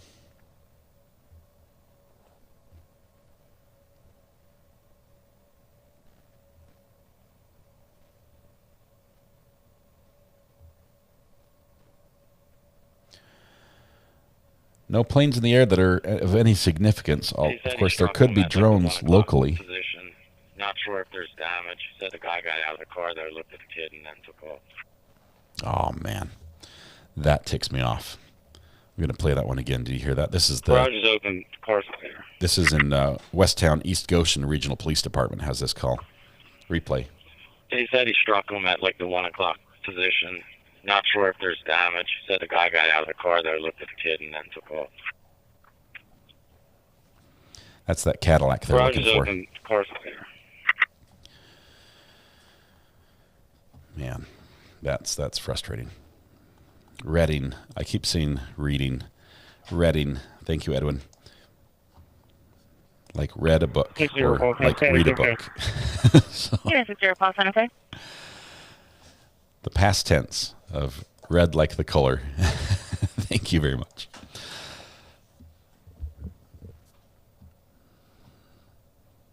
This all could have been avoided with a $4 tub of Crisco. Just grease the walls. He would have fell flat on his face.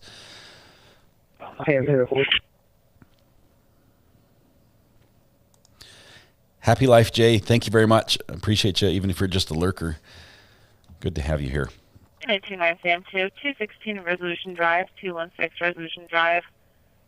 EMS is being dispatched for a sick person. Okay.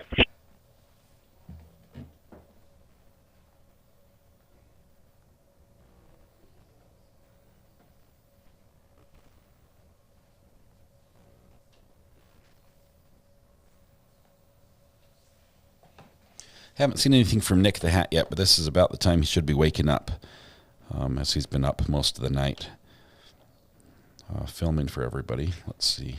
Let me check online and see if we've got anything from him there.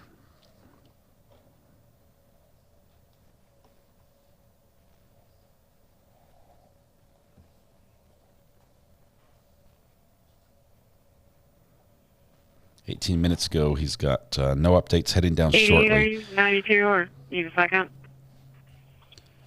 He said it just happened a little bit ago, so the car probably won't be in our township yet, but it'll probably soon. 87 is going to be over here in a minute. 10-4. Unit 42, call 10. Good. Unit 33, call 12, your status. Oh, okay, checking it right. Yeah, I see T-Rub's footage. Middle School, 255 North Kingsville Pike. I think that was yesterday. Condition. Okay. Tommy just texted me. He's going to put in his Viper for the hot list. Ah. Okay. Nick will be on shortly. I think 18 minutes ago, she said it was headed down. Depending on where he stayed, if he's got a place that's closer to stay, he's been traveling an hour to the scene every day. I struggle with pronunciation. I struggle with my own name sometimes, Wendy. So thanks for your patience with me. You don't want to 1030 copy your stop. 100 lock using it.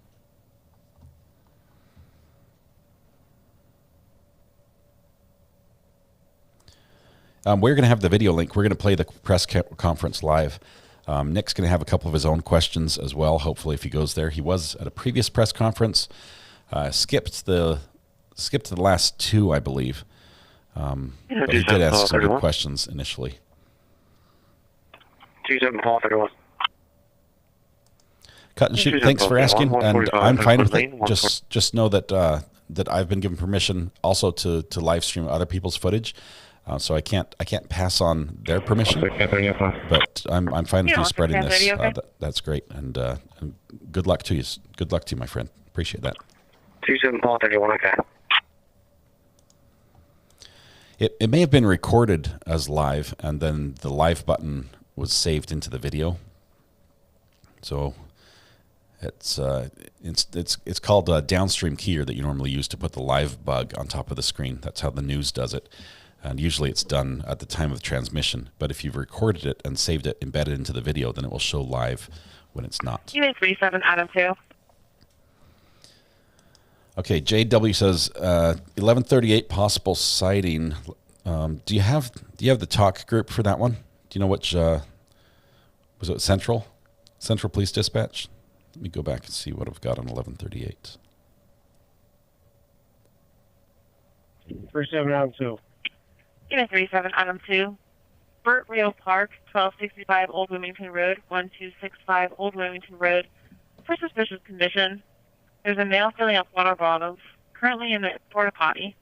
Carter thinks that it could be the escaped prisoner. Filling up water bottles, currently in the porta potty. Okay, that it's better than just somebody walking down the street or shopping at the store and happens to be short. Let's see, 838. We've got this call right here. Hey, Sergeant Whistler and I will be good. Just stay out there with Mom as long as she needs and make sure. That's not it.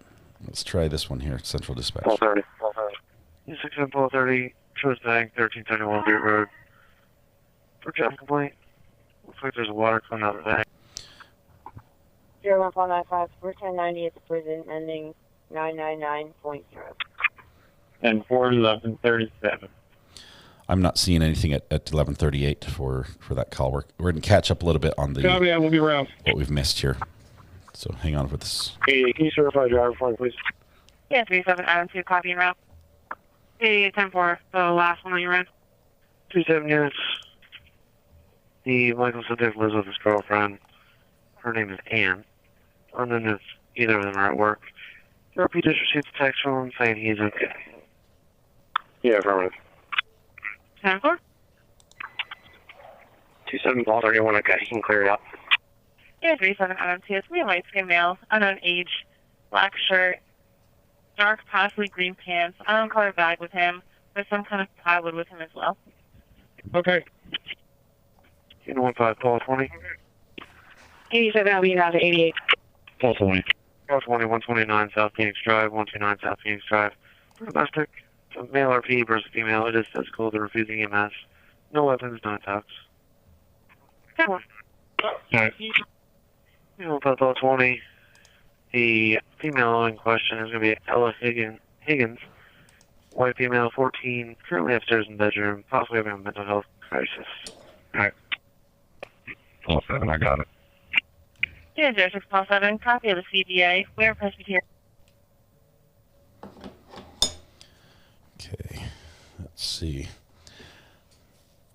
Now we're caught up on the audio, so anything we hear now on the scanner is live.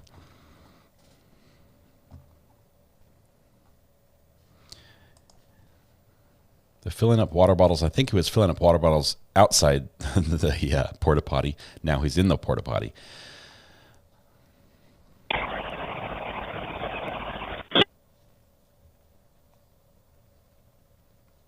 Kevin, yes, we are keeping our eye out for some new trials to follow once this is over. Male is now outside the porta potty throwing bottles up into the air, and he is now putting on his book bag. Unknown color. I'm 2 copy. About a minute out. He's throwing the bottles into the air. This is not our guy. This is not our guy. Do you think he would walk around during the day or shield himself until nightfall? I think he's shielding himself. Okay,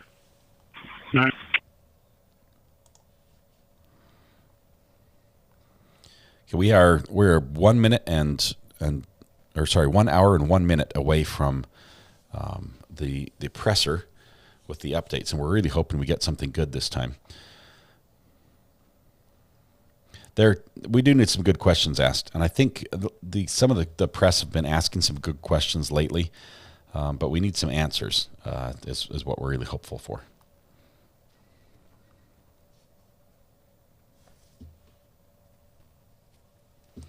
Escaped convicts don't have time for water bottle flipping. I don't know. He's been sitting in the woods with nothing but maybe some trash and a water bottle. He's been practicing for a while, maybe. 7 units. Male is currently to the rear of 1251 Old Wilmington Road, 1251 Old Wilmington Road. Dropped his items and picked them back up. And he is now turning around and heading back towards the drinking spout near the porta potty. I'm 2 copy. South. You know, on 2 Fox, okay? This guy's just having fun with the water bottle. He's playing with trash. Not our guy.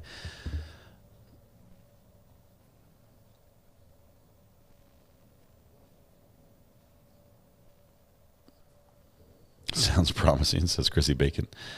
Yeah, that's not our guy. Let's see. Check the airspace again. We've got a small plane over West Chester. This is a private owner, and it's flying around the area. It seems to even have covered. Let's see. Unionville is where the staging area was for the helicopters previously. It's flown down almost to the Longwood Gardens. It's now flown up. It's gone above West Chester, but not all the way up to Phoenixville.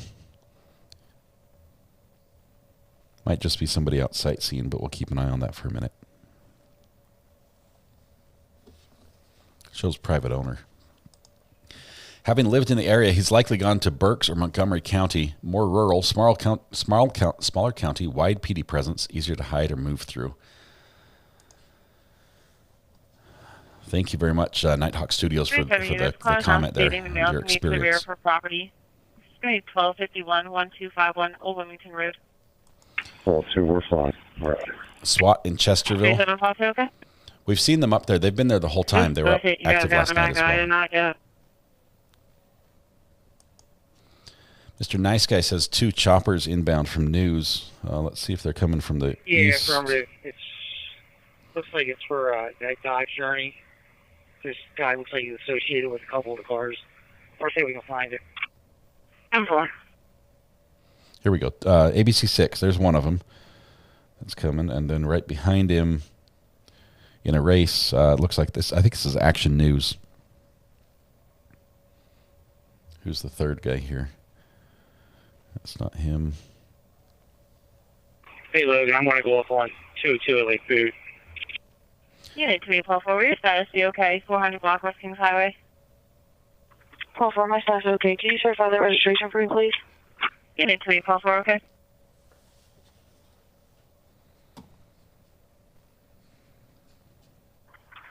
I'll go here at 100. The vehicle's been seen down this far. Robert, thanks for the kind words. Good to have you here, my friend. From what I'm seeing on Viper. Another's heading towards Pottstown. Right now, we're just monitoring Chester County. Chester County is huge, by the way. All this is happening in Chester County. We are monitoring a lot of townships that weren't initially involved.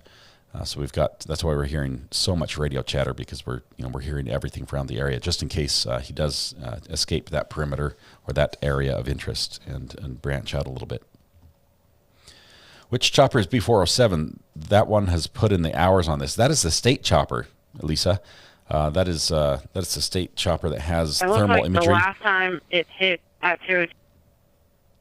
And it also has. Unit all property, copy rapid disturbance, 222 Winding Way, 222 Winding Way.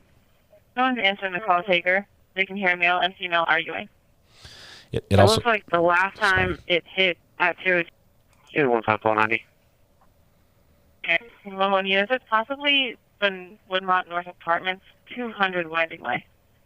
200 Winding Way. Car disconnected. Something call back now.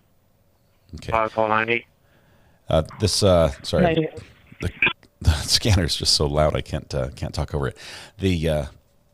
I was trying to say the B407 chopper has been the one that's been playing the message with the speaker from his mom, from Danelo's mom, telling him to surrender. White female, brown t-shirt, black shorts, no weapons, no intox. 15 units, there's a dog in the home. It is friendly. 90, okay. Will possibly be violent as well. Dog in the home, possibly violent. Hope that goes down well. 111 units. I have nothing in the incident history for the phone number. Yeah, 3411, copy. Stop, 1632 Cambridge Road. Copy. That presser starts in less than an hour, and we're going to carry that live here for you.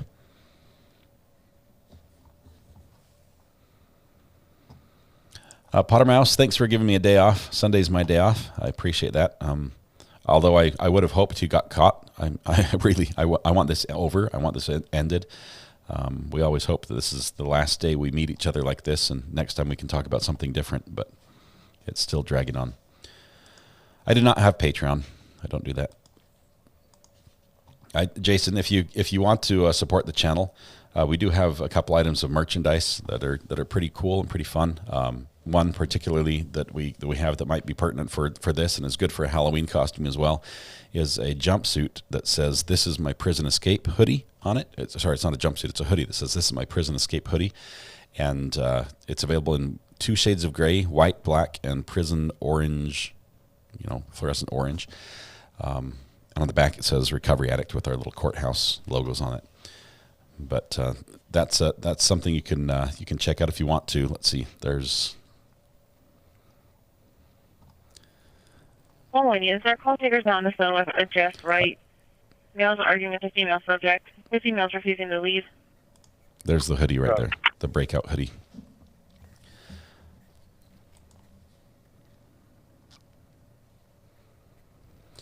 I've not used Rumble. I haven't needed to. We had a little issue with YouTube for a while, and we resolved it. 3411, okay. We might go back to it.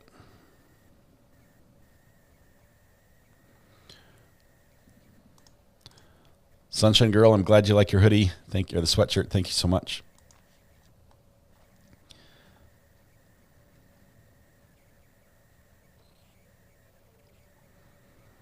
Units. Females did have a knife. The knife is not.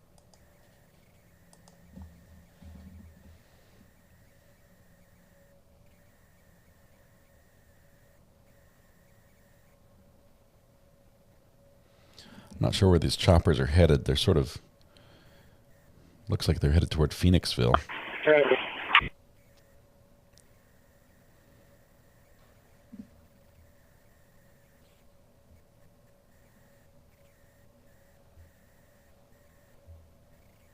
You want 5 ball 20, your status? Well, we'll be all right. 48, 42. Exactly. I'll 5 ball 20, okay? 9-5. Travis, I don't know where he is right now. And the police, I don't think they know either. But if somebody does know, please let us know, and we'll see if we can get him arrested.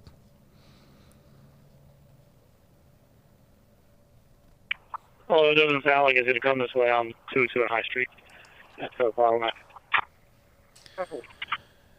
Let's see. Cousin works for Homeland Security, who is out on scene. We saw them on scene. Action News is out there in 2 vehicles, no helicopters yet. I think this chopper that's just going over Norristown, isn't this Action News? I have a well-being check, 127 Hemlock Alley. N20 TV. The caller, which is Penn Medicine Home Care, stated that nobody has heard from a John Joy since last night, where he then at that time threw up blood. They would just like him checked. There's no significant history of drug abuse or mental illness, just basic medical illnesses. 10-4. 1-4, copy. 1-4-5, 10-4. Well, 1-4-4, I know you're on location. Clarissa's still in the apartment. It's a white female, 34 years old, wearing a pink tank top and shorts. Okay. We're going to turn down the scanner just for a minute. I'm going to give you an update. Laura, thanks for asking for that. Here's where we are. The last known images we have of the escapee were received, I think, 10:30 at night through a Ring doorbell. And that was a call that came into the police from someone who knows the escapee's sister. Okay, and he says, hey, I think the escapee's on my doorbell. I've got the pictures. I'm trying to get it to you. The police right away said, nope, that's not him. Even though this is somebody who knew the escapee, knows the sister, and says this is him. And so they brushed it off. 4 hours later, they said, wait, that was him. And so they moved up and zoomed in on that. That was going to be up by Phoenixville. We've got the stolen van. He escaped the perimeter that they had set Saturday night and stole a van from a dairy. The van had the keys in it. He also stole a hoodie from there. He trucked 47 miles up to where he was spotted on the Ring camera. There was another sighting as well up there. Then he went and ditched the van. And then after the van was recovered, they did locate what they believe was him running through a cornfield, and they set up a perimeter, tried to search there. They put drones up in the air right away. Didn't have a helicopter or planes, probably because of the weather, but the drones were up, and they couldn't find him. And so right now he's in the wind. We don't know where he's at. Anyway, we've got an update from the police coming in about 50 minutes.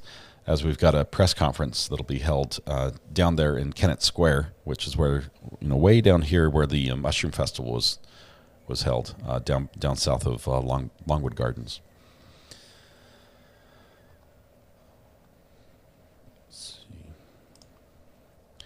Where do you find the hoodie? There's a link. There's a link for the hoodie. Let's see, I can pull it up on screen for you if you want.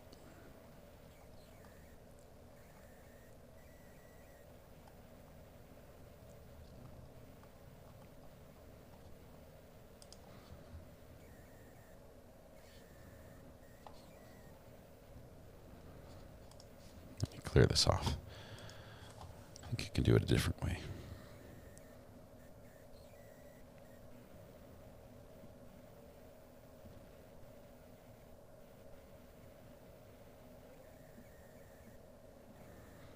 Anyway, we have a few items of merchandise, and I was saying this. That's a way that I feel that you're getting something of value that you guys want. Instead of just having somebody send money to the channel, I'd like to sell a product that you guys that's high quality, that you guys enjoy, and that's a great way to support the channel that way. So thank you very much. You can find all of it through the store page. If you go on the YouTube and look at you can scroll through the community page. There's a store where the merchandise is over there, and that helps us out. So thank you to those who choose to do that. Okay. I think the sentencing for our friends James and Cindy is this Wednesday. Yes, it is.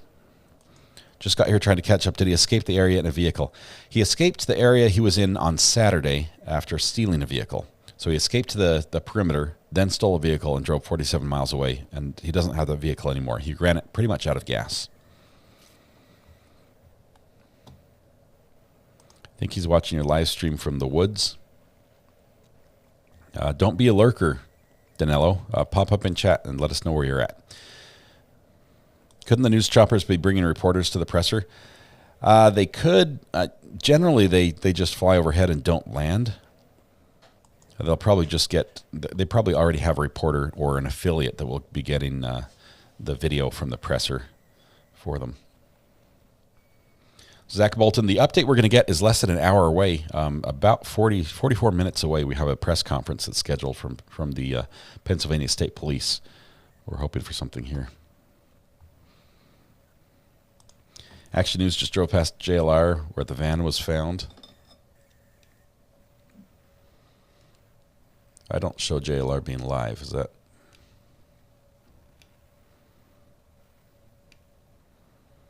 Yeah, he's not live right now. So you might be looking at old video. Check tail number N926ST. This is right here. It's out of Philly. It's a manned plane from how it's flying.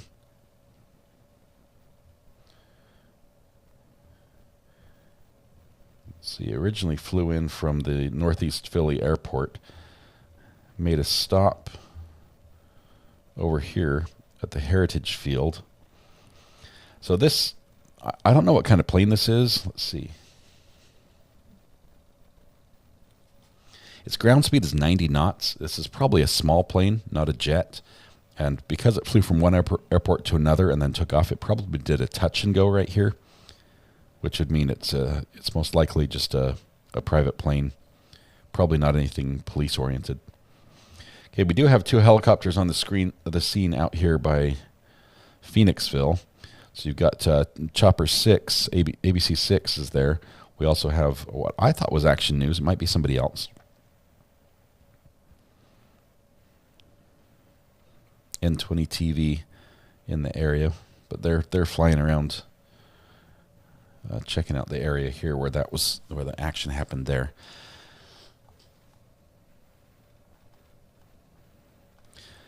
Gloria, thank you. Stay safe, stay vigilant. Let us know if you see anything.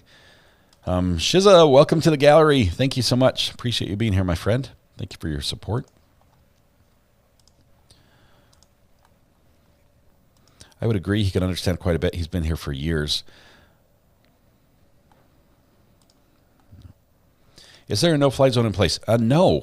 There has never been a no-fly zone in place, to our knowledge, throughout this manhunt. I know there's been some stuff reported that was the case, but in looking at the tools that track no-fly zones, when like a TFR, a temporary flight restriction, is put in place by the FAA, we didn't see any showing up on the map. So it's possible that the news media was asked at certain times to participate in certain ways with their equipment. Say, like, can you help us look for this with your night vision, or can you stay out of this area while we're doing XYZ operation?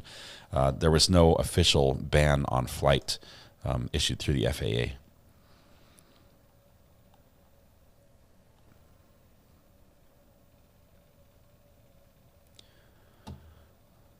Okay. Police plane is almost to North Carolina, still in Virginia.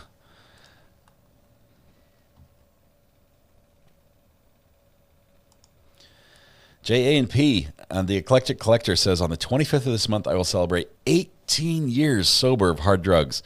JA&P, thank you for sharing that, first of all, and congratulations, my friend. That is an amazing accomplishment. That is, for those that haven't been in a situation like that, that is 18 years of one day at a time. That is just incredible. Congratulations. Thank you. That is an inspiring story. Thank you for sharing that. Okay.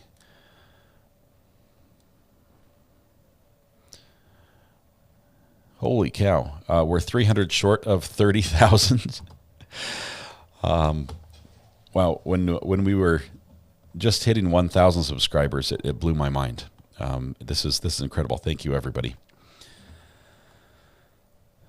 All right.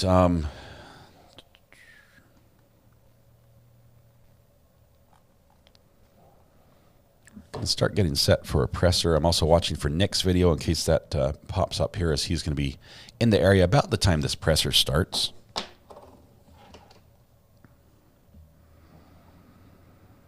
See if we have any updates from him. Last update was about 45 minutes ago. And he's heading down. Not sure if he's going to go to the press conference or not. What's the weather like in the area? They had some pretty crappy storms, but I think that's cleared up a little bit. Let's see. Are those red dots the places he might be? Marcy, those red dots on the screen, this is sort of like an overview of the entire search area. And this is an interactive map as well. This is a Google map where you can access this yourself and use it just through the website. You can use it by clicking on the link that's right here in chat. It's pinned at the top of chat. It's this map link. This is made by Andrew and Sean. They've done a great job putting all these items on the map and keeping it updated as calls come across the scanner, as police share information, and you can pull this up and you can walk through chronologically the events of the entire search, as far as where the search areas were, how they condensed, how they expanded, how they moved. This map will walk you through all of it. It's a little bit hard to do right here on the live stream, the way we're sharing information, but see, the heli just took off. Let's see, we've got what I thought was Action News way out ahead of ABC Chopper 6, who are now by Netmeal Village. Starting to circle that area. This is near the cornfield that they were searching, which was right here, I believe. So we're close by that.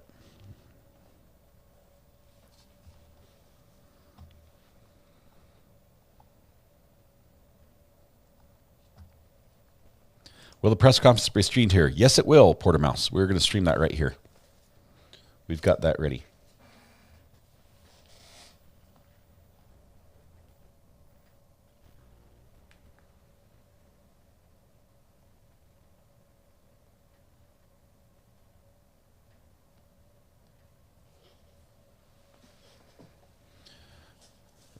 That's coming to us through the Chester County Attorney General's office, and we'll be streaming that here on this channel. I'm local. Why aren't they doing aerial grid searching with several helicopters or drones? Dave, the helicopters have some great technology, especially when it comes to, I mean, their cameras are phenomenal, first of all.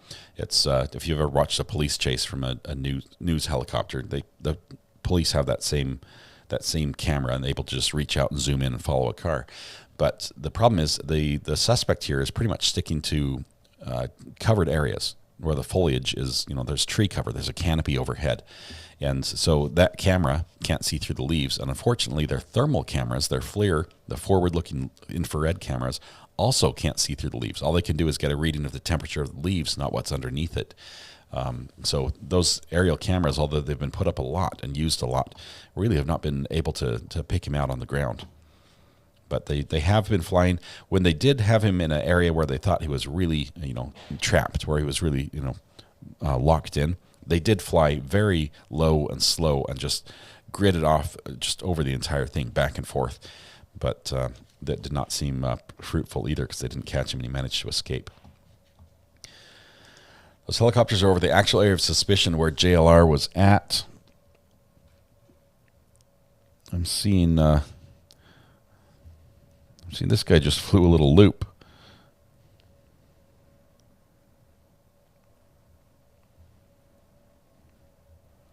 Let's follow this guy just a little bit. This is ABC 6, Chopper 6. Can I put the scanner back on, please? Let's do that right now. Let's see. Let me scroll back through the scanner, see if we have any calls from any of the talk groups. News, vehicle headed 422 in Riverbridge. 7 copy. Thank you. 12:30. 12:30, Watermark of Bellingham, Brandon Building, 1615 East Bay Road. First floor, apartment B114. EMS being dispatched out for sick person. 6777. Clear me from the correction. 67450. Clear my business check. Send that watermark for that. I have a well-being check, 127 Hemlock Alley. The 15490 Dunkin' Donuts, 218 Knott Road, for theft. Homeless woman was served food, now refusing to pay for it. She's still inside the lobby. White female, brown t-shirt, black shorts, no weapons, no intox. Dunkin' Donuts theft. Possibly in Woodmont North Apartments, 200 Winding Way. Unit Olin property, copy around for disturbance, 222 Winding Way, 222 Winding Way. No one's answering the call taker. They can hear male and female arguing. Okay, so we don't have any calls that came in. From Penn Medicine Home Care. Apparently one of his relatives was trying to reach him. 5 units, vehicle headed 422 in River Bridge. 7 copy, thank you. 0495 will be 91. He is 92. You will give her a call. 149510-4. 216-90, top of your spot, 800 block East Lincoln Highway. 8 Polly, copy your south, 1100 block West Lincoln Highway. Who's in chat? Who came in chat? Did somebody pretend to be him?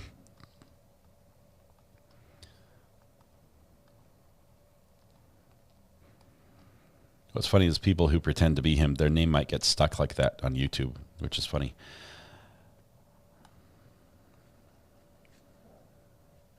Nick's channel. Yes, Nick's channel is Nick the Hat. He's not live right now, but he is on YouTube as well as on Facebook and Twitter. He's streaming to all three when he does go live. Nick the Hat, you can find him at NIK-THE-HAT.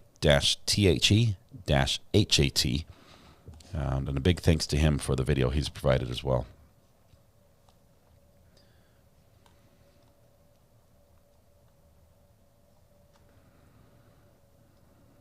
Okay, I'm looking for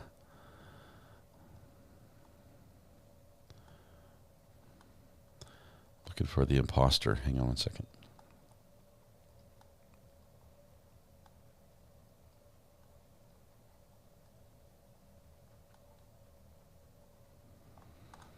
Can't see there's so many chats I can't see it. When and how does this guy sleep? Does anyone know the answer to this? Mike, we know that he's been on the run before and he's lived in the forest before, specifically when he was on the run in Brazil. So he's not new to this. You 16190 your status? Can we have a Nick command? I can build one. It'll take a little bit. I can't do it right now. Can you try to pronounce Nick's last name? Steven. I have a hard enough time pronouncing Nick's first name. You know this. I struggle with pronunciation. Yeah, 38 Polly, your status? 38 Polly, okay?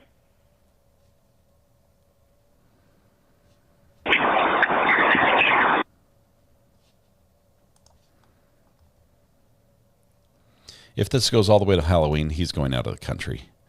At that point, he would be out of here. Presser is at 2 o'clock. We've got just over 30 minutes, 36 minutes until that goes live. Nick uses his full name on YouTube. Yes, but his handle is Nick-the-hat. YouTube has handles now. It makes it easy to find it. Suspect still wanted in Brazil? Yes. No, I can't stream Fox 29. They're a little protective of that.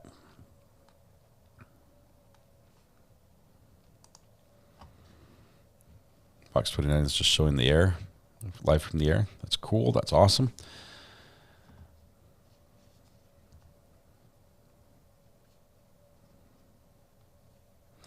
Recovery Addict did not get his brownie. He has a sandwich, which is still uneaten, and hoping that this he'll get to eat it during the press conference.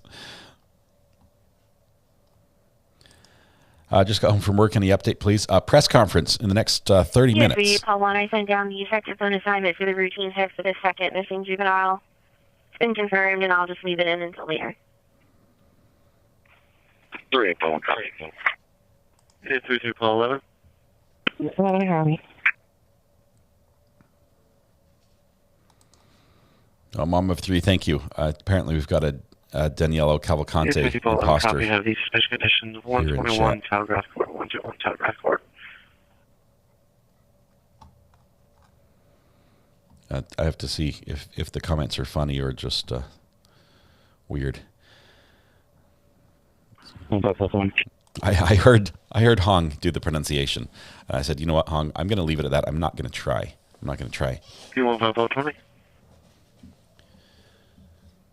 Nutritional deficit has to be kicking at some point. Danelo doesn't have unlimited energy. Have one female under custody from 129 South Phoenix to my station, starting miles when you're ready. Mike, not that kind of brownie. Thanks for looking out for me, though. At least I hope so. A neighbor brought it over. It could be just about anything. The Yeah, with it. it's a semi drove by. 645.3.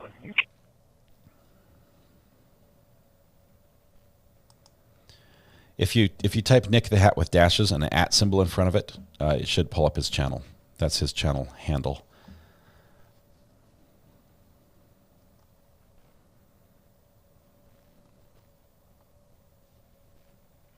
Phone line. Hold on. He looked like he was almost taunting us. Yeah, there's his handle on YouTube. He also streams the same stuff on Twitter and he's on Facebook. Drive, 278 Stonegate Drive. EMS is going out for respiratory difficulty.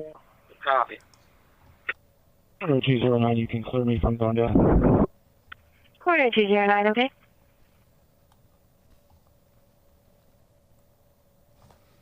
Okay, Chester County just tweeted again about the press conference.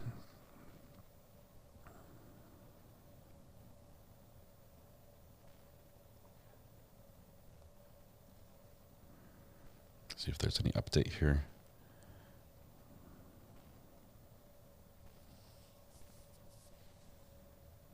No, they just reposted the state. We're on Tulsa.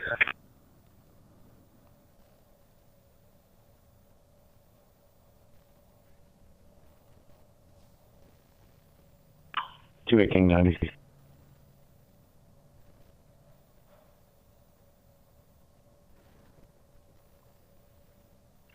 Yeah, 39 full time.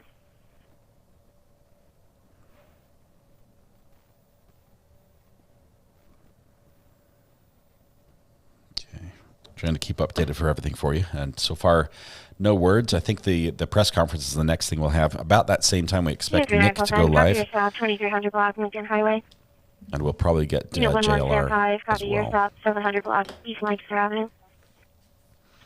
21890. Not corn, sorghum. Sorghum is what we've been seeing in the fields. Although there probably are some cornfields up there. 21890, proceed priority. We have an open door at 102 Lakewood Drive, 102 Lakewood Drive. We're checking there for a vacation check. 21890, copy open door at 102 Lakewood Drive. 1495.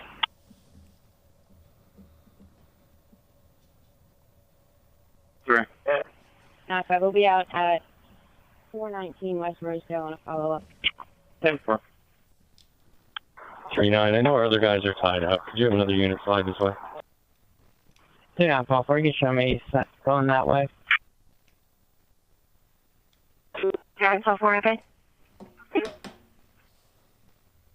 3944, taser deployed. Taser deployed. You hear that? Give me just 1 second. We're gonna show a little bit of footage here for just a moment. Copy, taser deployed. 160 on 30. What's their location?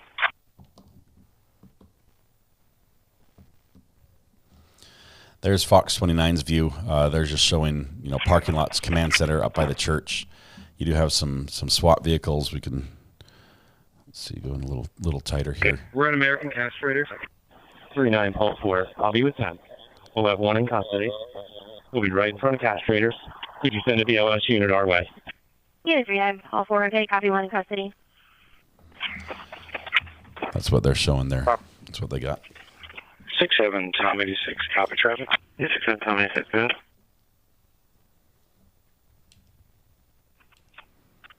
Bridlewood Boulevard by Spur Lane, close to 926. Unknown state temporary registration Sierra 1616072. On a silver Hyundai Elantra, 2 occupants. 39 Paul 10. You're 39 Paul 10. We're going to have some ALS for head injury after case. Copy ALS for seizure. Head injury. Copy for a head injury. Jerry, you want me to move you down that way? Okay.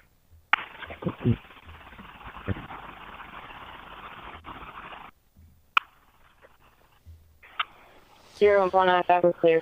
I'm not showing any traffic. Ooh, that's loud. Traffic closures. Wonderful. I'm a little behind. Just let me know if they need anything else. I'm trying to get to them. I copy one in custody, though.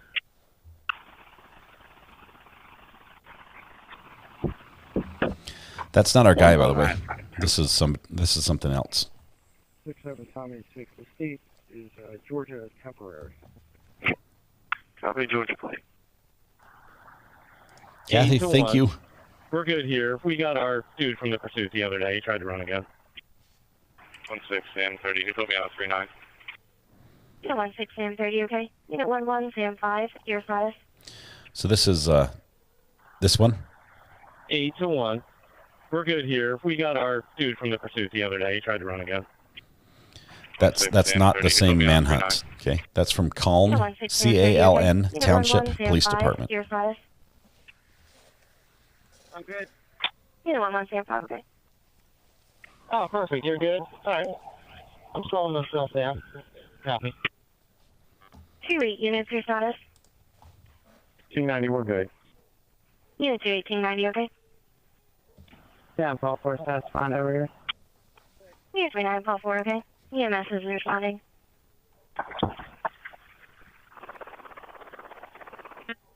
Unit 4 Paul 11.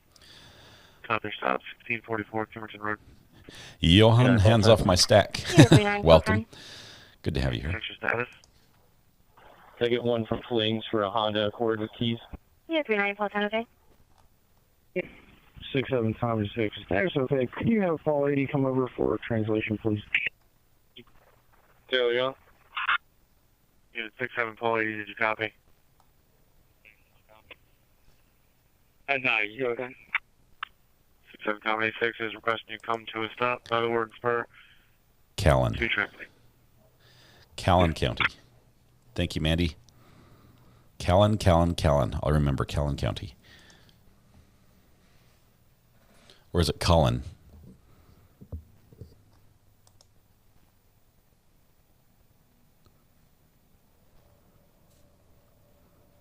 Nine units, travel time for Flings. I'm also going to be holding a child locked in a car on South Callan Road when someone's available. There's Callan. South Callan Road. Sam, want to say that again? I missed it. 34 Paul 11. I'm okay. Yeah, 34 Paul 11, okay? Yeah, 15 Paul 20, go ahead.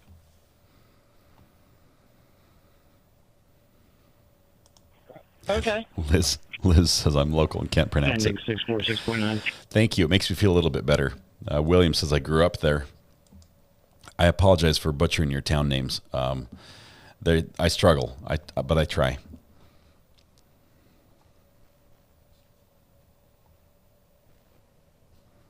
Paul 63, MDC check for report. 63. Callan. Paul 10, MDC check for phone assignment.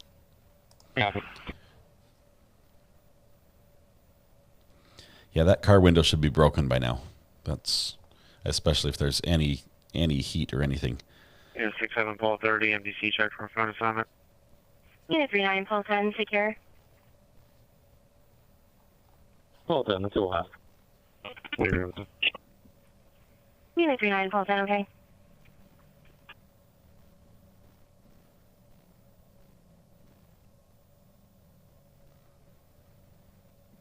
I do want to say a big thank you to those who have subscribed to the channel. It is wonderful to welcome you in and have you be part of this, what we call a family. It's awesome to have this group. I think this is the friendliest place to watch true crime related news and developments and court cases, police chases, you name it. That's what we do here. If you did pop in here and haven't hit the subscribe button, I'd ask you, please consider doing that. It means a lot to me that if you would do that. and hopefully we'd be able to meet up with you again and share some other stuff once this is over, which we hope is over soon. We hope it's over soon. But thank you if you do that. Looks like we're about to hit 30,000 subscribers, which I still can't wrap my head around. But thank you.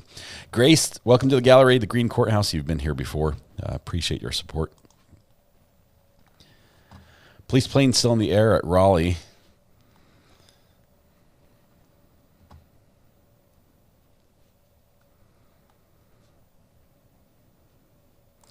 Let's see. Jade Care says, I'm excited to watch you cover a court case. I tend to watch Emily D. Baker, who is awesome. She's got the cursey words, which we don't do as many of, but we'll definitely watch you as well. That's awesome. Emily is amazing. She is fantastic. Chrissy says, subscribe or else. Hey, Brian, can you come out back for a second?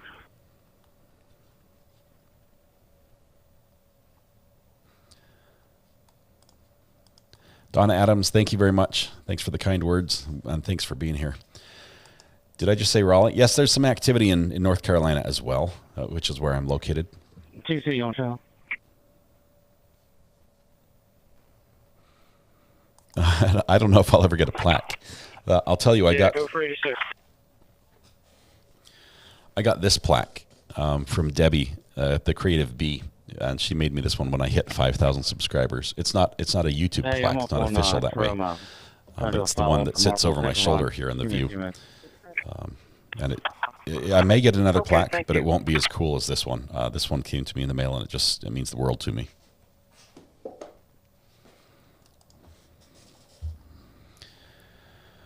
All right. Do you think it would be inappropriate to send out a local alert with a photo of the suspect to the current areas of interest? As another viewer stated, many people are busy with life. Frank, I'm hoping that this press conference helps spread the word, because we've shifted. Now, I mean, this last week, anywhere around Longwood Gardens, everybody in that community was aware. You could hear the helicopters going over constantly. There were police cars. There were roadblocks. You were having to show your ID to get into your neighborhood. The awareness level in that area was through the roof as far as this goes. And that helps, because we got all the sighting information turned in and people checking their cameras. Now we've moved somewhere else, and we don't have, although we do have a lot of police activity, we don't have that same level of activity and awareness. And I think you're probably missing out. There are people who would help if they knew more about it. And I think this press conference has the opportunity for them to put out that information and get more people involved a little bit. Parrot Court TV says, if I hadn't changed my accounts, I'd be yellow now. We love you, RA. You're doing great work, and we're here for the 100K. Thank you, Parrot Court TV. I appreciate you. And yeah, change accounts midway. You had to start over. Hello from Eastern North Carolina. Hello yourself, Ryan the Gamer, from Eastern North Carolina. Good to have you here. I'm not far from the home of Mr. Beast, if you know who that is. Crime Sleuthin, 5K. That is awesome. That is awesome. Keep doing what you're doing. I'll just say that I found the most amazing community out here, and a lot of the true crime community is incredible and so much fun. And it's like family I never knew I had. So keep it up. You're going to do great. And I can't wait to check out your channel a little bit. Are you going to cover any of the Texas Attorney General impeachment trial? Probably not. We peeked in a little bit before this happened.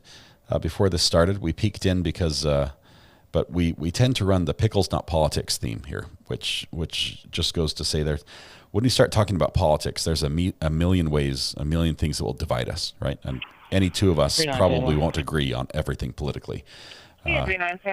We choose to talk about things where we have a little more in common, or at least don't divide us that much. Because although politics are very important, and I myself am active politically and encourage everyone, even the people who vote exactly opposite of me, to be involved. I think more involvement helps the process. I think that YouTube's a tough platform to have that discussion and have it done in a meaningful way. So we do no politics here. So we're gonna skip that one. We peeked in for a little bit, and it wasn't for us. Lisa Hogan says, "Love the RA family." Thank you very much, Lisa. Appreciate your support as well. Ed, I don't have logs of when people subscribed. I don't know if YouTube can provide those or not. Press conference bingo. Number one words are perimeter. Vigilant is going to be on your bingo card. Vigilant has to be there. Let's see. I don't know what other words are going to be on your bingo card for the press conference that starts here in 20 minutes. Can you call in for scope? 0655 MDC check for assignment. 7, you can send it down to me and lock him off, please. Uncivil Law's been doing the Texas AG trials. Yeah, call 4. That's awesome. Kurt's a friend of the channel as well. Another great YouTuber, a good lawyer as well. And he's got a different style than I do, but he covers things well.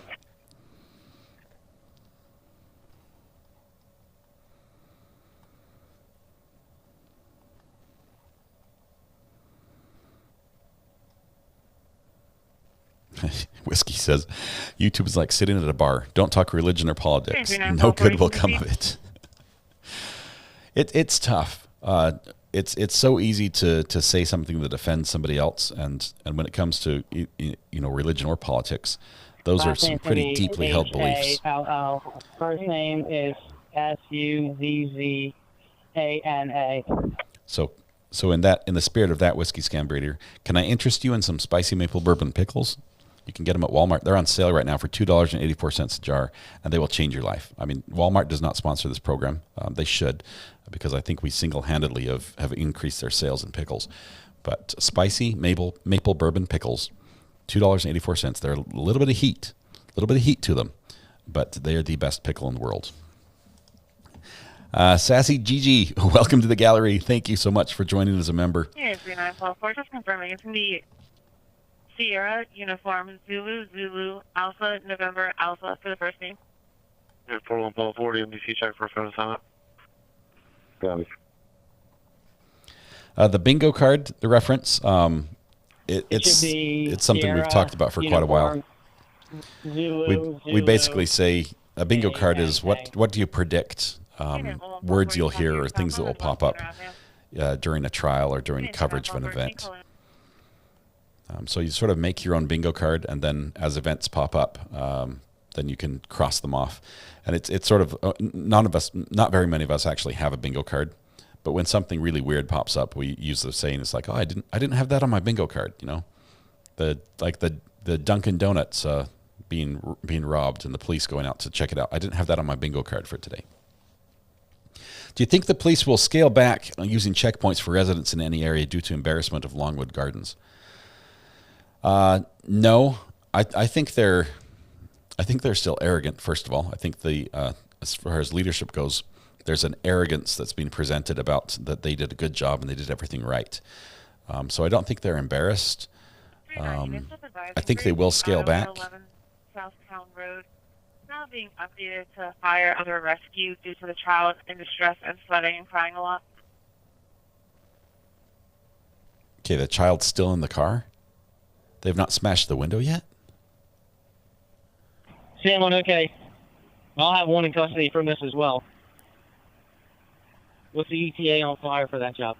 Yeah, 39 Sam, on copy, one in custody for EDOA, and I just got changed over. Sam, when I'm clear of the DOA, I'm at the American Cash Traders job. Copy. All on 1240 your size. He's saying American Cash Traders, not American castrators. Okay, American Cash Traders. It's a very important distinction between those two. Travis, did you ID her? Yeah, 4759. I love Emily. She does such a good job. She's amazing. Travis, did you ID her?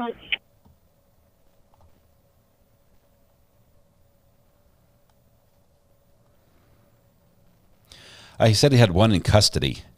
So he's apparently there's an altercation that happened at this American Cash Traders. It's 11 South Town Road, 11 South Town Road. Currently tied up on two in custody, taser deployment.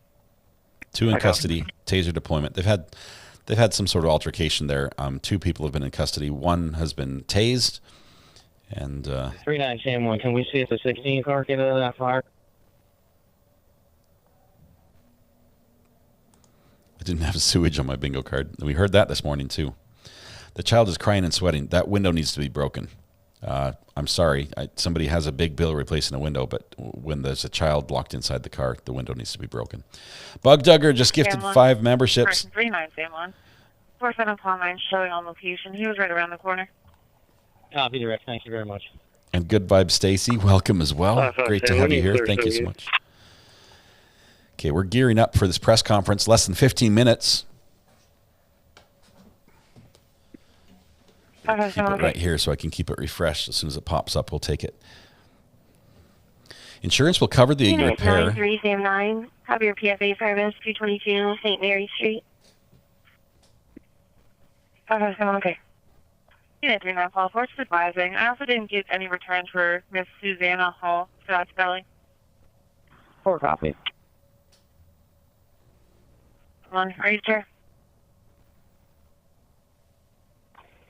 I am, and I think that's one we hold. Affirmative. I'm also showing one for West Whiteland Flat subject.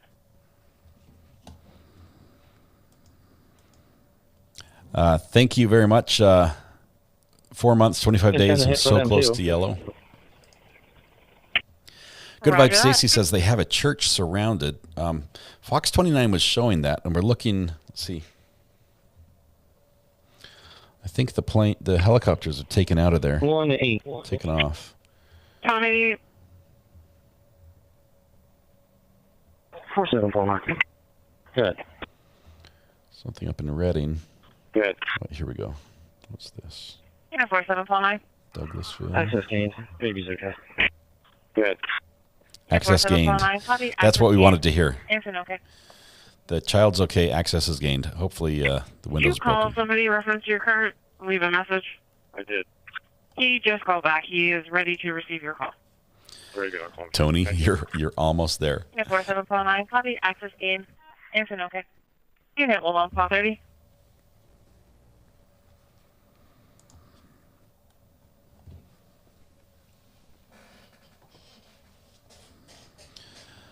Okay, let's see. Right, the child comes first. You smash the window. Unit 11430. Copy reference traffic complaint. Meeting northbound Quarry Road in a right turn lane to eastbound Route 35 pass for approximately a 3-inch pile of rocks in the roadway. Ooh. Unit 93 Sam 9, your status. Speaking of smashing a window. Unit 0245. Unit 0245, copy of the fire alarm, St. Patrick's School, 115, Channing Avenue. Unit 93 Sam 9, copy on the side channel, negative contact. 39 units, are you secure? Retired 5-0. Congratulations on 20 years sobriety. That is amazing. Welcome. Okay. Good to have you here. We have a lot of Sam 1 advising the warrant for Mr. Dwayne is confirmed for West Whiteland. Dwayne. Okay. That's an inside joke on this channel. There's some people that call me all the time and think my name is Dwayne. They're scammers or something, but I get calls all the time thinking I'm Dwayne. Okay. He advised West Whiteland will be en route with he and Miss Jackson to the prison here shortly. Ivy, thank you. We'll see if we can get you that reference letter. I promise we're all normal. Marilyn, thank you very much. Look at that, 7 months of support. You've been here for pretty much the get-go as well, one of the OGs on the channel. I appreciate you.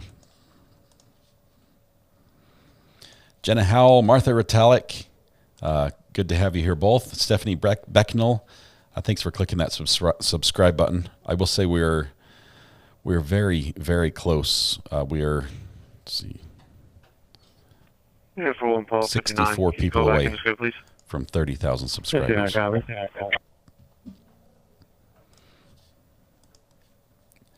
I say 99% of the people that try these pickles love them. I just wish that they sponsored me so I got free pickles. Jen says, I've really been with you since the Cash Baby trial, Letitia Stout, but couldn't become a member until recently. Love being a lurker here every day. Thank you, Jen. Wonderful to have you here and out of the shadows as well. I'm going to eat my sandwich as soon as the press conference starts. So I'm gonna mute my mic. We'll listen while he's talking. I'll eat my sandwich, and hopefully Hopefully I'll get a brownie. Yes, my daughter says yes. There's one left. Sorry, so I can't share. What pickles? Spicy maple bourbon pickles. Sold at Walmart. They're also sold at Food Lion for a few bucks more, or a few cents more.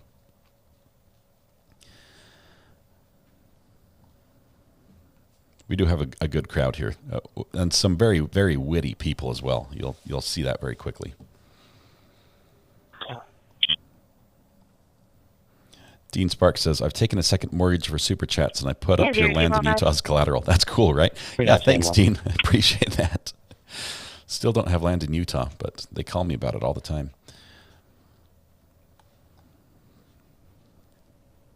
Yeah, 3971.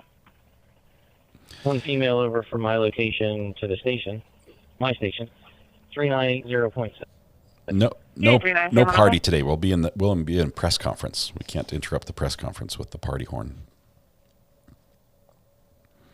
48 people though. We're so close.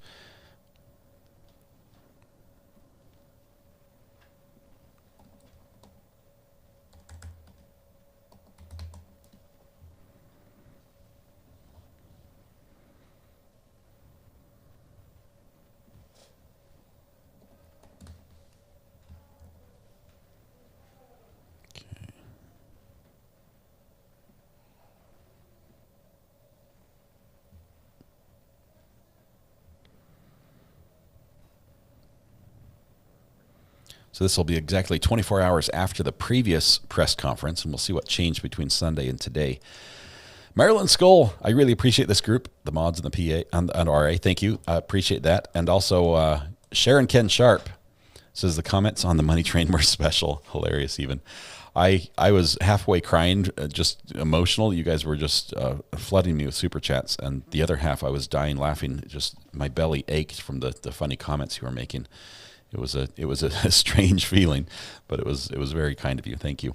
KDR, welcome to the gallery. Good to have you here, Katie, as a new member. I appreciate you. I think they are operating out of there. The reason why I don't think, Brad, if you're looking at the Fox 29 footage of them circling the roof, the way they're parked around there looks more like a parking lot and not like a rush to a building and surround it with guns drawn. So I think that's more of a base of operations than anything else.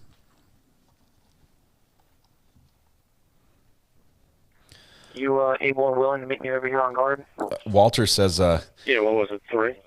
In a week without a manhunt, how often do you stream and what do you stream? I stream every day, and usually it's 8 hours per day. Like I say, this is my full-time job, but we normally stream court cases. We follow some police chases. We follow some high profile and some very low profile court cases across the nation. So, we were listening on the Sarah Boone hearing earlier last week. She's down in Florida, in Orange County, Florida. We followed the Alex Murdaugh trial there in South Carolina. We followed Letitia Stout in Colorado. We followed Dean Cummings in Arizona. Just pretty much Darrell Brooks was our first one. So we follow all sorts of trials like that. And watch it during the day, and try to give you just a different feedback. One of the things I do, and I like doing really well, is I get better audio. I'm an audio guy. I'm a little bit of a nerd that way, and so sometimes imagine watching a interview of somebody in a jail cell or an interrogation room with a fan going. I can take out some of the noise and just leave the person. So watching on my channel, I like to think you get the best audio and video you can possibly get of the experience. So we do that normally. Okay, we've got just moments here before they go live. And I'll be on the station 3982.2. Yeah, 3971, okay. Okay, we are going to be pausing the police scanner during the press conference so we can focus on that. So give us just a minute here. We've got 5 minutes. Okay, so we'll pause it right there. We can catch up on all the audio we miss. And that happens, and I'll be refreshing this. We'll bring this up live on the screen for you in just a moment as soon as that goes live. What is my background? Avalon apples. My background is I have a degree in communications, electronic media. I worked for a lot of years for the federal government doing top secret stuff. that's I don't know where I started going there. It was a fun job, but that's not what I can really talk about. But it was in the IT world, and it was fun. Other than that, I also have worked with the news media. I've been cameraman. I've worked with sheriff's departments, police departments. I've been independent cameraman for a while. I've done a lot of different filming jobs. Filmed sporting events. I've filmed people like Damian Lillard. High school, college, basketball, racing. I like anything nerd related. This is why my desk, looks like this with all the hardware and stuff on it. I've just got junk all over the place. But that's my background. For a lot of years, I did IT for the federal government. That was my last job, and then I decided to start doing this. All right. Sorry, let me stay focused here so we don't miss a second of this press conference as soon as it pops up, which is not done yet. I've got 3 minutes. Sandra says, there are too many people in my chat. My questions or comments are not noticed, so I'll be back when things have calmed down with this manhunt. Thank you, RA.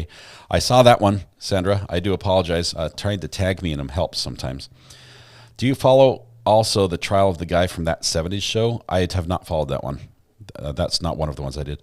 I did follow Zach Anderson, definitely, Zachariah Anderson. We try not to talk over the trials at all, as much as possible. So you get to hear what's going on in court. My kids are running through the house here.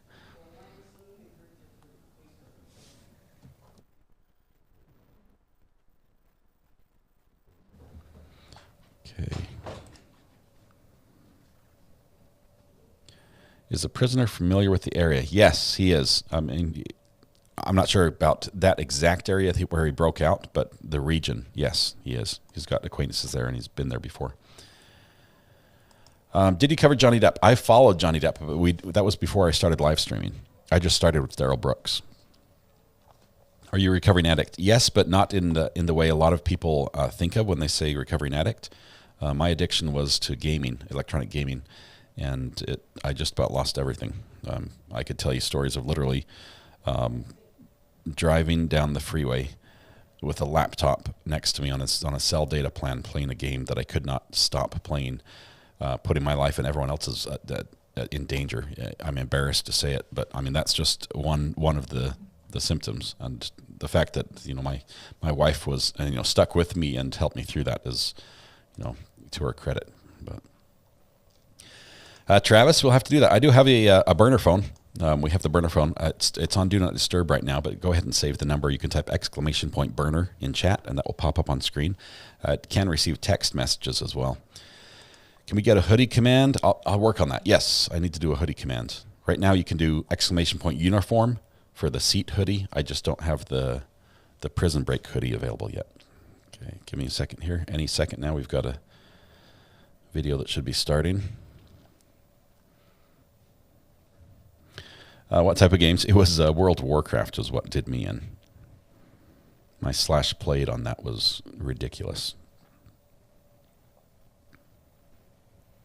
Okay, I've got to ignore chat for a minute. We've got press conference in 1 minute. This is it's coming to us through the Chester County District Attorney's Office. This is going to be in the same location as the press conference that happened on Sunday. So we're going to hopefully have a little better audio than the one we had on Sunday, with fingers crossed for that. And we also hope we get a little more answers than what we got on Sunday.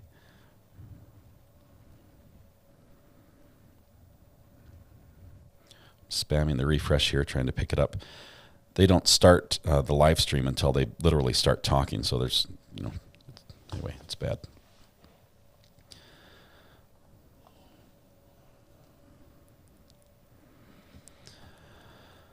If I had kept it to 8 hours a day, Frank, that would have been a good thing. My health was also at risk. I was sleeping about 4 or 5 hours a night and playing all other times. Okay, I've got 2 o'clock straight up right now, waiting for the live stream.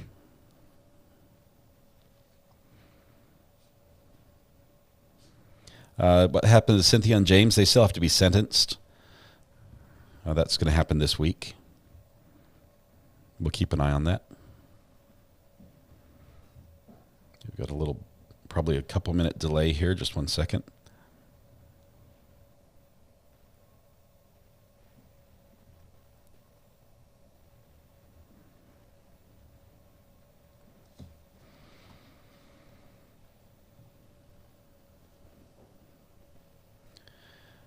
I saw the story, Jackie, of the metal detector guy in Norway.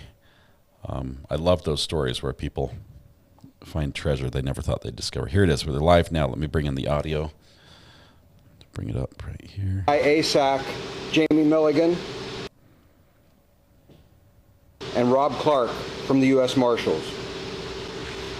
As I told you it's the worst yesterday, this investigation has taken a change in direction in terms of the allocation of resources and daily focus of investigators. We have moved from a containment model to one which involves utilizing a variety of investigative resources and which has proven successful for us in the past.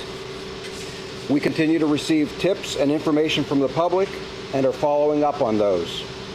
Additionally, the public can expect to see a significant law enforcement presence in the area of East Nantmeal Township, where the van was recovered, as well as other areas of northern Chester County. There is no need for alarm when those resources are observed. If a possible threat develops, we will use the reverse 911 system to notify affected residents. I'd like to address a message to anyone who may have already offered assistance or is contemplating assisting Cavalcante in any way. We will prosecute you fully for those actions. Alternatively, I would suggest that you are in a position to help facilitate the safe capture of Cavalcante. If you choose to assist us, you could be eligible for some or all of the reward that has been offered for Cavalcante's capture. As a matter of fact, I'm announcing today that Chester County has increased the amount of reward they are offering by another $5,000. That brings the total reward offered up to $25,000 for information that leads to the capture of Cavalcante. We remain concerned that Cavalcante will attempt to steal another vehicle to facilitate his escape. As a reminder, we ask for the public's help by familiarizing themselves with the updated photographs and description of Cavalcante, to check security cameras they have, and to call us immediately if they believe they may have seen him. Again, we ask residents to please secure homes, outbuildings, and vehicles. It is imperative that anyone with information about Cavalcante contact us immediately so that we may act on that information in a timely manner. Anyone with information is asked to call our tip line at 717-562-2987. 717-562-2987. I know this is an extremely stressful time for the community. We are doing everything possible to bring this to a successful resolution as quickly as possible. I and all of us working on this every day appreciate all of the support that all of you have given. Thank you very much for that support. And at this time, we will be happy to take any questions you might have. Do you have evidence that someone has tried to help him, or is that why you've arrested the sister? The sister is an overstay, and she chose not to assist, and because of being in an overstay status, she has been entered into a deportation proceeding and is being detained at this time. She chose not to assist. You wanted her to help you, she did not. She has not assisted. Do you have any evidence of anybody else who's tried to help him? If you just put a warning out there, you have people who you know of who did try to help. I'm cautioning people preemptively, and yes, we are monitoring. We are monitoring for any possible help in a variety of ways. And so, what I would tell you is that if we detect assistance, that will be prosecuted. I'm not going to say anything further than that in terms of who may or may not have. What I'm going to say is, as a warning, you will be prosecuted. There is an alternative path to try and assist with his safe capture. I want to touch base on the timeline here, to make sure that we're correct. So he showed up at these homes 10:30, you think, Saturday night, but yet people in the neighborhood say police weren't checks until well after 2 o'clock in the morning. Was there any kind of delay here? The people at the church tell us that people didn't start looking around the church till 3 a.m. We weren't notified until well after midnight of the sightings. So 2 hours after he shows up at this house and had a conversation with At least 2 hours. Were there issues with 911 with that call from that family on the Ring doorbell camera? Were there any issues? Can you walk us through? Can you actually just walk us through that entire sequence? I'm not aware of any issues with the 911 system, and I'm not going to comment further. What I'm going to tell you, I've already laid out what the timeline was, and what I would tell you is that the individuals, for example, the one was not home at the time. They were utilizing a doorbell to speak with him. They arrived home sometime later, reviewed the video, and contacted local police.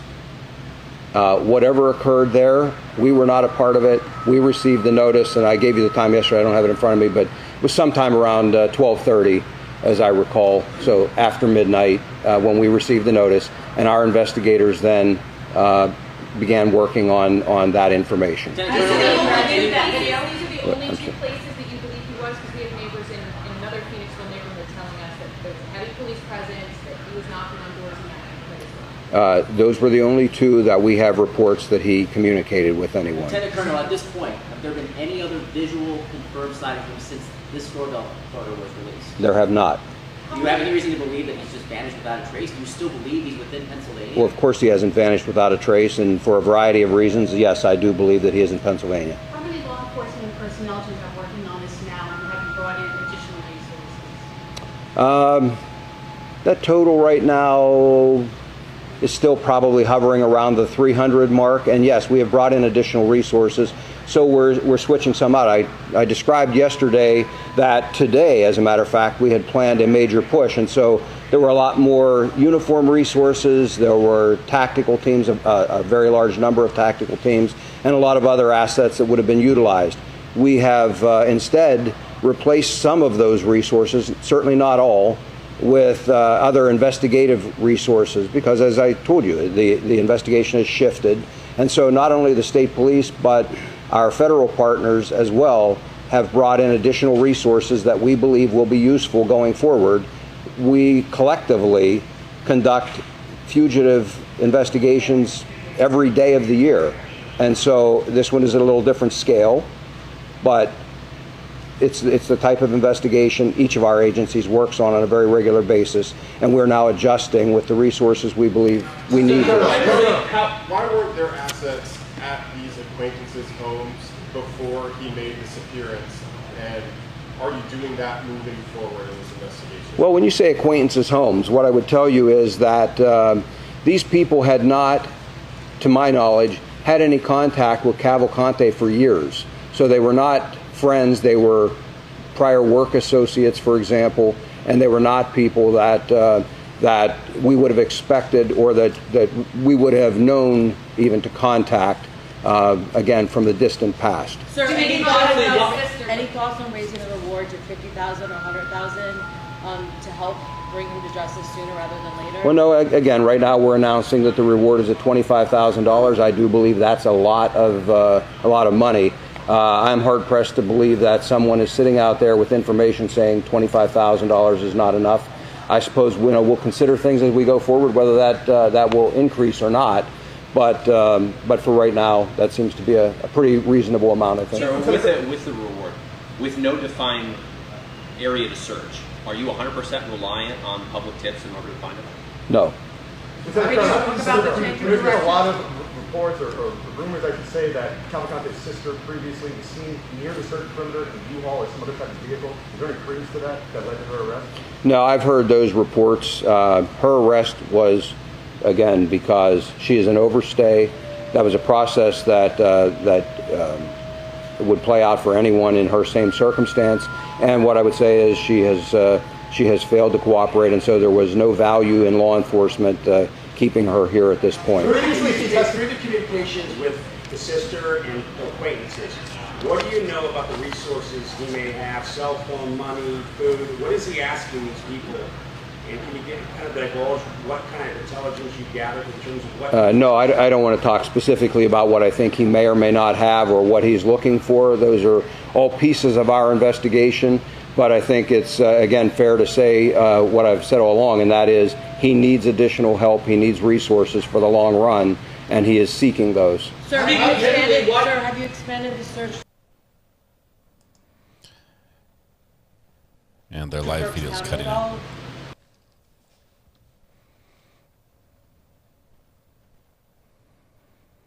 Okay, so the live feed is cutting out here, but $25,000. We have no new information. Still a very confident tone from him. We don't have a defined search area at this point. We are considering and certainly acting on and investigating any piece of information or tip that we receive. And so we follow those pieces of investigation, pieces of information with our investigation, as we have done right from the very start, regardless of where they are. There are areas that I described, for example, in East Nant Mill Township, for example, that certainly is not a limiter at all for everything else that we're doing. Speaking generally, why do you still believe he's in Pennsylvania? Because I have no reason to believe that he is not. I don't believe he has the resources to get out of Pennsylvania. And again, other pieces of information that we have generated within this investigation lead me to believe that he is still here. Other family members here that you've contacted? I'm not going to talk about who we've contacted. He does still have some family and friends in the area, and we are aware of those. Lieutenant Colonel, why arrest his sister now? She previously testified at his trial in cooperation with the prosecution. I assume her immigration status was known earlier in August. Why arrest her this week or last week?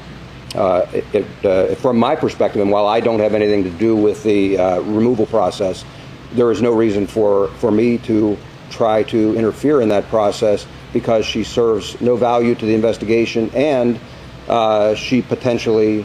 Can you talk about what led to the activity we saw last night? You said since the doorbell camera there weren't any confirmed sightings. Could you expand on that a little bit? We continue to receive a significant number of tips, and so again we will follow up on all of those. We have things that we are doing proactively, and so you may see some activity as a result of that. We have, and I said there are other things that may not be so obvious that you won't see that are going on as well.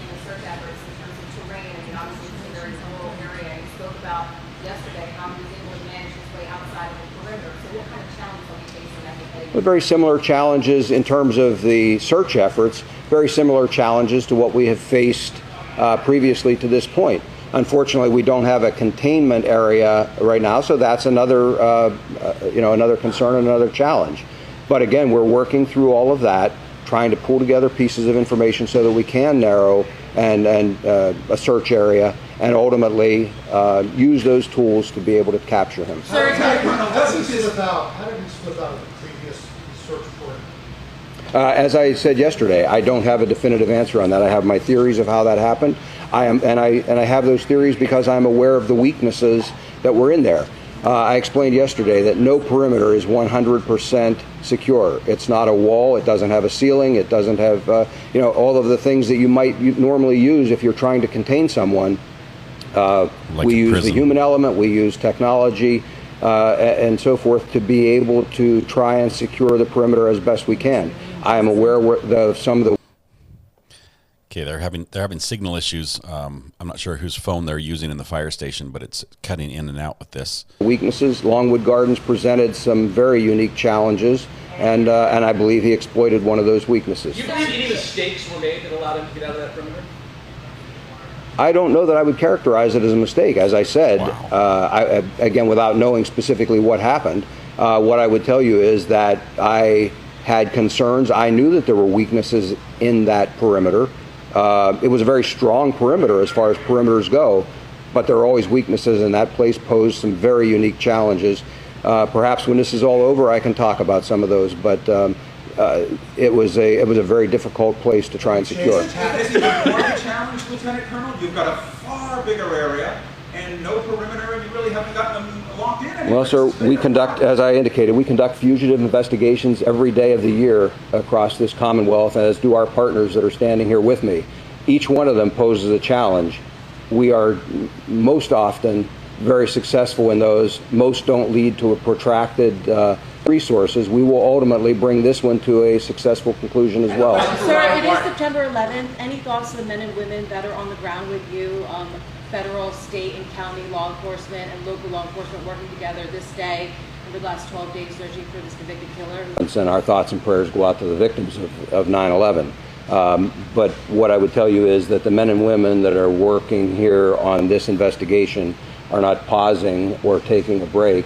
They are actively working and doing their jobs because that's what people expect them to do. Question for Rob Clark, as far as how the marshals are now investigating. You mentioned before this was like a game of tactical game, cat and mouse. What changes now for your guys that are out there looking for him? That's a good question. So in the beginning, we were prepping here for the short game. We had a tactical response prepared in a certain area, and while that response was being prepared, we had a group of investigators from the U.S. Marshal Service here, some of the brightest minds in the agency, having a contingency plan of what we were going to do should he break perimeter or if he was outside that perimeter. So we had proactively planned for this, and I would say, we have our pre-operational planning set, our tactical resources, our technical resources were all brought here, and now we're planning for the long game. The search in the woods was to Cavalcante's advantage. He was in an 8 square mile area that with very difficult terrain, that was very difficult to get to, and there were some weaknesses in the perimeter. I think the incident command here was great, setting up the perimeter, bringing in the resources, and doing the absolute best we could. We had, I think, over 200 law enforcement officers in or around that perimeter, but now we're going to prepare for the long game. And the long game is what we do best. The U.S. Marshal Service, like the Colonel said, does fugitive investigations every day. This is a manhunt, and all that means to us is that it's a longer fugitive investigation with more resources. So we are prepared. Cavalcante playing your game now? I'm sorry? Is Cavalcante playing your game now? Cavalcante is now, I think the advantage has switched to law enforcement. Before it was advantage Cavalcante while he was playing that tactical hide and seek in the woods. Now I believe it's advantage law enforcement because he's in an urban setting. And that's what our investigators do best, the U.S. Marshal Service investigators, and we're force multiplied here by these other federal, state, and local agencies. So I believe the advantage has switched to law enforcement. The fact you call this the long. What is it that you do in this long game, in this urban setting? What changes? You go door to door? How do you look?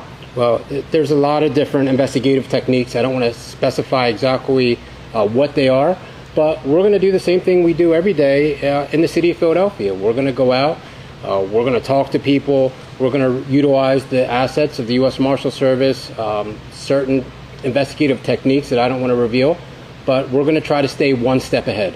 The fact that you call this in the perimeter, is that based on resources or was that geographical? I'm sorry, the first part of your question? You mentioned, you said that there were some weaknesses in the perimeter. Right. Was that based on resources or was that more Well, maybe I misspoke, not weaknesses. There were a lot of challenges inside the perimeter. I believe the Lieutenant Colonel said yesterday, and he was very accurate because I've been in the inside of that perimeter.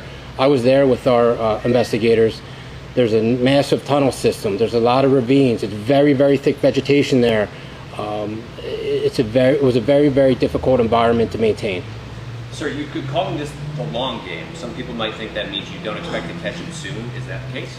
No, I mean, we expect to catch him as soon as possible, but we're not going to put all our ducks in a row and say, hey, we're going to have him by this Thursday. We're going to plan for a long investigation because we don't want to get caught planning for an immediate arrest and then we're not prepared later down the line.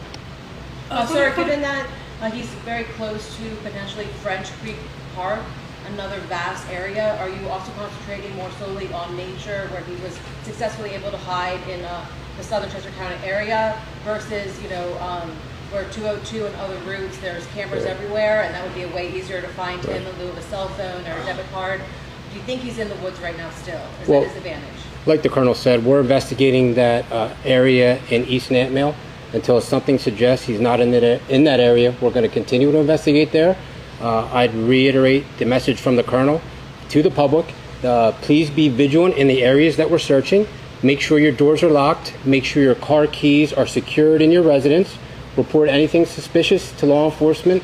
And if you have tips, call them in because we'd like to investigate 100 bad tips rather than miss that one good tip that's not caught in. Lieutenant Colonel, you're talking about a protracted Has he tried to search. procure another vehicle since dumping the van? Not that we're aware of.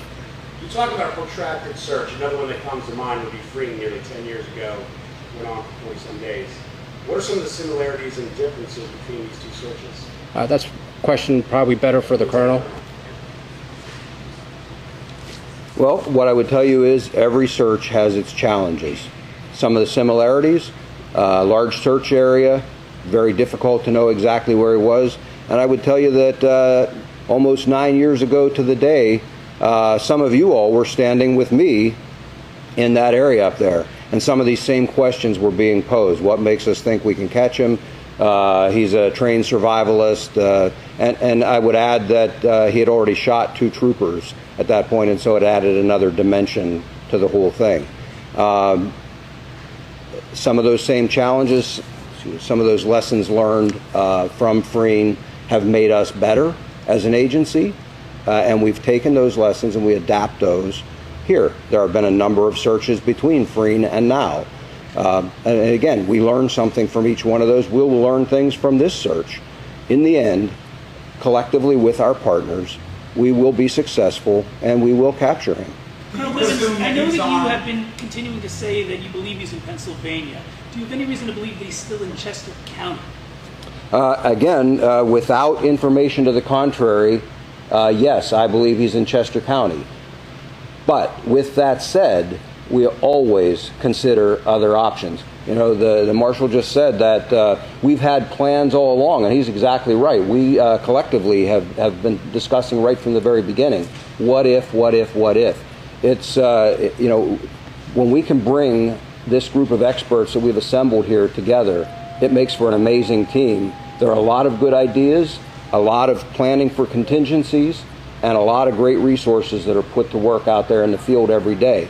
We're trying to use the talents of all of those people and make this a successful operation. I've seen a lot of reports of citizens arming themselves, sort of driving around the perimeter, expressing an interest in helping. Have you received any complaints or even made any arrests of people inappropriately walking through the perimeter or otherwise behaving inappropriately? We have not made any arrests. We have received calls from others about some of those citizens. We've investigated again. We have not made any arrests. And I would ask again that people consider not doing that. They're interfering in our investigation, potentially drawing resources away from the task at hand. And we don't want an unfortunate incident to cause anyone to get hurt. Do you tell your folks that they should now assume that because of his contact in different places that he's armed, that he's obviously dangerous from his history, but now he's likely to have gotten a weapon somewhere? We obviously have always treated him as being dangerous, and we have always treated him as potentially being armed. He's been carrying a pack. There's no way to know exactly what's in that pack or what he obtained early on in this investigation and search. And so we've always treated him as though he may be armed, and certainly with his history of being as dangerous as he is, having been charged with 1 homicide and now charged and convicted with a second, I think it's fair to say that he needs to be treated in that manner. Yes, do you have the interaction with the ring? I'm sorry? Do you plan to release the ring camera interaction anytime soon for us to review? I've not made a decision on that. I will tell you that it's in Portuguese, so it's not something that's easily reviewed anyway. It needs to be completely translated. We have done that for investigative purposes, but again, as I said yesterday, for me the focus was on getting these photographs out. They really are the thing that provides value, and you know, before we release full videos along with audio, we want to make sure that there's no impact on the investigation. Yesterday you talked about a full sweep happening and doubling manpower and things of that nature. What did that full sweep involve? You also talked about training 600 people. I know you said earlier you got 300 people. What happened with those numbers there? What is this? Well, you're misunderstanding. So what I was talking about was an operation that had been planned over the weekend to begin this morning and was to sweep the entire secured perimeter of Longwood Gardens and the surrounding property within that perimeter. And so we had planned a very large operation in order to try and make sure we thoroughly searched those grounds. That was what I was talking about with those very large numbers. The marshal mentioned, and I've alluded to them before, about the challenges in there. It is a unique place to search and really takes a lot of resources. When some of those sightings occurred in there, we had skilled tactical teams in there from multiple agencies. And even then, it was problematic to try and capture him or to find him again once a brief sighting occurred. The cover is that dense, and just a multitude of places to hide. Do people living in that area still need to be on guard? In Kennett Square, do they still need to be checking their surveillance and locking their doors? Or are you afraid he's going to go back to Lawn and Garden? I'm not afraid. What I am suggesting is that people should be vigilant. And I can't say that only people within some 1 square mile area someplace should be the only ones to be vigilant. As we saw, someone near the perimeter had a problem and left their vehicle unsecured with keys in it. That posed a problem. And so what I'm asking is that anyone, certainly in a very, it's a good practice anytime. They shouldn't be leaving their keys in the car. I'm just asking people to double down and be especially vigilant and make sure that they aren't doing things like that, particularly now when we're involved in this manhunt. You said you had no containment area. Can you be specific? You don't have a containment area like you did previously near Longwood? Yes. Can you specifically, just more specifics on that, and talk about your new tactics, and what new tactics? So when I said there's no specific containment area, you saw at Longwood and in some other areas around here, a very specific border that was formed by law enforcement so that we could search within that border. What I'm saying is that I have not formed a similar border, a physical presence to contain an area. We are, however, still conducting searches without identifying and securing a very specific area. We're conducting searches of some large areas of ground using some of those same tactical teams and other resources. On the sister, which agency initially picked her up? Where was she initially picked up? And just to clarify, you said at least you're... Okay, they're having some signal problems out of the fire station. concerned that she may help him again. Did she attempt to help him prior to being picked up? I'm not going to discuss what she did with regard to helping him or not. What I would tell you is that she is in the custody of federal authorities, ICE, and we have no involvement in that, and so I don't have a lot of other information. But you guys did not pick her up initially and then pass her off to ICE? I don't know specifically how that played out. I just know that there was a discussion and an agreement here that that proceeding could take place. I don't know who worked with ICE to get that done. The sister to try to communicate with them, get to them? Well, again, I'm not going to talk specific tactics. We will use all available tools, and we are seeking the cooperation of any and everyone in order to bring this to a safe, successful resolution. In that doorbell message you just said, what was he asking for specifically in regards to support? What I'm going to say is, generally speaking, he was focused in that message about trying to meet with these individuals. As I said, they were not home. And so he was trying to arrange a meeting and to make sure that that would occur without anyone else present. There were some other discussions that I'm not going to go into, but that was really the biggest focus, was he was trying to make contact. There was not a specific location identified. There were a couple of places talked about, but ultimately there was no agreement to meet. Sir, in terms of canine support, we've seen some wonderful German Shepherd officers. Have you brought in bloodhounds? We have. We have utilized a variety of canine types, and again, I rely on the expertise of our various canine officers to tell me what it is they need and what other resources they need, and we've acted on that as needed. Do you have any idea why he was heading from Phoenixville area to East Mansfield Township and what his next move could be? We have some theories about why that occurred, but and again, until he's captured and interviewed, we won't know that for sure. Senator, what was the tone of that message? Did it seem urgent? Did he seem confident? Did he seem arrogant? That one photo that everyone looks at seems like there's a smirk on his face. Can you give us a sense of what that message sounded like? I would characterize it as urgent but friendly.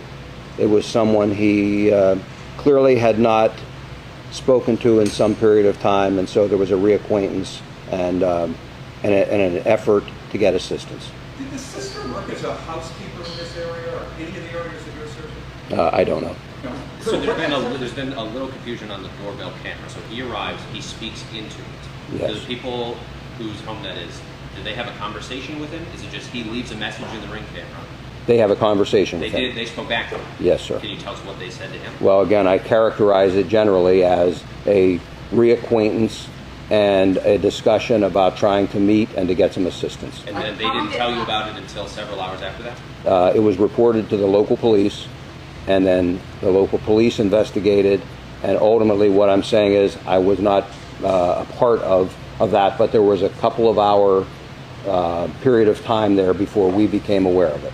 I talked to the people in that house. I talked to a family member of the people in that house. They say that they reported their conversation to police immediately. Is that true? And what explains that delay? Is that the local I have no reason to doubt their account. I'm simply reporting to you the pieces that I have control or have knowledge of, and that is that we did not receive that information until about 12:30 that night. What steps the police department took to investigate that, whether there was, and I'm only speculating now, whether there was an issue or a concern because it was not in English, it was in Portuguese. I have not personally spoken to the officers. I know our investigators have. What I can tell you is that period of time lapsed before we became involved and became aware. It's clear that he reached out to a former coworker. Have you made a list of other people he's worked with or had relationships with in order to contact them since the system's not cooperating? Certainly, any possible associates, family members, all of that are part of our ongoing investigation. The marshal alluded to the fact that there is a very thorough investigation.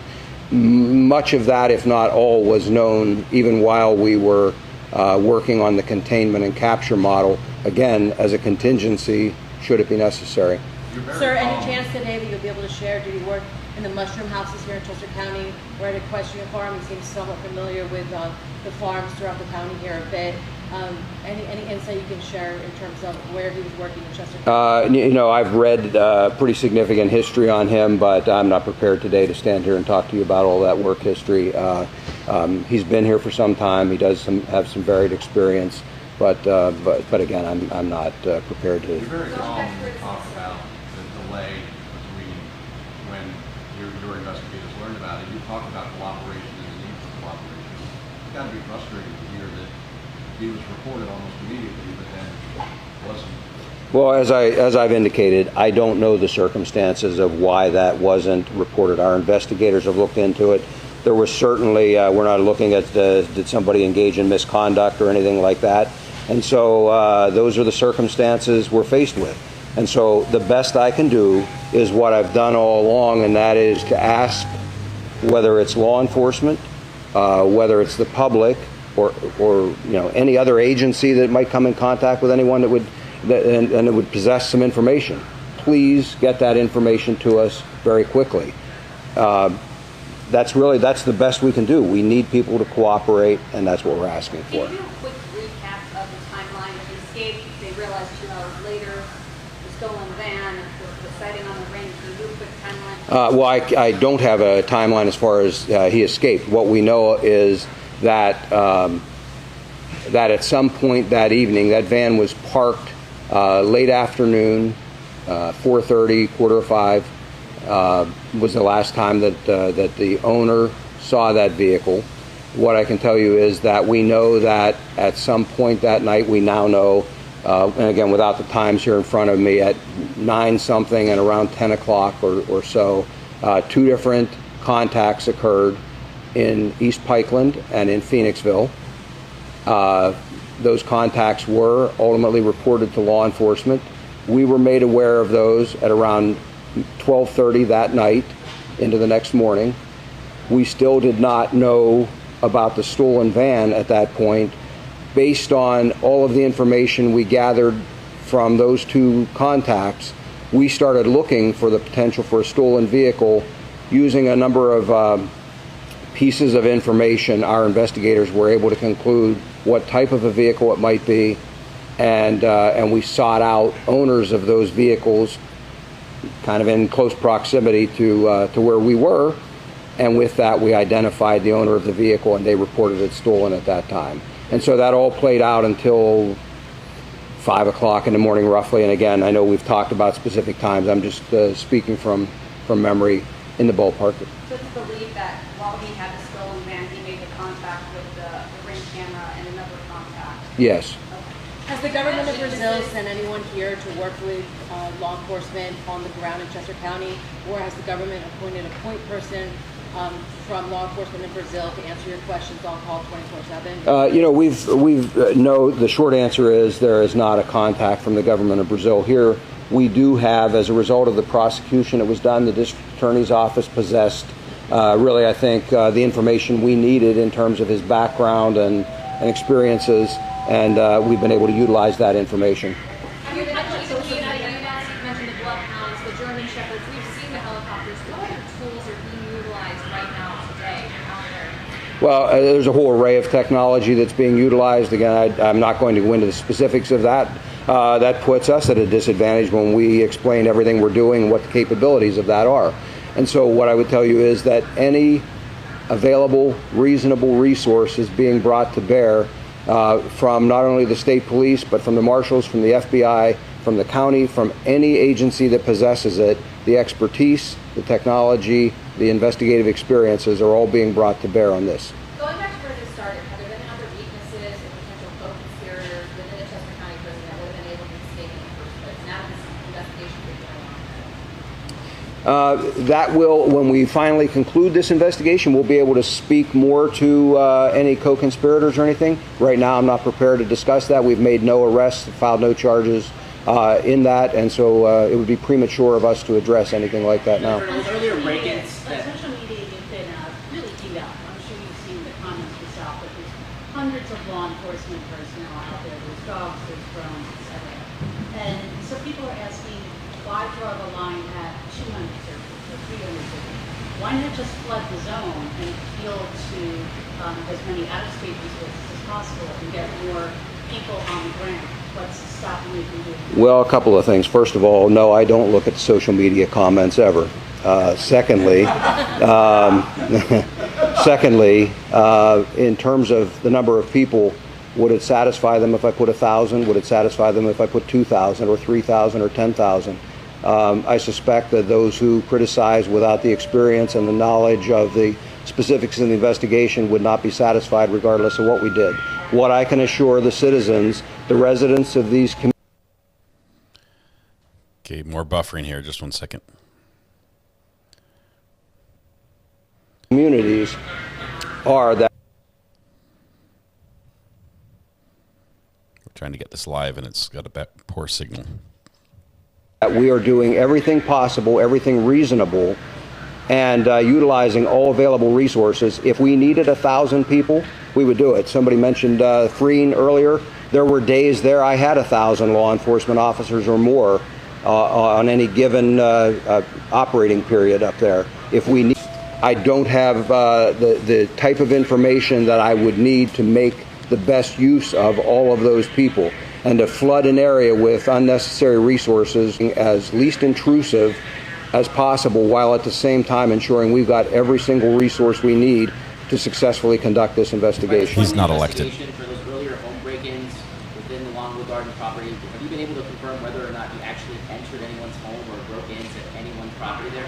I don't have any conclusive evidence to suggest that that he was responsible for any one of those burglaries. That's not to say that he couldn't have been. I'm saying I don't have a fingerprint, I don't have DNA to say that he was the person who did the certain break-in. Is the sister's apprehension in any way a possible warning to others who may know him, may have information that could help you, who's immigration status? I'll let that to others to look at that and draw their own conclusion. If someone is thinking about offering assistance and acts on that, we will take whatever actions are appropriate based on what they've done. There's some concern in the local. Wish we had a better feed here.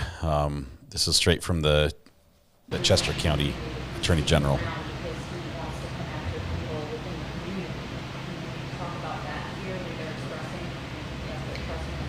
We have no information to suggest that at all. I will This is painful. tell you that without going into a lot of theory of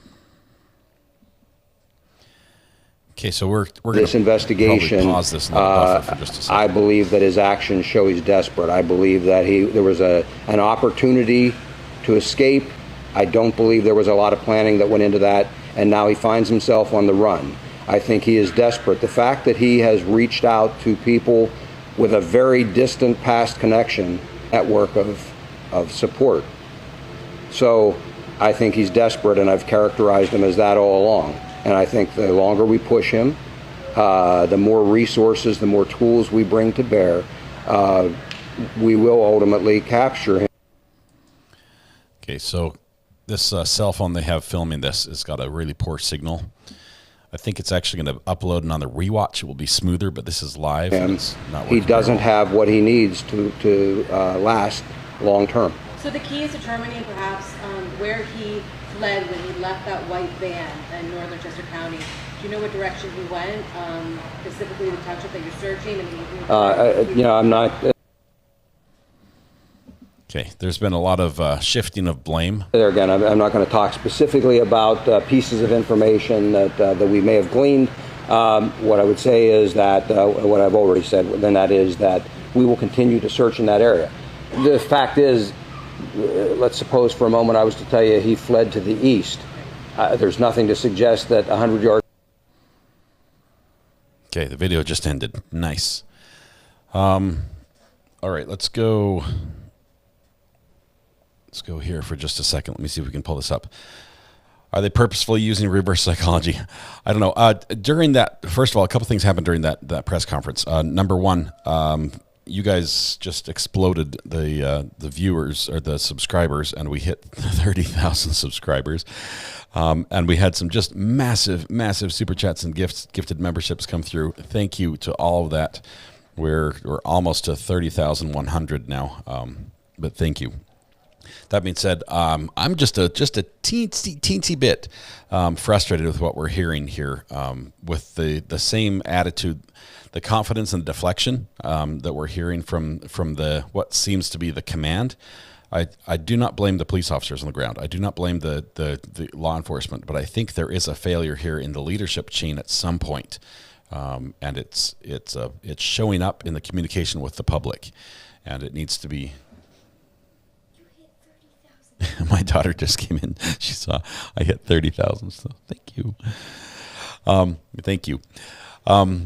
Anyway, a little disappointed, just a tiny bit. Let me see if we can get a different feed up here just for 1 second. I think JR is up. He's talking about the press conference. See if Nick is out here. He should be out very soon.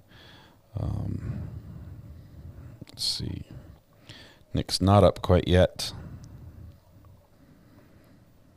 We did hear a little bit. He told us more about this video, and I want to hear it. I'd like to hear, because I'd like to hear if in this, even if it's in Portuguese, if we have to get a translator, I want to hear if they're saying that. Switch this over here. Sorry. If he makes comments about how easy it was to slip out of the police the police circle, the perimeter, the barrier.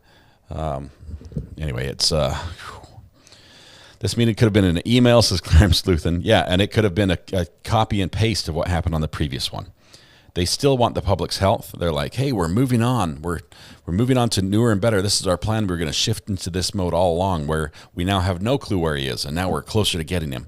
That doesn't float. That boat does not float. We're not believing that they're closer to getting him. Now we have the advantage because he's in a rural, urban area.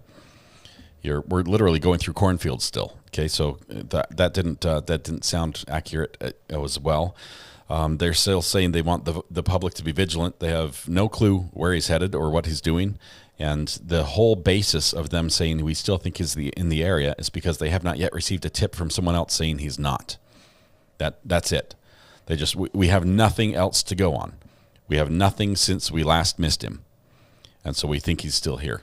And they will continue thinking he's still there until someone from the public gives another tip and says, actually, he's over here. We got a little more clarification on the call that came in 10:30 Saturday night. This is the Ring camera footage that we've been seeing.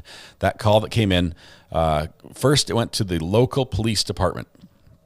The local police answered it. They dispatched an officer. They assigned an officer to the call. The individual also was headed to the police department, but was headed to a different police department to give them the footage. He was rerouted to the correct one, and either he showed up at the correct one and they discounted the video, or he was able to transfer that electronically, and they said, don't worry about it. But one of those two happened, and they said, don't worry about it. And I've got to wonder from that individual, what was his response when he's like, look, I know it's him. Okay, I've seen him. I've heard his voice. I talked to him. It's him. I wonder if there was a language perimeter, a language barrier that caused problems there for some reason. But it's absurd.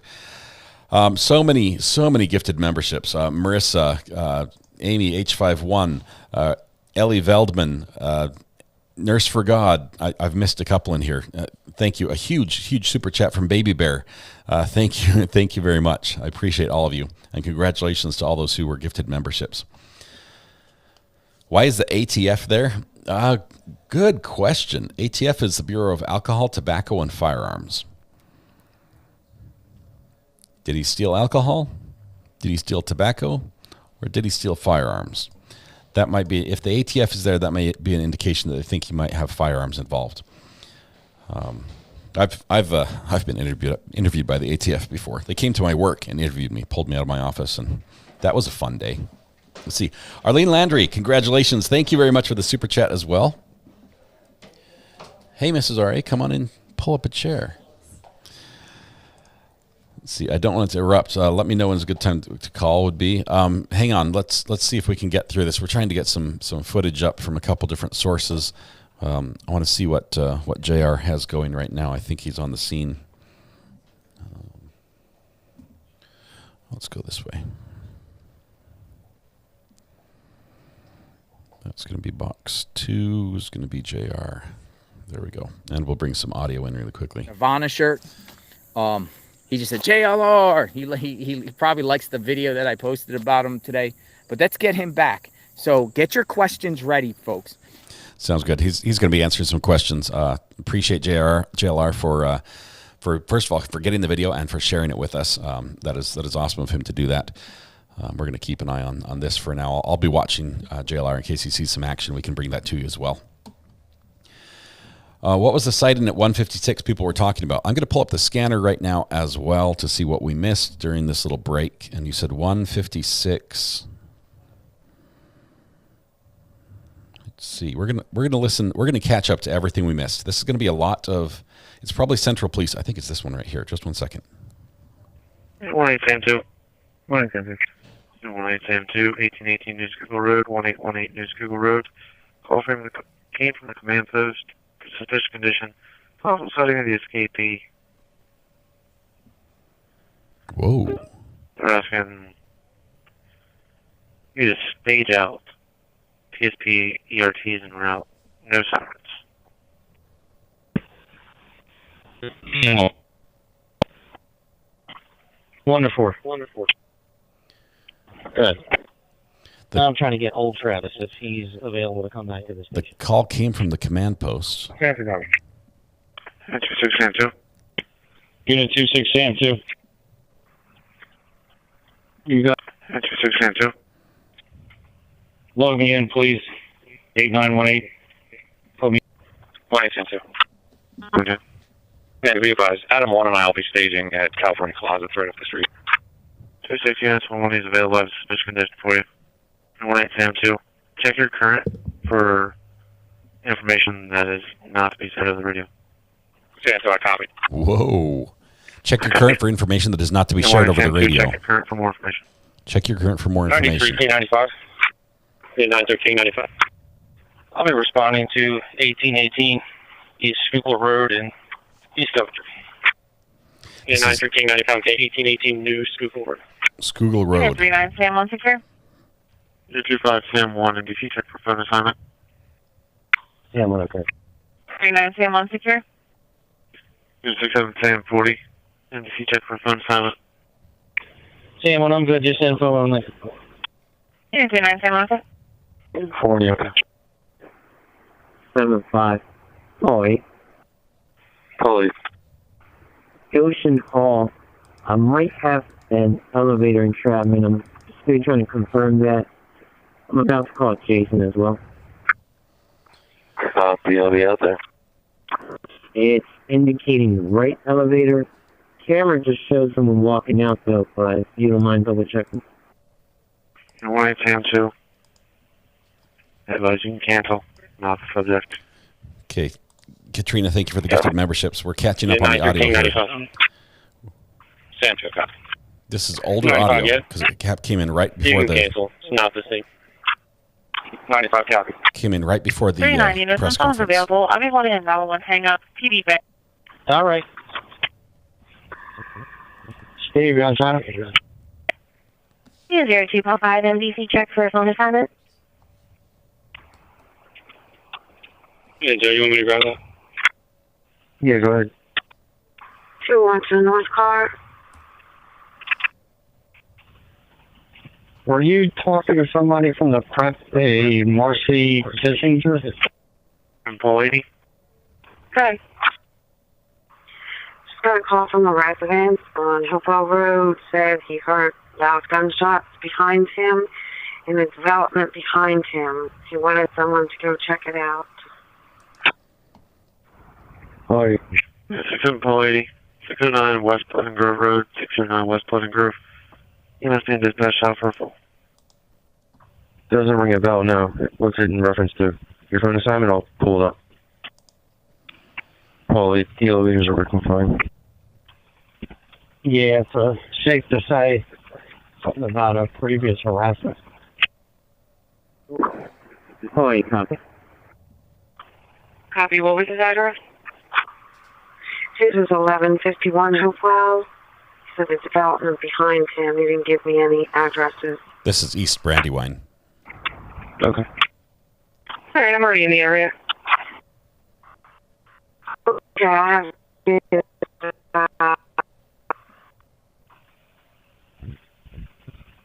Yeah, I can take care of it. Okay, thanks. Okay. Yeah, 60 pause time. We're catching up on the live chatter. We're 37 some of this is about 60 pause time. Copy the heart problems. Bowling Green Inn. About an hour old. 75 Newark Road in the rehab nursing unit. Just advising, it's for a 32-year-old male that was stabbed 3 weeks ago in the chest. He is now having chest pains. you stabbed in the chest 3 weeks ago. Now it hurts. Drop yourself 120 Main Street. Man, that's bad. Oh. 1449 Saturday Sky. 1449 again. 1690. 6 a.m. 30 copy of the well-being check. Please have. 1690. Callers may Joel DeBro. Female neighbors, black female in her 20s, unknown height, average build, wearing a pink shirt, gray shorts. Car doesn't know her name. Female doesn't. Uniform 1459. 459. Uniform 1459. In the area of Burgoyne Road, Spackman Lane, Burgoyne Road, Spackman Lane. EMS is being dispatched out for an emotional disorder. It's going to be for an unknown aged female having a mental health episode. 4-1 units. The patient's going to be a female in her 30s. She's currently yelling in the background. Call taker is unable to get any answers from the caller. 4-1 units. The patient's going to be in a black Nissan Rogue on Spackman Lane with our caller at this time. 4-1 units. The patient's name is going to be Isla Marie Lorento. No weapons, no intoxication. Is aware. Unit 4-1-1240. Miller Park, 220 Miller Way. The tables near the tennis court. For domestic, the female caller versus her ex-husband. Going through all these calls to catch up here. Giving reference to a possible sighting of the escaped convict. Here we go. Happened around 12. Possibly saw subject in a gold SUV. Was a Hispanic male in his 40s. Black hair, wearing a white t-shirt that said legal, who was looking for Veronica Lane at the time. Vehicle was last seen headed driving southbound on Chester Spring Road. Okay, that's not him. Call 30.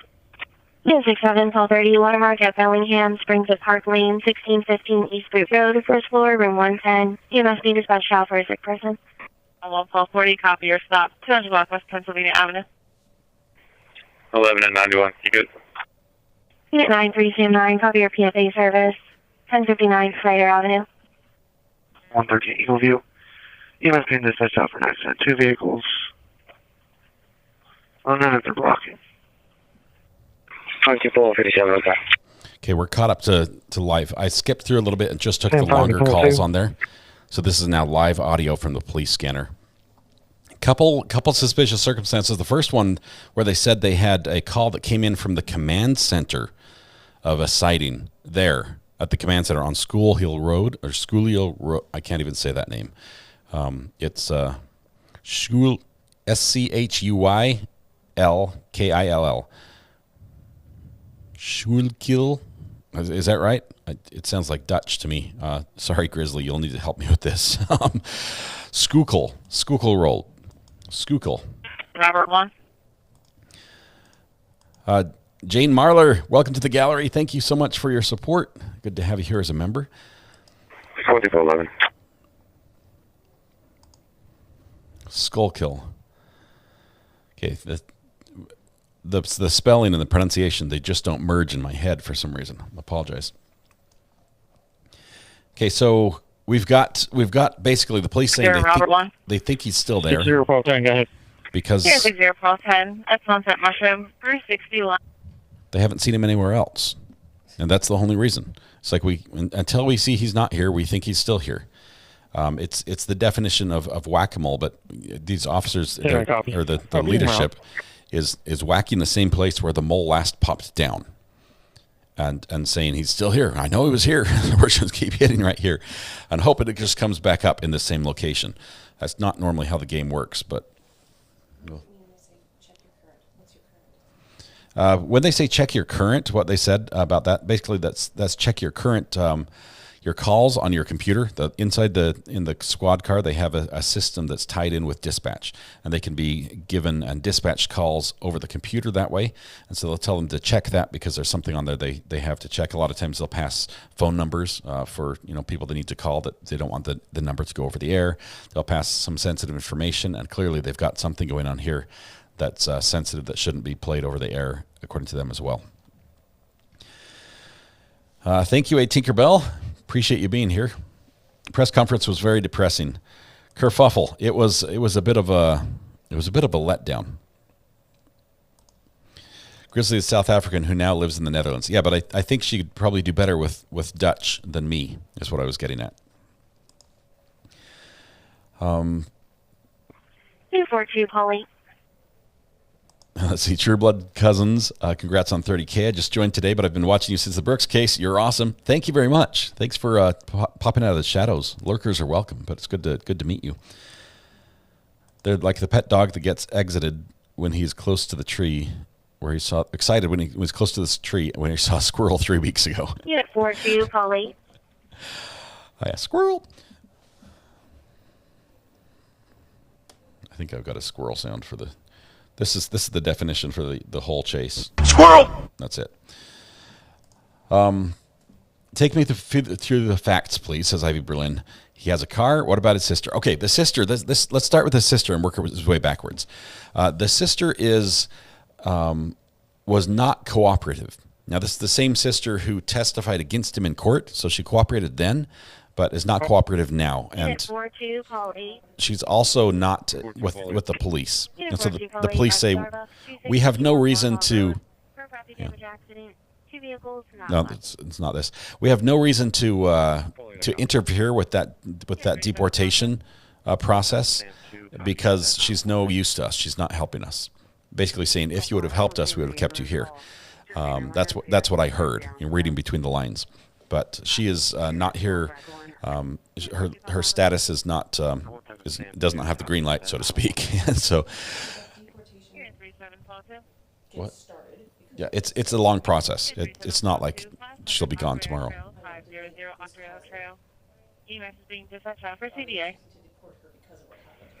No, it don't think so. Sorry, answering Mrs. R.A. off the air there. Anyway, the sister is not helping, but was probably connected in some way with that phone call. That's probably how they got in touch with her.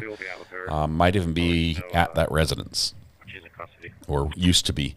The car thing, we know he stole the car from Bailey's, from the farm down by the Longwood farm. It was just outside the perimeter. He drove it all the way up to Phoenixville, and basically ran out of gas and ditched it. But the police are saying they think he's still there because he doesn't have another vehicle. I don't know how they know he doesn't have another vehicle when he clearly was asking for help. The information they gave us about that phone call about him talking with the homeowner, the residents, over the ring. It was interesting because they said sorry, I can't do this with the cops going in the background. He said there was sort of some reacquaintance period where he's like, hey, it's me. It's me, the escapee. See, I'm different. No beard. I don't know how that went. And then he was expressing a desire to meet in several locations. If this was the sister's house, if this was his sister's house, it seems weird that he would be like, hey, it's me. You remember?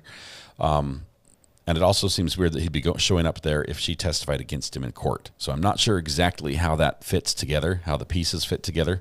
It could be that the sister was not there, and it's just the person at this house knew the sister. JLR is live with his roommate. Sounds good.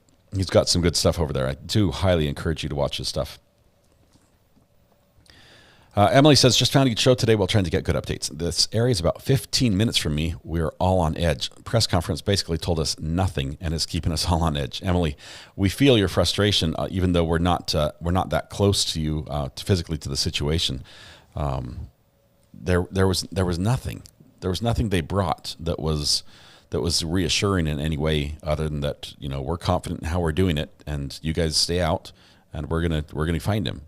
This is our territory now. This is where we shine. We do this all day, all year long. We look for people.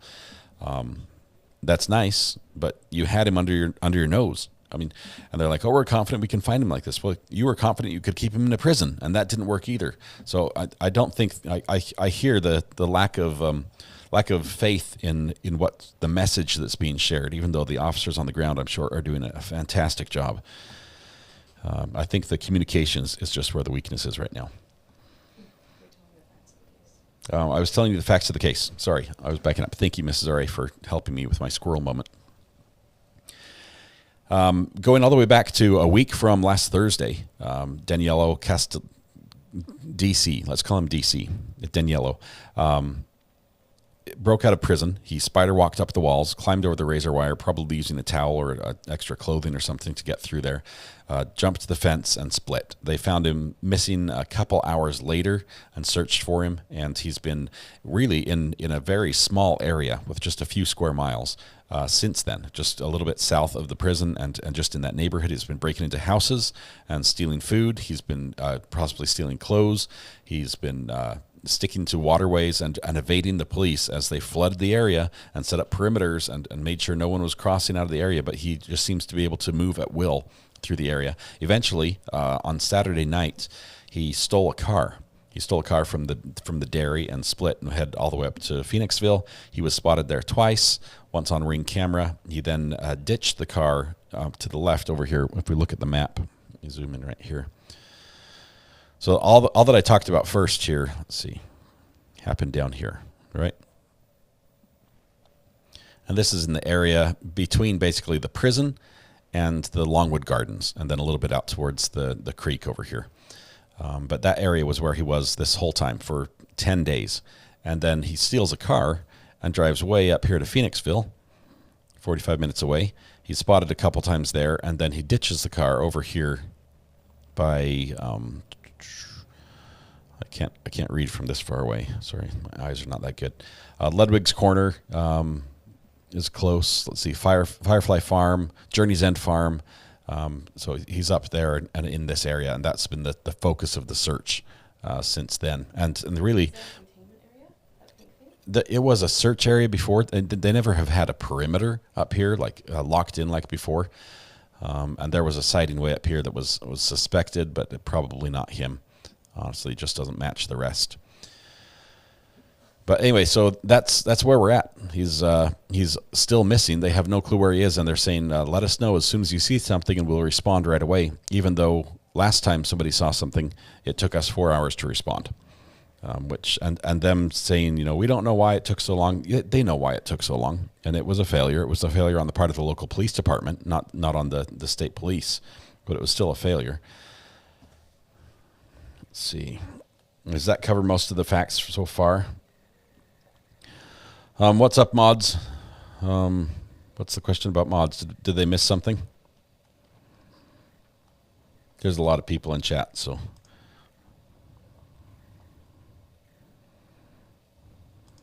Let's see. I would ask that any comments about other streamers, if they're negative, you take them somewhere else.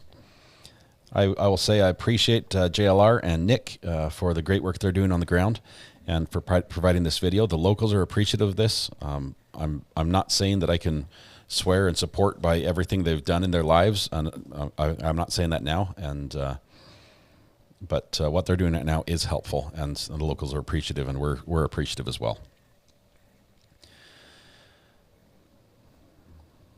Okay, can we have one party, please? You want one party? There's your party horn. Cash it. One party. 30,000. That was exciting. It's been a fun last few days. Did the farmers really cut their crops? Yes, Lena. Yes, and basically he left right as they were doing it, and so we've got a loss of crops. What are you looking? Why is he so clean? Says Mrs. R.A. Either he is the most careful stepper in nice prison kicks that as anyone on the, or I don't know, how do you stay with white shoes? How do you keep them clean while on the run in the mud, in the rain, in the weather for 10, 11 days? I don't know. Unless he literally cleaned up, and maybe he got a different pair of shoes, but they look similar to the prison issue. Could the dogs not pick up the scent from the van? Corn Hunter, I don't know, but we do know that they at least have bloodhounds now, in addition to the other police dogs that are working. But so far, they have not been successful. Let's see. The roommate is relaying info to DC, I think. It's just like when I go metal detecting, loads of ring poles would eventually get a coin. They will get their coin eventually, as long as no one gets hurt in the meantime. Just Cringe says he was never in the trees. Where do you think he was, Just Cringe? He was never outdoors. This is why. That would mean he'd been picked up by... Okay, so we know he was outdoors because we've seen trail camera footage of him that's verified of him walking two directions, hours, an hour or so apart. We've got, that was early, day 1, day 2. We had trail camera footage of that. He could clean up after that. The bleach, I think, was just a box that was on the doorstep when he showed up.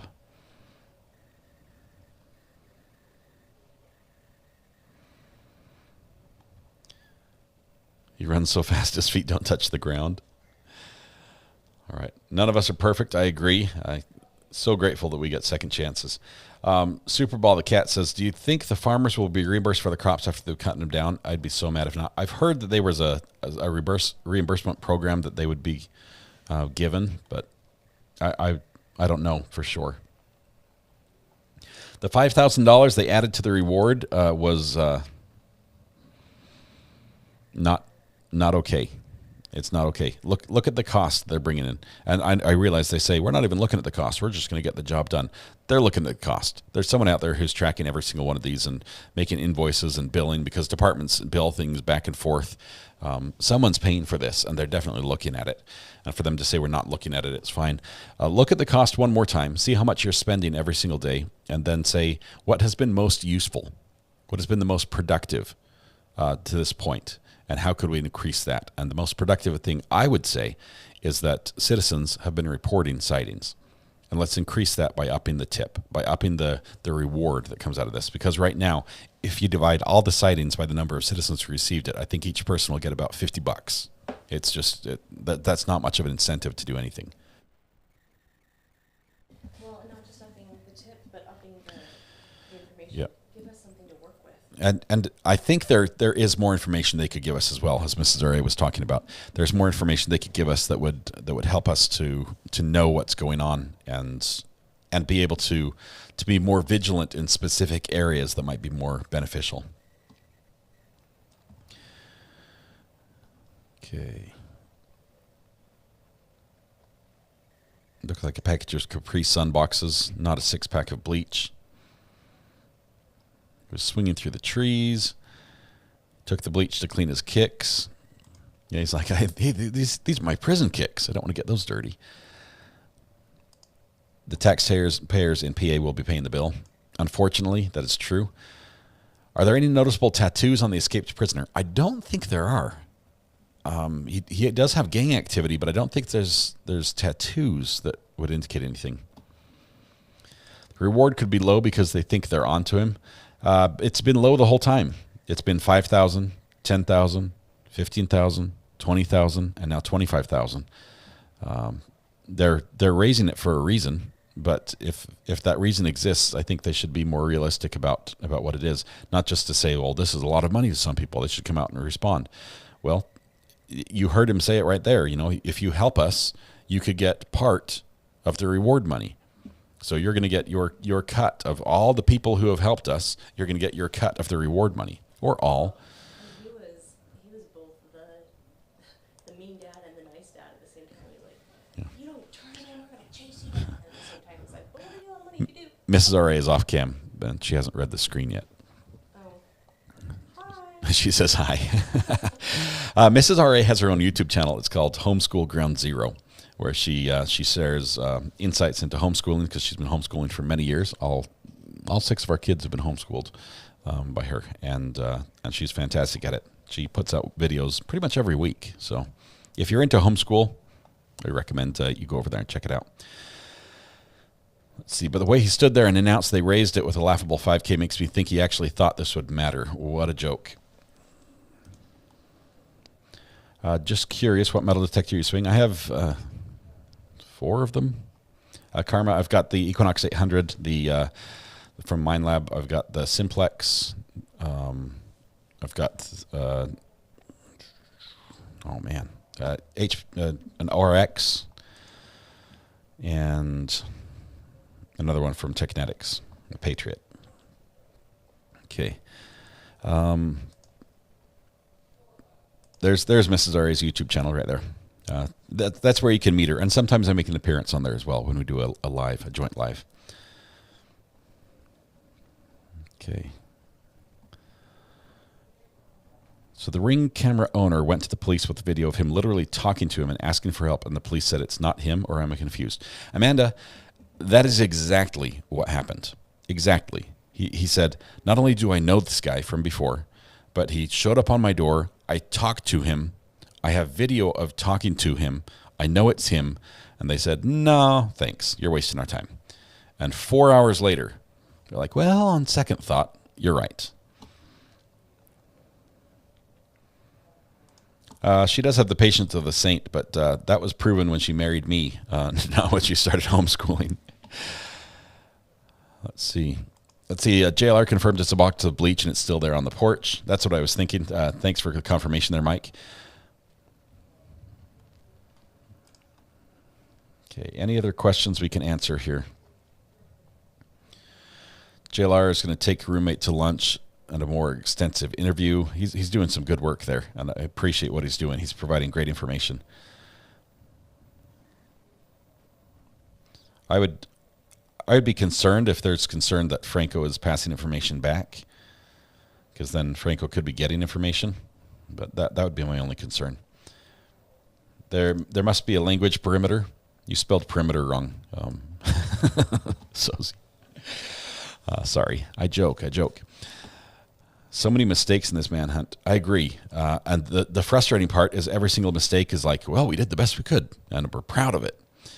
It's like, well, you've missed and missed and missed, and the confidence you're displaying right now, you displayed several times previously, and were wrong then too.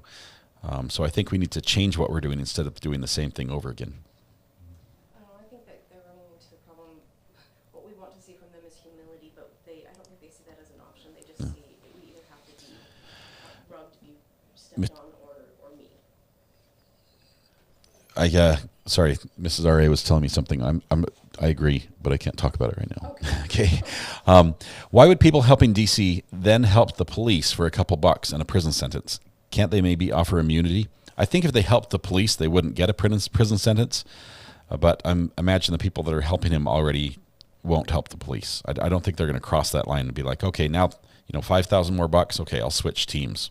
I don't think that's going to happen. Let's see. Taylor Swift should bump up the reward. She's from the next county over, says Devil Woman 5,000. There's probably an unanswerable question, but who is in charge of how these police officers are responding to credible leads? Tower Hill Girl, it depends, because we've got a couple groups. As we listen to the scanner, which I've got turned off right now, as we listen to the scanner, we have the local police townships and police departments, and then we have the state police and their dispatch and their, the manhunt search. And the local departments will take the calls and filter them and then send them to the state if they deem it important. So the state is not getting every single call. Now, the state has opened up its own toll-free, whatever, hotline number that you can call and report tips. And all those tips go straight to them, and they say, call us if you see anything, and we'll figure it all out. We'd like to sort them all out. So hopefully we'll see a transition of all these suspicious circumstances from people calling 911 to calling the tip line. And that tip line will go straight to the state, and maybe they'll do better and have a faster response time. Okay. Brad says, the more I go through the presser, the more I'm getting pissed off. It was frustrating every single time, and we think they're going to do better this next time. They've learned from their mistakes, and it's just more of the same. At one point in the presser, they stated they were one step ahead. Wouldn't that mean they could turn around and grab him? Kenny, by definition, I would say yes, but I think they were just using the expression, which was they're not one step ahead. And I think there's at no point have they been one step ahead. Otherwise, they would have people waiting at places where they think he's going to meet up with former acquaintances. They would have had another layer. They would have been better at doing this whack-a-mole game instead of just responding and pouncing at where. I feel like a cat that's chasing a laser, and it's like, oh, something shiny over there. No, it's over here. And that's what they're doing. And then they stay focused to that. It's like, I saw it right there. I'm not going to look away because I know it was right there a minute ago. Let's say that we're them. Where do we think he is going? Like, how do you get in front of this? I do think Mrs. R.A. said, so let's say we're them. How do they get in front of it? I think they need to get in front of it by using the most effective tool they have at their disposal, which is not the 400 officers on the ground, who are amazing officers. I'm not slighting police officers in the slightest. Or any law enforcement. I think their most useful asset is the eyes and ears of the public in the community. And they should use that by giving the eyes and ears of the community a little more information about where to look and the latest stuff. Because, yes, it's going to cause problems because people are going to chase it. You're going to have people on the ground who are like, I want to see the action that goes down. And you can't give everything away. But I think you can tell a little bit more than what we're hearing right now, especially if you've got some good, solid evidence that he's looking to steal a car. Okay, let's let that out. Okay, let's let that out that he's trying to steal a car, and then people will be more vigilant. Check on your cars. Everyone, go out and see if your car is missing out of your garage. The sooner we find out that he's stolen something, the better. And Gitney, welcome to the gallery. Let's see. School. I said it wrong. Skullkill Road was on the scanner last night at 1 a.m. and again an hour ago. Why hasn't that been acted on? It has been acted on. One of the calls actually is right by, I believe there's a command center up there. And the call came in from the command center saying there was a suspicious circumstance. Crazy stuff. Mellow Disco, welcome as well. Good to have you. Thank you so much. I love the raccoon in the Arctic tundra there on your profile picture. The arrogance was insulting. They can't see the forest for the donuts. I'm not saying that. We're not talking bad about the police officers. I really think, honestly, every single one we've seen has been above and beyond. Their response, their how they're interacting with the public there, everything about them has been amazing.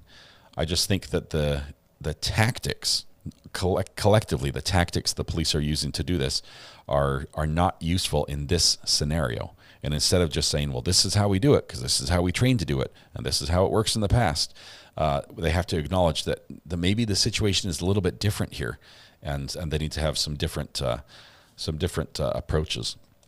Hippie Chicky says, congrats on 30K. Always out here with my fellow lurkers. Love you and the channel. Thank you, Hippie Chicky.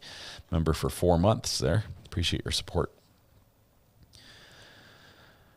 All right, can we go to that scanner, the possible sighting location? Let me pull it up. Just 1 second. Let's see if there's anything, first of all, that happened just recently.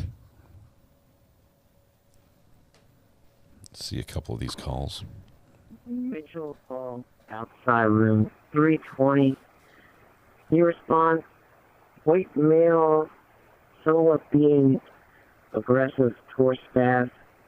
He's wearing a blue shirt, white facial hair. That's not him. Mitchell Hall, outside room 320. It's the same place. Let's scroll back. What was it? It was 156, I think, that we had the that credible sighting. This one right here. 1872.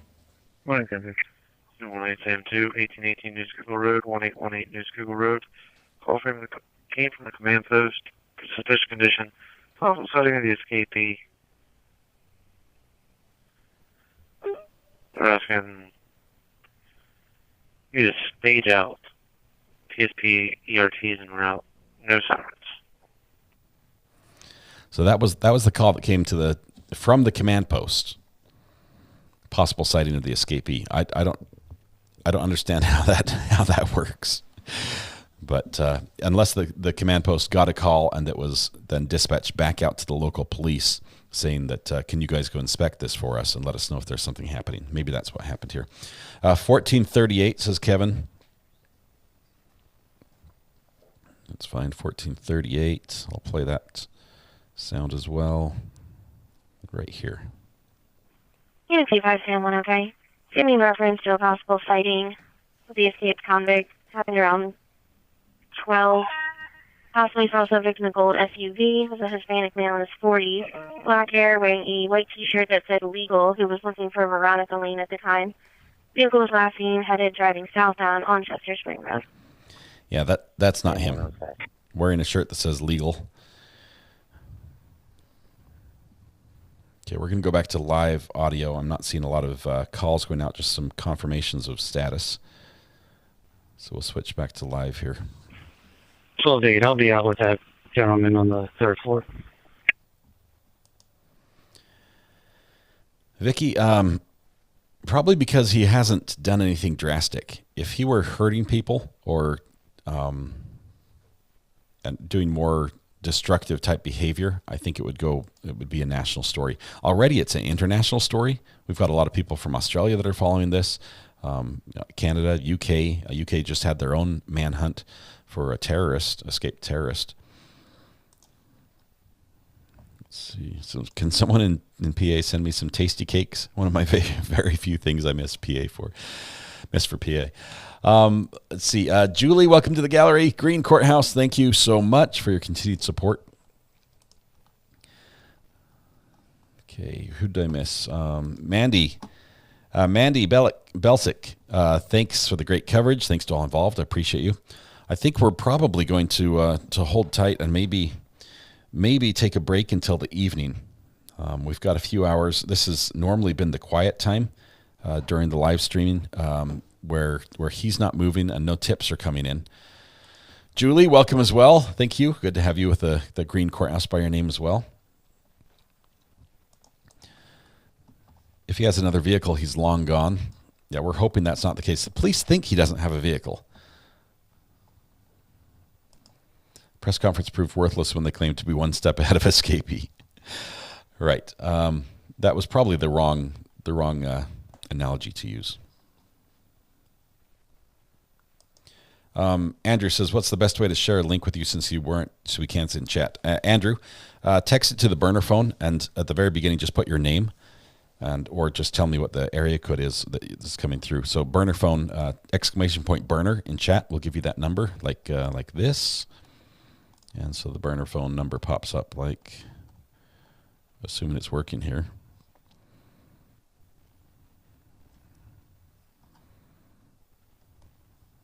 It's taking forever.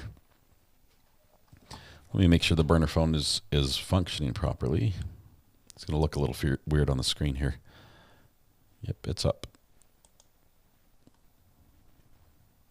There it is. It's just chat. It's very busy. Wanda, I'm sorry I missed your chat. So the burner phone, if you text that number and just put your name in front of it with the link, I can take a look at it.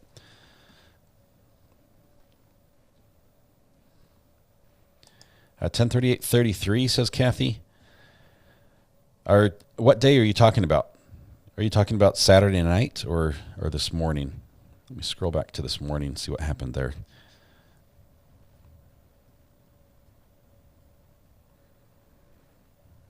$10:38. I don't have anything at 10:38:33 this morning. Got 10:38:37. Yeah, 4205, the alarm company is advising they took someone on premise and they're advising it's not an emergency. Yeah, so that's not it. All right. 17, David 25. Yeah, I don't have anything. That would probably be Saturday night when they spotted when he called in. How was the van spotted? I don't know how they first found out about it. Kenny says the only thing good about the presser was I was gifted a membership. Yeah, and you guys, we hit 30,000 subscribers during the presser as well, which was exciting. If this guy gets a motorcycle, he's going to be long gone. Yeah. I think they found out from Nick. I'm not sure if the van that Nick saw in his live stream is the same one. There's some question about whether it had a cooling air conditioner on top, which they knew it had. Why didn't he drive the van into a pond? I don't know. A lot of ponds aren't deep enough to hide a van. And it would make his shoes dirty. Yes. Thank you, Mrs. R.A. Have I heard from Nick? We heard from him before the presser. He was headed up that direction. It does take him about an hour to get there. Let me see if we've got anything new from Nick. Let's see, 2 hours. 1 hour. Nope. I heard an hour ago. He should be there any minute. Can I get Montgomery County scanner? Stephen, what's happening in Montgomery? Do you just is that just neighboring county? Let me see if they have that available.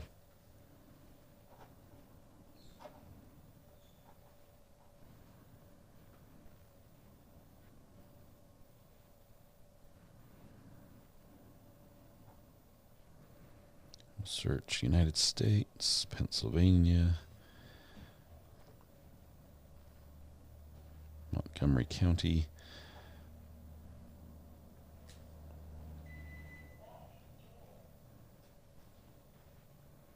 Got a lot of Montgomery Fire.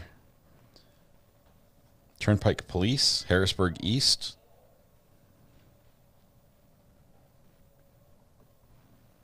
They could put that up.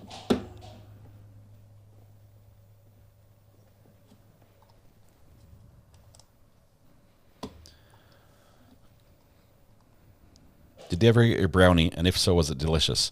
Travis, I ordered a brownie, and I was told a brownie would be delivered. But a brownie, and Mrs. R.A. tells me that the brownie was delicious. But that's all I'll have to go with her word on that one.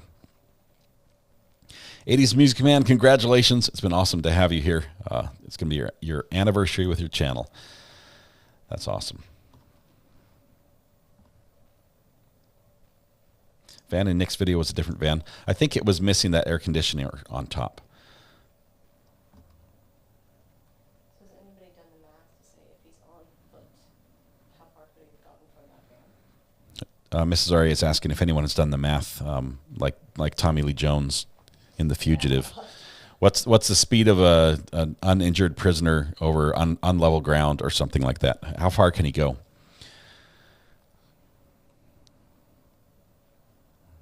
Montgomery County doesn't have police dispatch public, only fire and EMS. So they might be encrypted. That's no fun. I don't like that.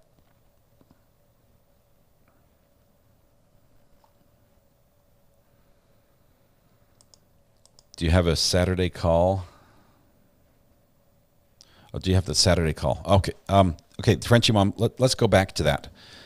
I understand what you're asking about. Let me go back to the archive really quickly. That's going to be Saturday at, let's see, it was at 10:30. That's what she was saying. Or 10:33.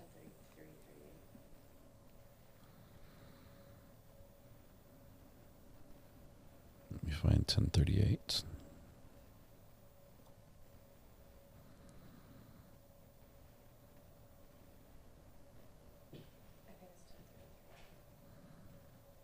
Did you say 10:38? Is it this one? This is an FYI to keep you in the loop. State was given an alarm at 104 Haley Drive in East Marlboro. Weatherall Farm Development, Silent Bird, General Panic. Just FYI for you. Please be advised, the complaint's going to be making his way to your police department. I advise him to call when he gets there. This is the right one. Hang on just 1 second. Let's go back a little bit. Unit 3844. 3844. Yeah, 261235, copy. The Bonnie Bray Trailer Park, number 8 Bonnie Bray Road. For suspicious conditions. No transfer from Moscow. Caller believes the escapee was at his home. Hispanic male, 30s, 5'2", average build. Green hoodie, gray pants. Time delay about 5 minutes. Correction, 15 minutes. Okay, so that was the initial call. And then listen to the response that comes back on this. 28. I'm almost pulling up. Can you ask the reporting person if they actually know that person, the convict?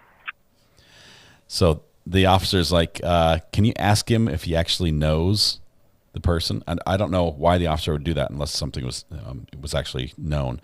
Response comes back. Caller's no longer on the phone. Maybe I'll call him back. Let's see. Unit 261228. There you go. Unit 261228. The caller does know the escape convict. All right, copy. I'm making contact. See if we can get a video. We'll see if we can get a video. Unit 261228. The caller is, the homeowner is not home. He's on his way to the Limerick P base. Caller's not home. He's on his way to the PD. He's sold on video. He's not 100% sure, but he's pretty sure it was him. He does know the sister of the convict. All right. Well, I'll check in the area. Yeah, Limerick's not going to help him. He's turn here. Copy. Unit 261228.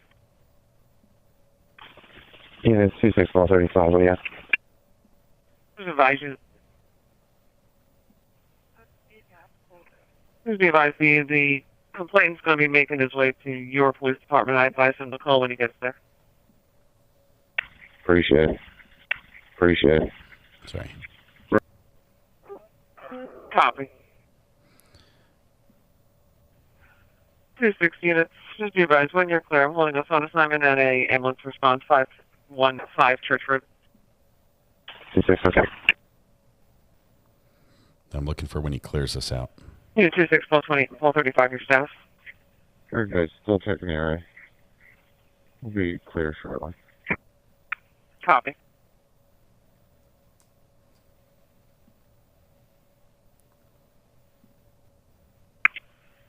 Unit 261228. 28. Unit 261228. There's a phone assignment in that call for the suspicious condition from Moscow. Okay. Call 16 is going back to our station. And we got other units out here looking. Unit 261235. Call 16 is moved in with 35. Unit 2612. 16 copy. 26 Paul 28. You have the OIC, I guess of the state, called me on my cell phone 8087. I'm trying to get a picture. Rutherford was out with a reporting person sending our station. Just trying to gather some more information. Copy. 26 Apollo 20. You can cancel my last request for the OIC from the state. Rutherford was able to look at other pictures. We do not believe it's the same subject. There we go. That was the full That's the full transmission. Okay, so this is the full transmission. This was from Saturday night. We covered this live, and that's from the beginning to the end how the conversation went. And if you want to look at this yourself, if you'd like to follow this along, you can go to this scanner link right here, and this is free. That will point you to the Open Megahertz scanner. You're looking at the Chester County Emergency Services radio system.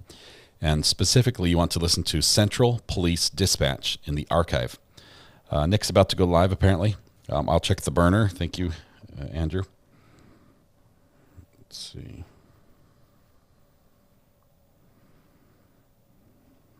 My phone is like locked up. The burner phone is so busy. Okay. There it is.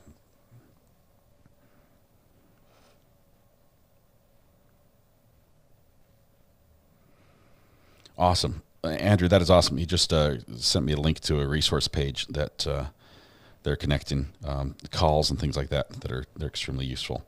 I'm actually getting an error message on that one. Page not found. I mean, I can see it's at the analytics site.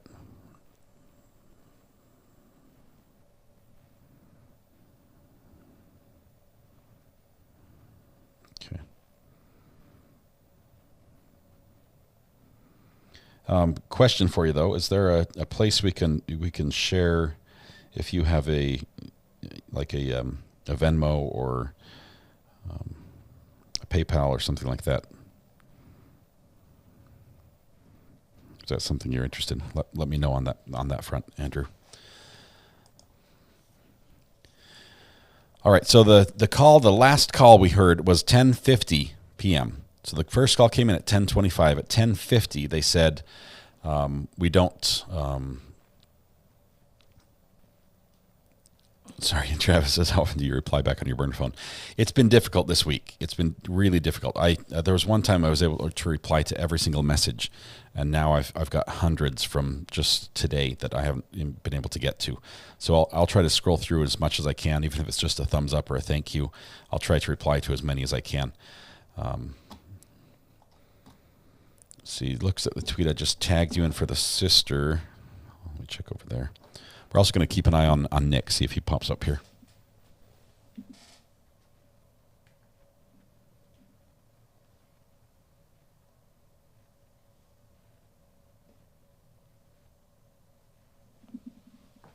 Okay, Nick's not live yet. We don't think JLR is. I think he's going to lunch doing an interview, right?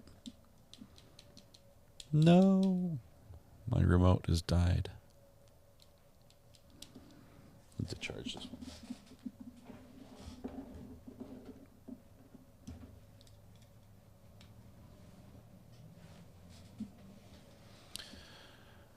Okay, so I'm plugging my remote into a $150 battery pack to charge. This is funny. Okay, JLR may be live right now. Nope, that's an old one. Okay. So no footage on the ground currently, but Nick should be there shortly with his take because he was there most of the night and then got some sleep. Can we have a pickle party once he's caught? Sure, let's do that. Okay, Nick is live. I think. Let's see. Let me...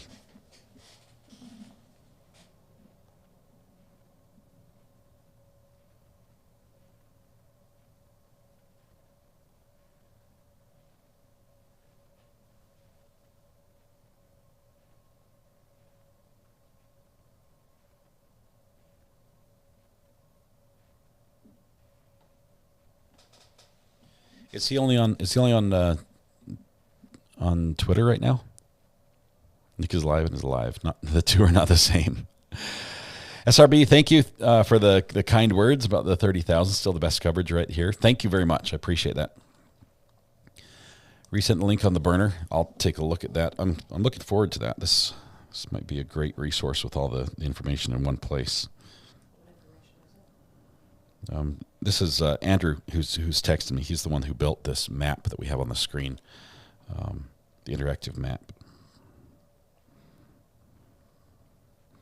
And that one works. Thank you very much. Let me know, is this something you would like released, or is this sort of like just a FYI type thing? Do you want me to share that way?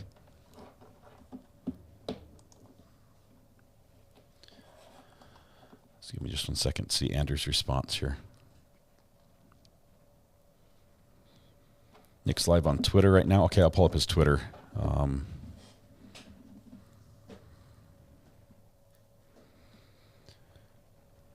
Do you see anything from Andrew? Nick's live on YouTube.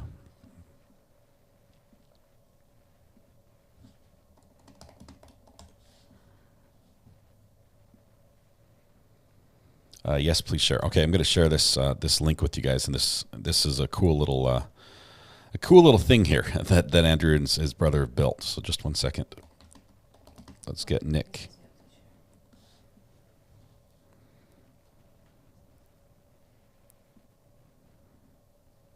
Okay, he's live. And you guys can see that they have like four-wheelers, stuff that I would imagine should be on the field, but I guess it's here for now until they need to go. I'll take you guys on a little walk in a minute. But again, we're at the Marlin Fire Company, and it looks like rain is going to come hitting again sometime soon. But so essentially, we've got like a media staging area here. I'm just trying to see what the guidelines are. So I'm waiting to see movement from other reporters. You guys can see like ATVs. There's Nick right here. These guys over here. Now this truck over here actually says Department of, I think it's Homeland Security. It looks like it. Let me find out. Homeland Security flatbed. But yeah, so Department of Homeland Security. I'm assuming this is what they brought a lot of the stuff. Like they have some antennas and satellites and stuff like that. So it's reasonable. I guess we can assume that they brought it here for them. They have the Border Patrol guys. But let's take a walk until somebody texts me with any updates of what's going on in their neighborhoods. It's been a very quiet night, or not. Yeah, it was rather quiet. They were searching all night with like air support as far as drones. Here's the link right here on the ground, looking for any movement. Apparently they didn't see any, so it's almost like we're back at where we started on day one. It's a new perimeter, a new playground, a new playing field, same fugitive. And it was hard enough for the officers that aren't from around here to learn the area that they were in. So now they're in a new area. So I'm not sure if that's going to delay anything or whatnot, but... So his video's a little choppy. His audio's coming through all right. I guess, really. So the Marlin is right here in front of us. There's a cemetery across the street. A rather large gathering spot for like marshals, agents of the FBI, and stuff to that effect. State police. This is where they were holding their pressers today. They had one, I believe, over here. And it's where a lot of the media is kind of staged, also waiting for anything that might pop. But it's kind of a... We're going to listen to this really quickly. Hang on. Yeah, I don't know why they're in this area either, but it takes a lot of work to kind of relocate a command center, and they did already once. So doing it again is kind of going to be... I don't know. That's a good question. I'm not sure why they're still here. It's very... Need to mute him just for a second. We've got a call coming in that we want to take right here. Danelo Carson Stations broadcast 9171. PSP media is attempting to locate a subject involved in a bank robbery. Subject is a black female, heavy set, last seen wearing a blue cap, gray hoodie, black pants, and blue gloves. The subject possibly got in a black Lincoln or Mercury, unknown make and registration of the vehicle. The subject left a note to the teller and got $300 cash with no weapons displayed. The robbery occurred today's date at 15:04 hours.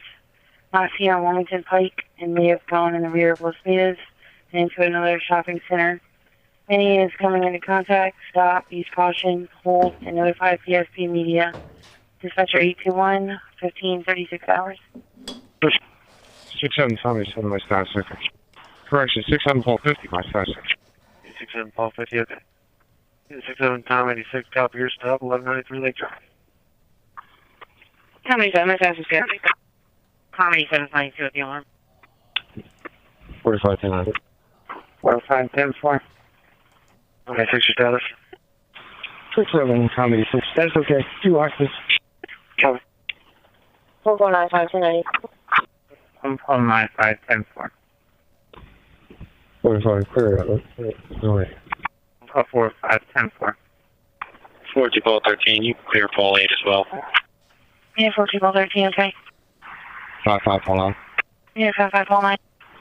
If you're on a car stop station in Waterloo Road with a white Toyota Camry, unknown registration. 19, okay. 52 Paul 57. 52 units, switch over to Central Police Channel. There's no power at your station at this moment. Unit 52 Paul 57. 52 Tommy 7, you can send that to me, please. You're on 57 then. Unit 52 Tom 87, you're on Central PG. 55.9, Yeah, 5519, okay. 57 then. Unit 52 east on Route 322, east of Potsdam Pike, east on 322, east of Potsdam Pike for a erratic driver. The vehicle ran off the roadway to black Honda Civic, PA registration, Lincoln Whiskey November 3121. The RP turned off at Phoenixville Pike, vehicle continued on. 93 CM9, your status. 5 for you. 52 Tommy 7, you can send that to me. Yeah, 93 CM9, copy okay for now. 1.95. 4195 10-3. I ain't that 90 EMS is going out for a pedestrian struck. 52 cars, you can switch back over. 95 10-4. 5 copy. 1.5 10 4. 35 copy. 35 10 4. Yeah, 52 Paul 57. 52 Paul 57. Fire department's going out to Bryn Mawr Trust. And this is First Bank, 849 PLA Pike. Get a loud bang, and now the power's out, and there's a smell of burning. They are not evacuating the smoke scene. Okay. That's 190. 35 and 5 tonight. 64 to 57, you want me to get that? 90. Yeah, 16190. Number 71 South Fifth Avenue, number 71 South Fifth Avenue. For Oliver alarm, coming from the kitchen windows. 10 4. We'll check the area, nothing showing at high and Chestnut. They just supplemented that the patient has moved to the corner near the bank. I'm assuming you know that. 1640, you can send that to me. Okay, I think we're mostly caught up on this audio. Just a couple short calls here. 937, my status. 10 4. 93 CM9, okay? 64, you can send that to me. 10 4. 95 or 1090. 95 10 4. Yeah, 6730, 1900 Valley Drive, 1900 Valley Drive. For suspicious condition, there's a 6-year-old female banging on the door inside the apartment building. The child is saying the father will not open the door to let her inside. Yeah, 4215, 469 Collinsburger Road. 469 Collinsburger Road for property damage accident. 30. Unit 1, call 30. GDS excavating and paving. Now Weaver Quality Mulches, 198 Boot Road, 198 Boot Road in the parking lot for a property damage accident. Copy. Okay, so we're going to go back to the bank robbery just one The time. child's name is Ella. The father's name is Matt Corlini. The mother's at work. The Here's the bank one. Listen carefully. Channel Carson Stations broadcast 9171. PSP Media is attempting to locate a subject involved in a bank robbery. Subject is a black female, heavy set, last seen wearing a blue cap, gray hoodie, black pants, and blue gloves. The subject possibly got in a black Lincoln or Mercury, unknown make and registration of the vehicle. The subject left a note to the teller and got $300 cash with no weapons displayed. The robbery occurred today's date at 15:04 hours. Not seen on Wilmington Pike and may have gone in the rear of Los Medas Wilmington into Pike. another shopping center.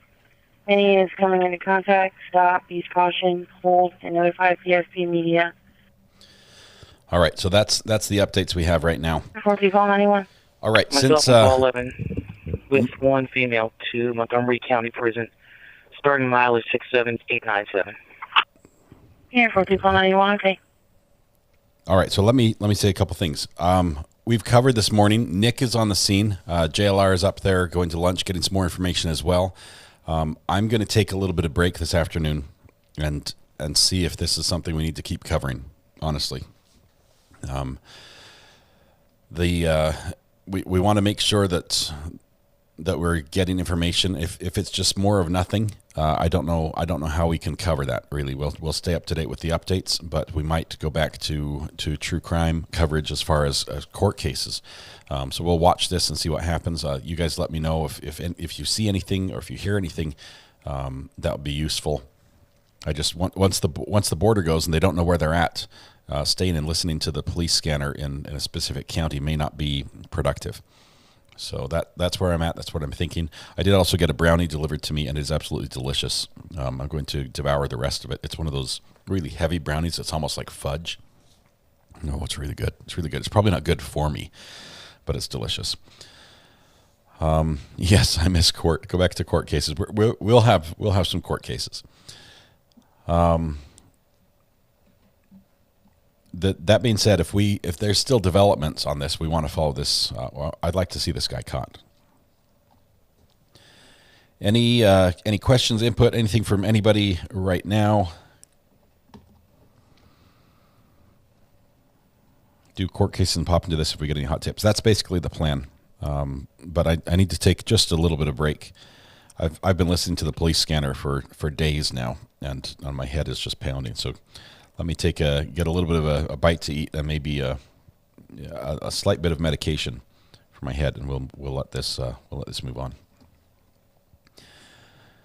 Okay, we might be back this evening. Depends on what's happening here, or this afternoon, as there's usually been more action in the afternoon just before sundown. Okay. We will get back to court. Let me know if you have some suggestions or specific cases. Remember, we try not to do child cases with SA and all that, just because they're really hard on the community. They're really difficult to do those, but we'll watch for them. New trial starting tomorrow. Amanda, which one is that?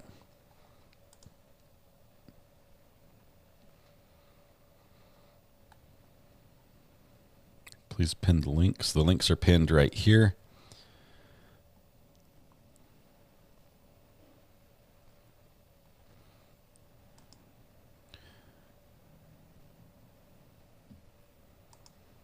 Let's see, any good court cases coming up? There's fantastic court cases going on at all times. They just started one. The adult daughter killed her mother. Yay for good old-fashioned murder, right? Why is delicious never healthy?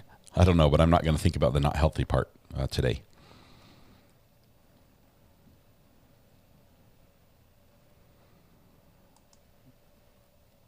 MA versus Cara Ritala. I'll take a look at that. We might be able to pick that one up.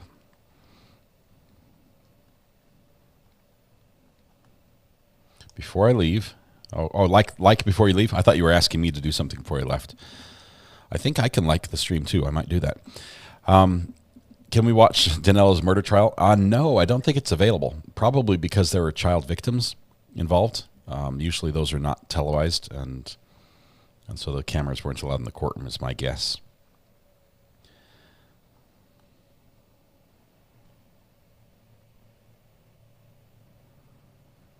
There's only so many cases with cameras. That's true. But I'm building my equipment to be able to provide coverage in cases that aren't currently covered.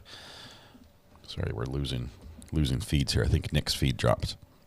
Oh, and now it's back. Let's see, 3,000 likes. Thank you very much. I appreciate all of you. The likes are fantastic. Thanks for clicking the subscribe button. It was really cool to see the number hit that 30,000 mark today. It's been a crazy week that way, with about 5,000 new memberships or new subscribers. Daughter on Court TV, and they're not streaming, just giving clips. Ellie is covering the other.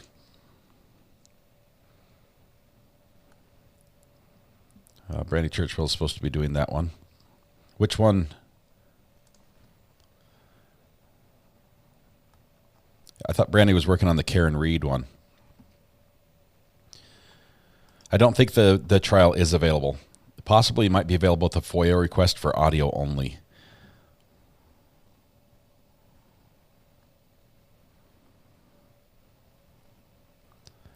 Clay County, we've been trying to fight that one. It's a little difficult because it's a change of venue trial. So it's been hard to do that. Brandy's been doing the sex therapist trial out of California. That should be wrapping up here soon, right? I wish federal court was taped so we could rewatch my case, says Ivan. We could cheer for you. All right, what did we miss? We're actually done. This is Nick. Nick has just showed up on scene.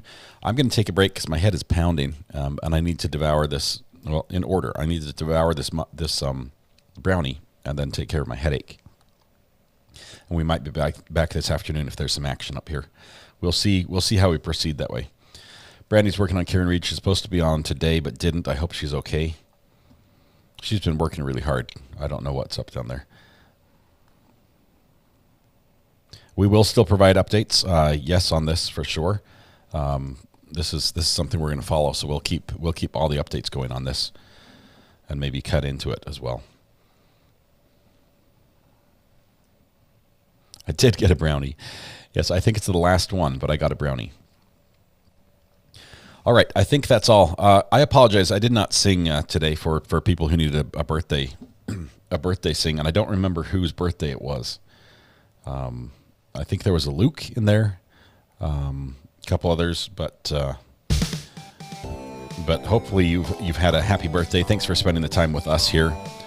Maybe I'll add you to the birthday sing tomorrow if we can do that. That would be great. Updates on Discord as well. That's a great place to get updates on all this. Hop over to Nick's True Crime Junkie. Let's see. I might be able to port us over there. Hold on one second. Let's see if he's got set up to let me redirect.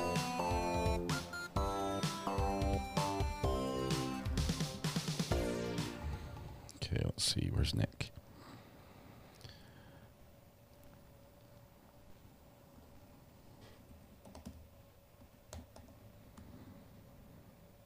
Okay, it's he's not got it set up to allow me to make a portal over to his live stream. Can't do that. Sorry about that.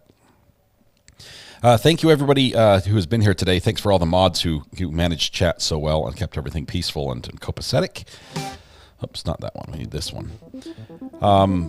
Let's see. All the new members, all the new subscribers, all the those who gifted memberships as well and made it just so welcoming for the people who popped in here. Thank you very much. I'm just a little bit tired from last night. I think sleeping in this chair was not a good idea. It was not a good idea. But it's what happens until about 3 a.m. So might need a day of downtime and we'll be back on schedule again. All right. I think I will. I'm going to open up the burner phone after we're done here. So for those people who are trying to reach out to me, I know there's a couple of you. I'll be available there, but it'll be off the air. Other than that, tonight when you go home, please hug the people you love, smile at someone, and make their day just a little bit better. And please stay safe till we go live again. Until, which might be this evening. Give me a couple hours, see if the headache gets better. And if not, it will be tomorrow morning at 9 a.m. as we do every morning at 9 a.m. Please join me there. First in chat, as always, wins the internet. It could be you. The best thing you can do if you do want to win the internet for the day is to have the bell rung after you click the subscribe button, and that will help. All right, I think that's all. to everybody up in PA, please stay safe. To the police, please catch this guy. Let's get this over with. Let's go ahead and put a bow on this and put it behind us. That would be great. Anything else? There's Nick's link right there. If you want to go to Nick's channel, he's up right now. He'll probably have some good information. Please send him a good word. Let him know you're coming over from here, and to thank him for all he's doing for us and letting us share his stream as well. That was extremely kind and generous of him. So I think that's it. Other than that, we'll see you guys tomorrow. Have a great day. Maybe tonight as well. And fingers crossed. Let's get this guy behind bars again. See ya.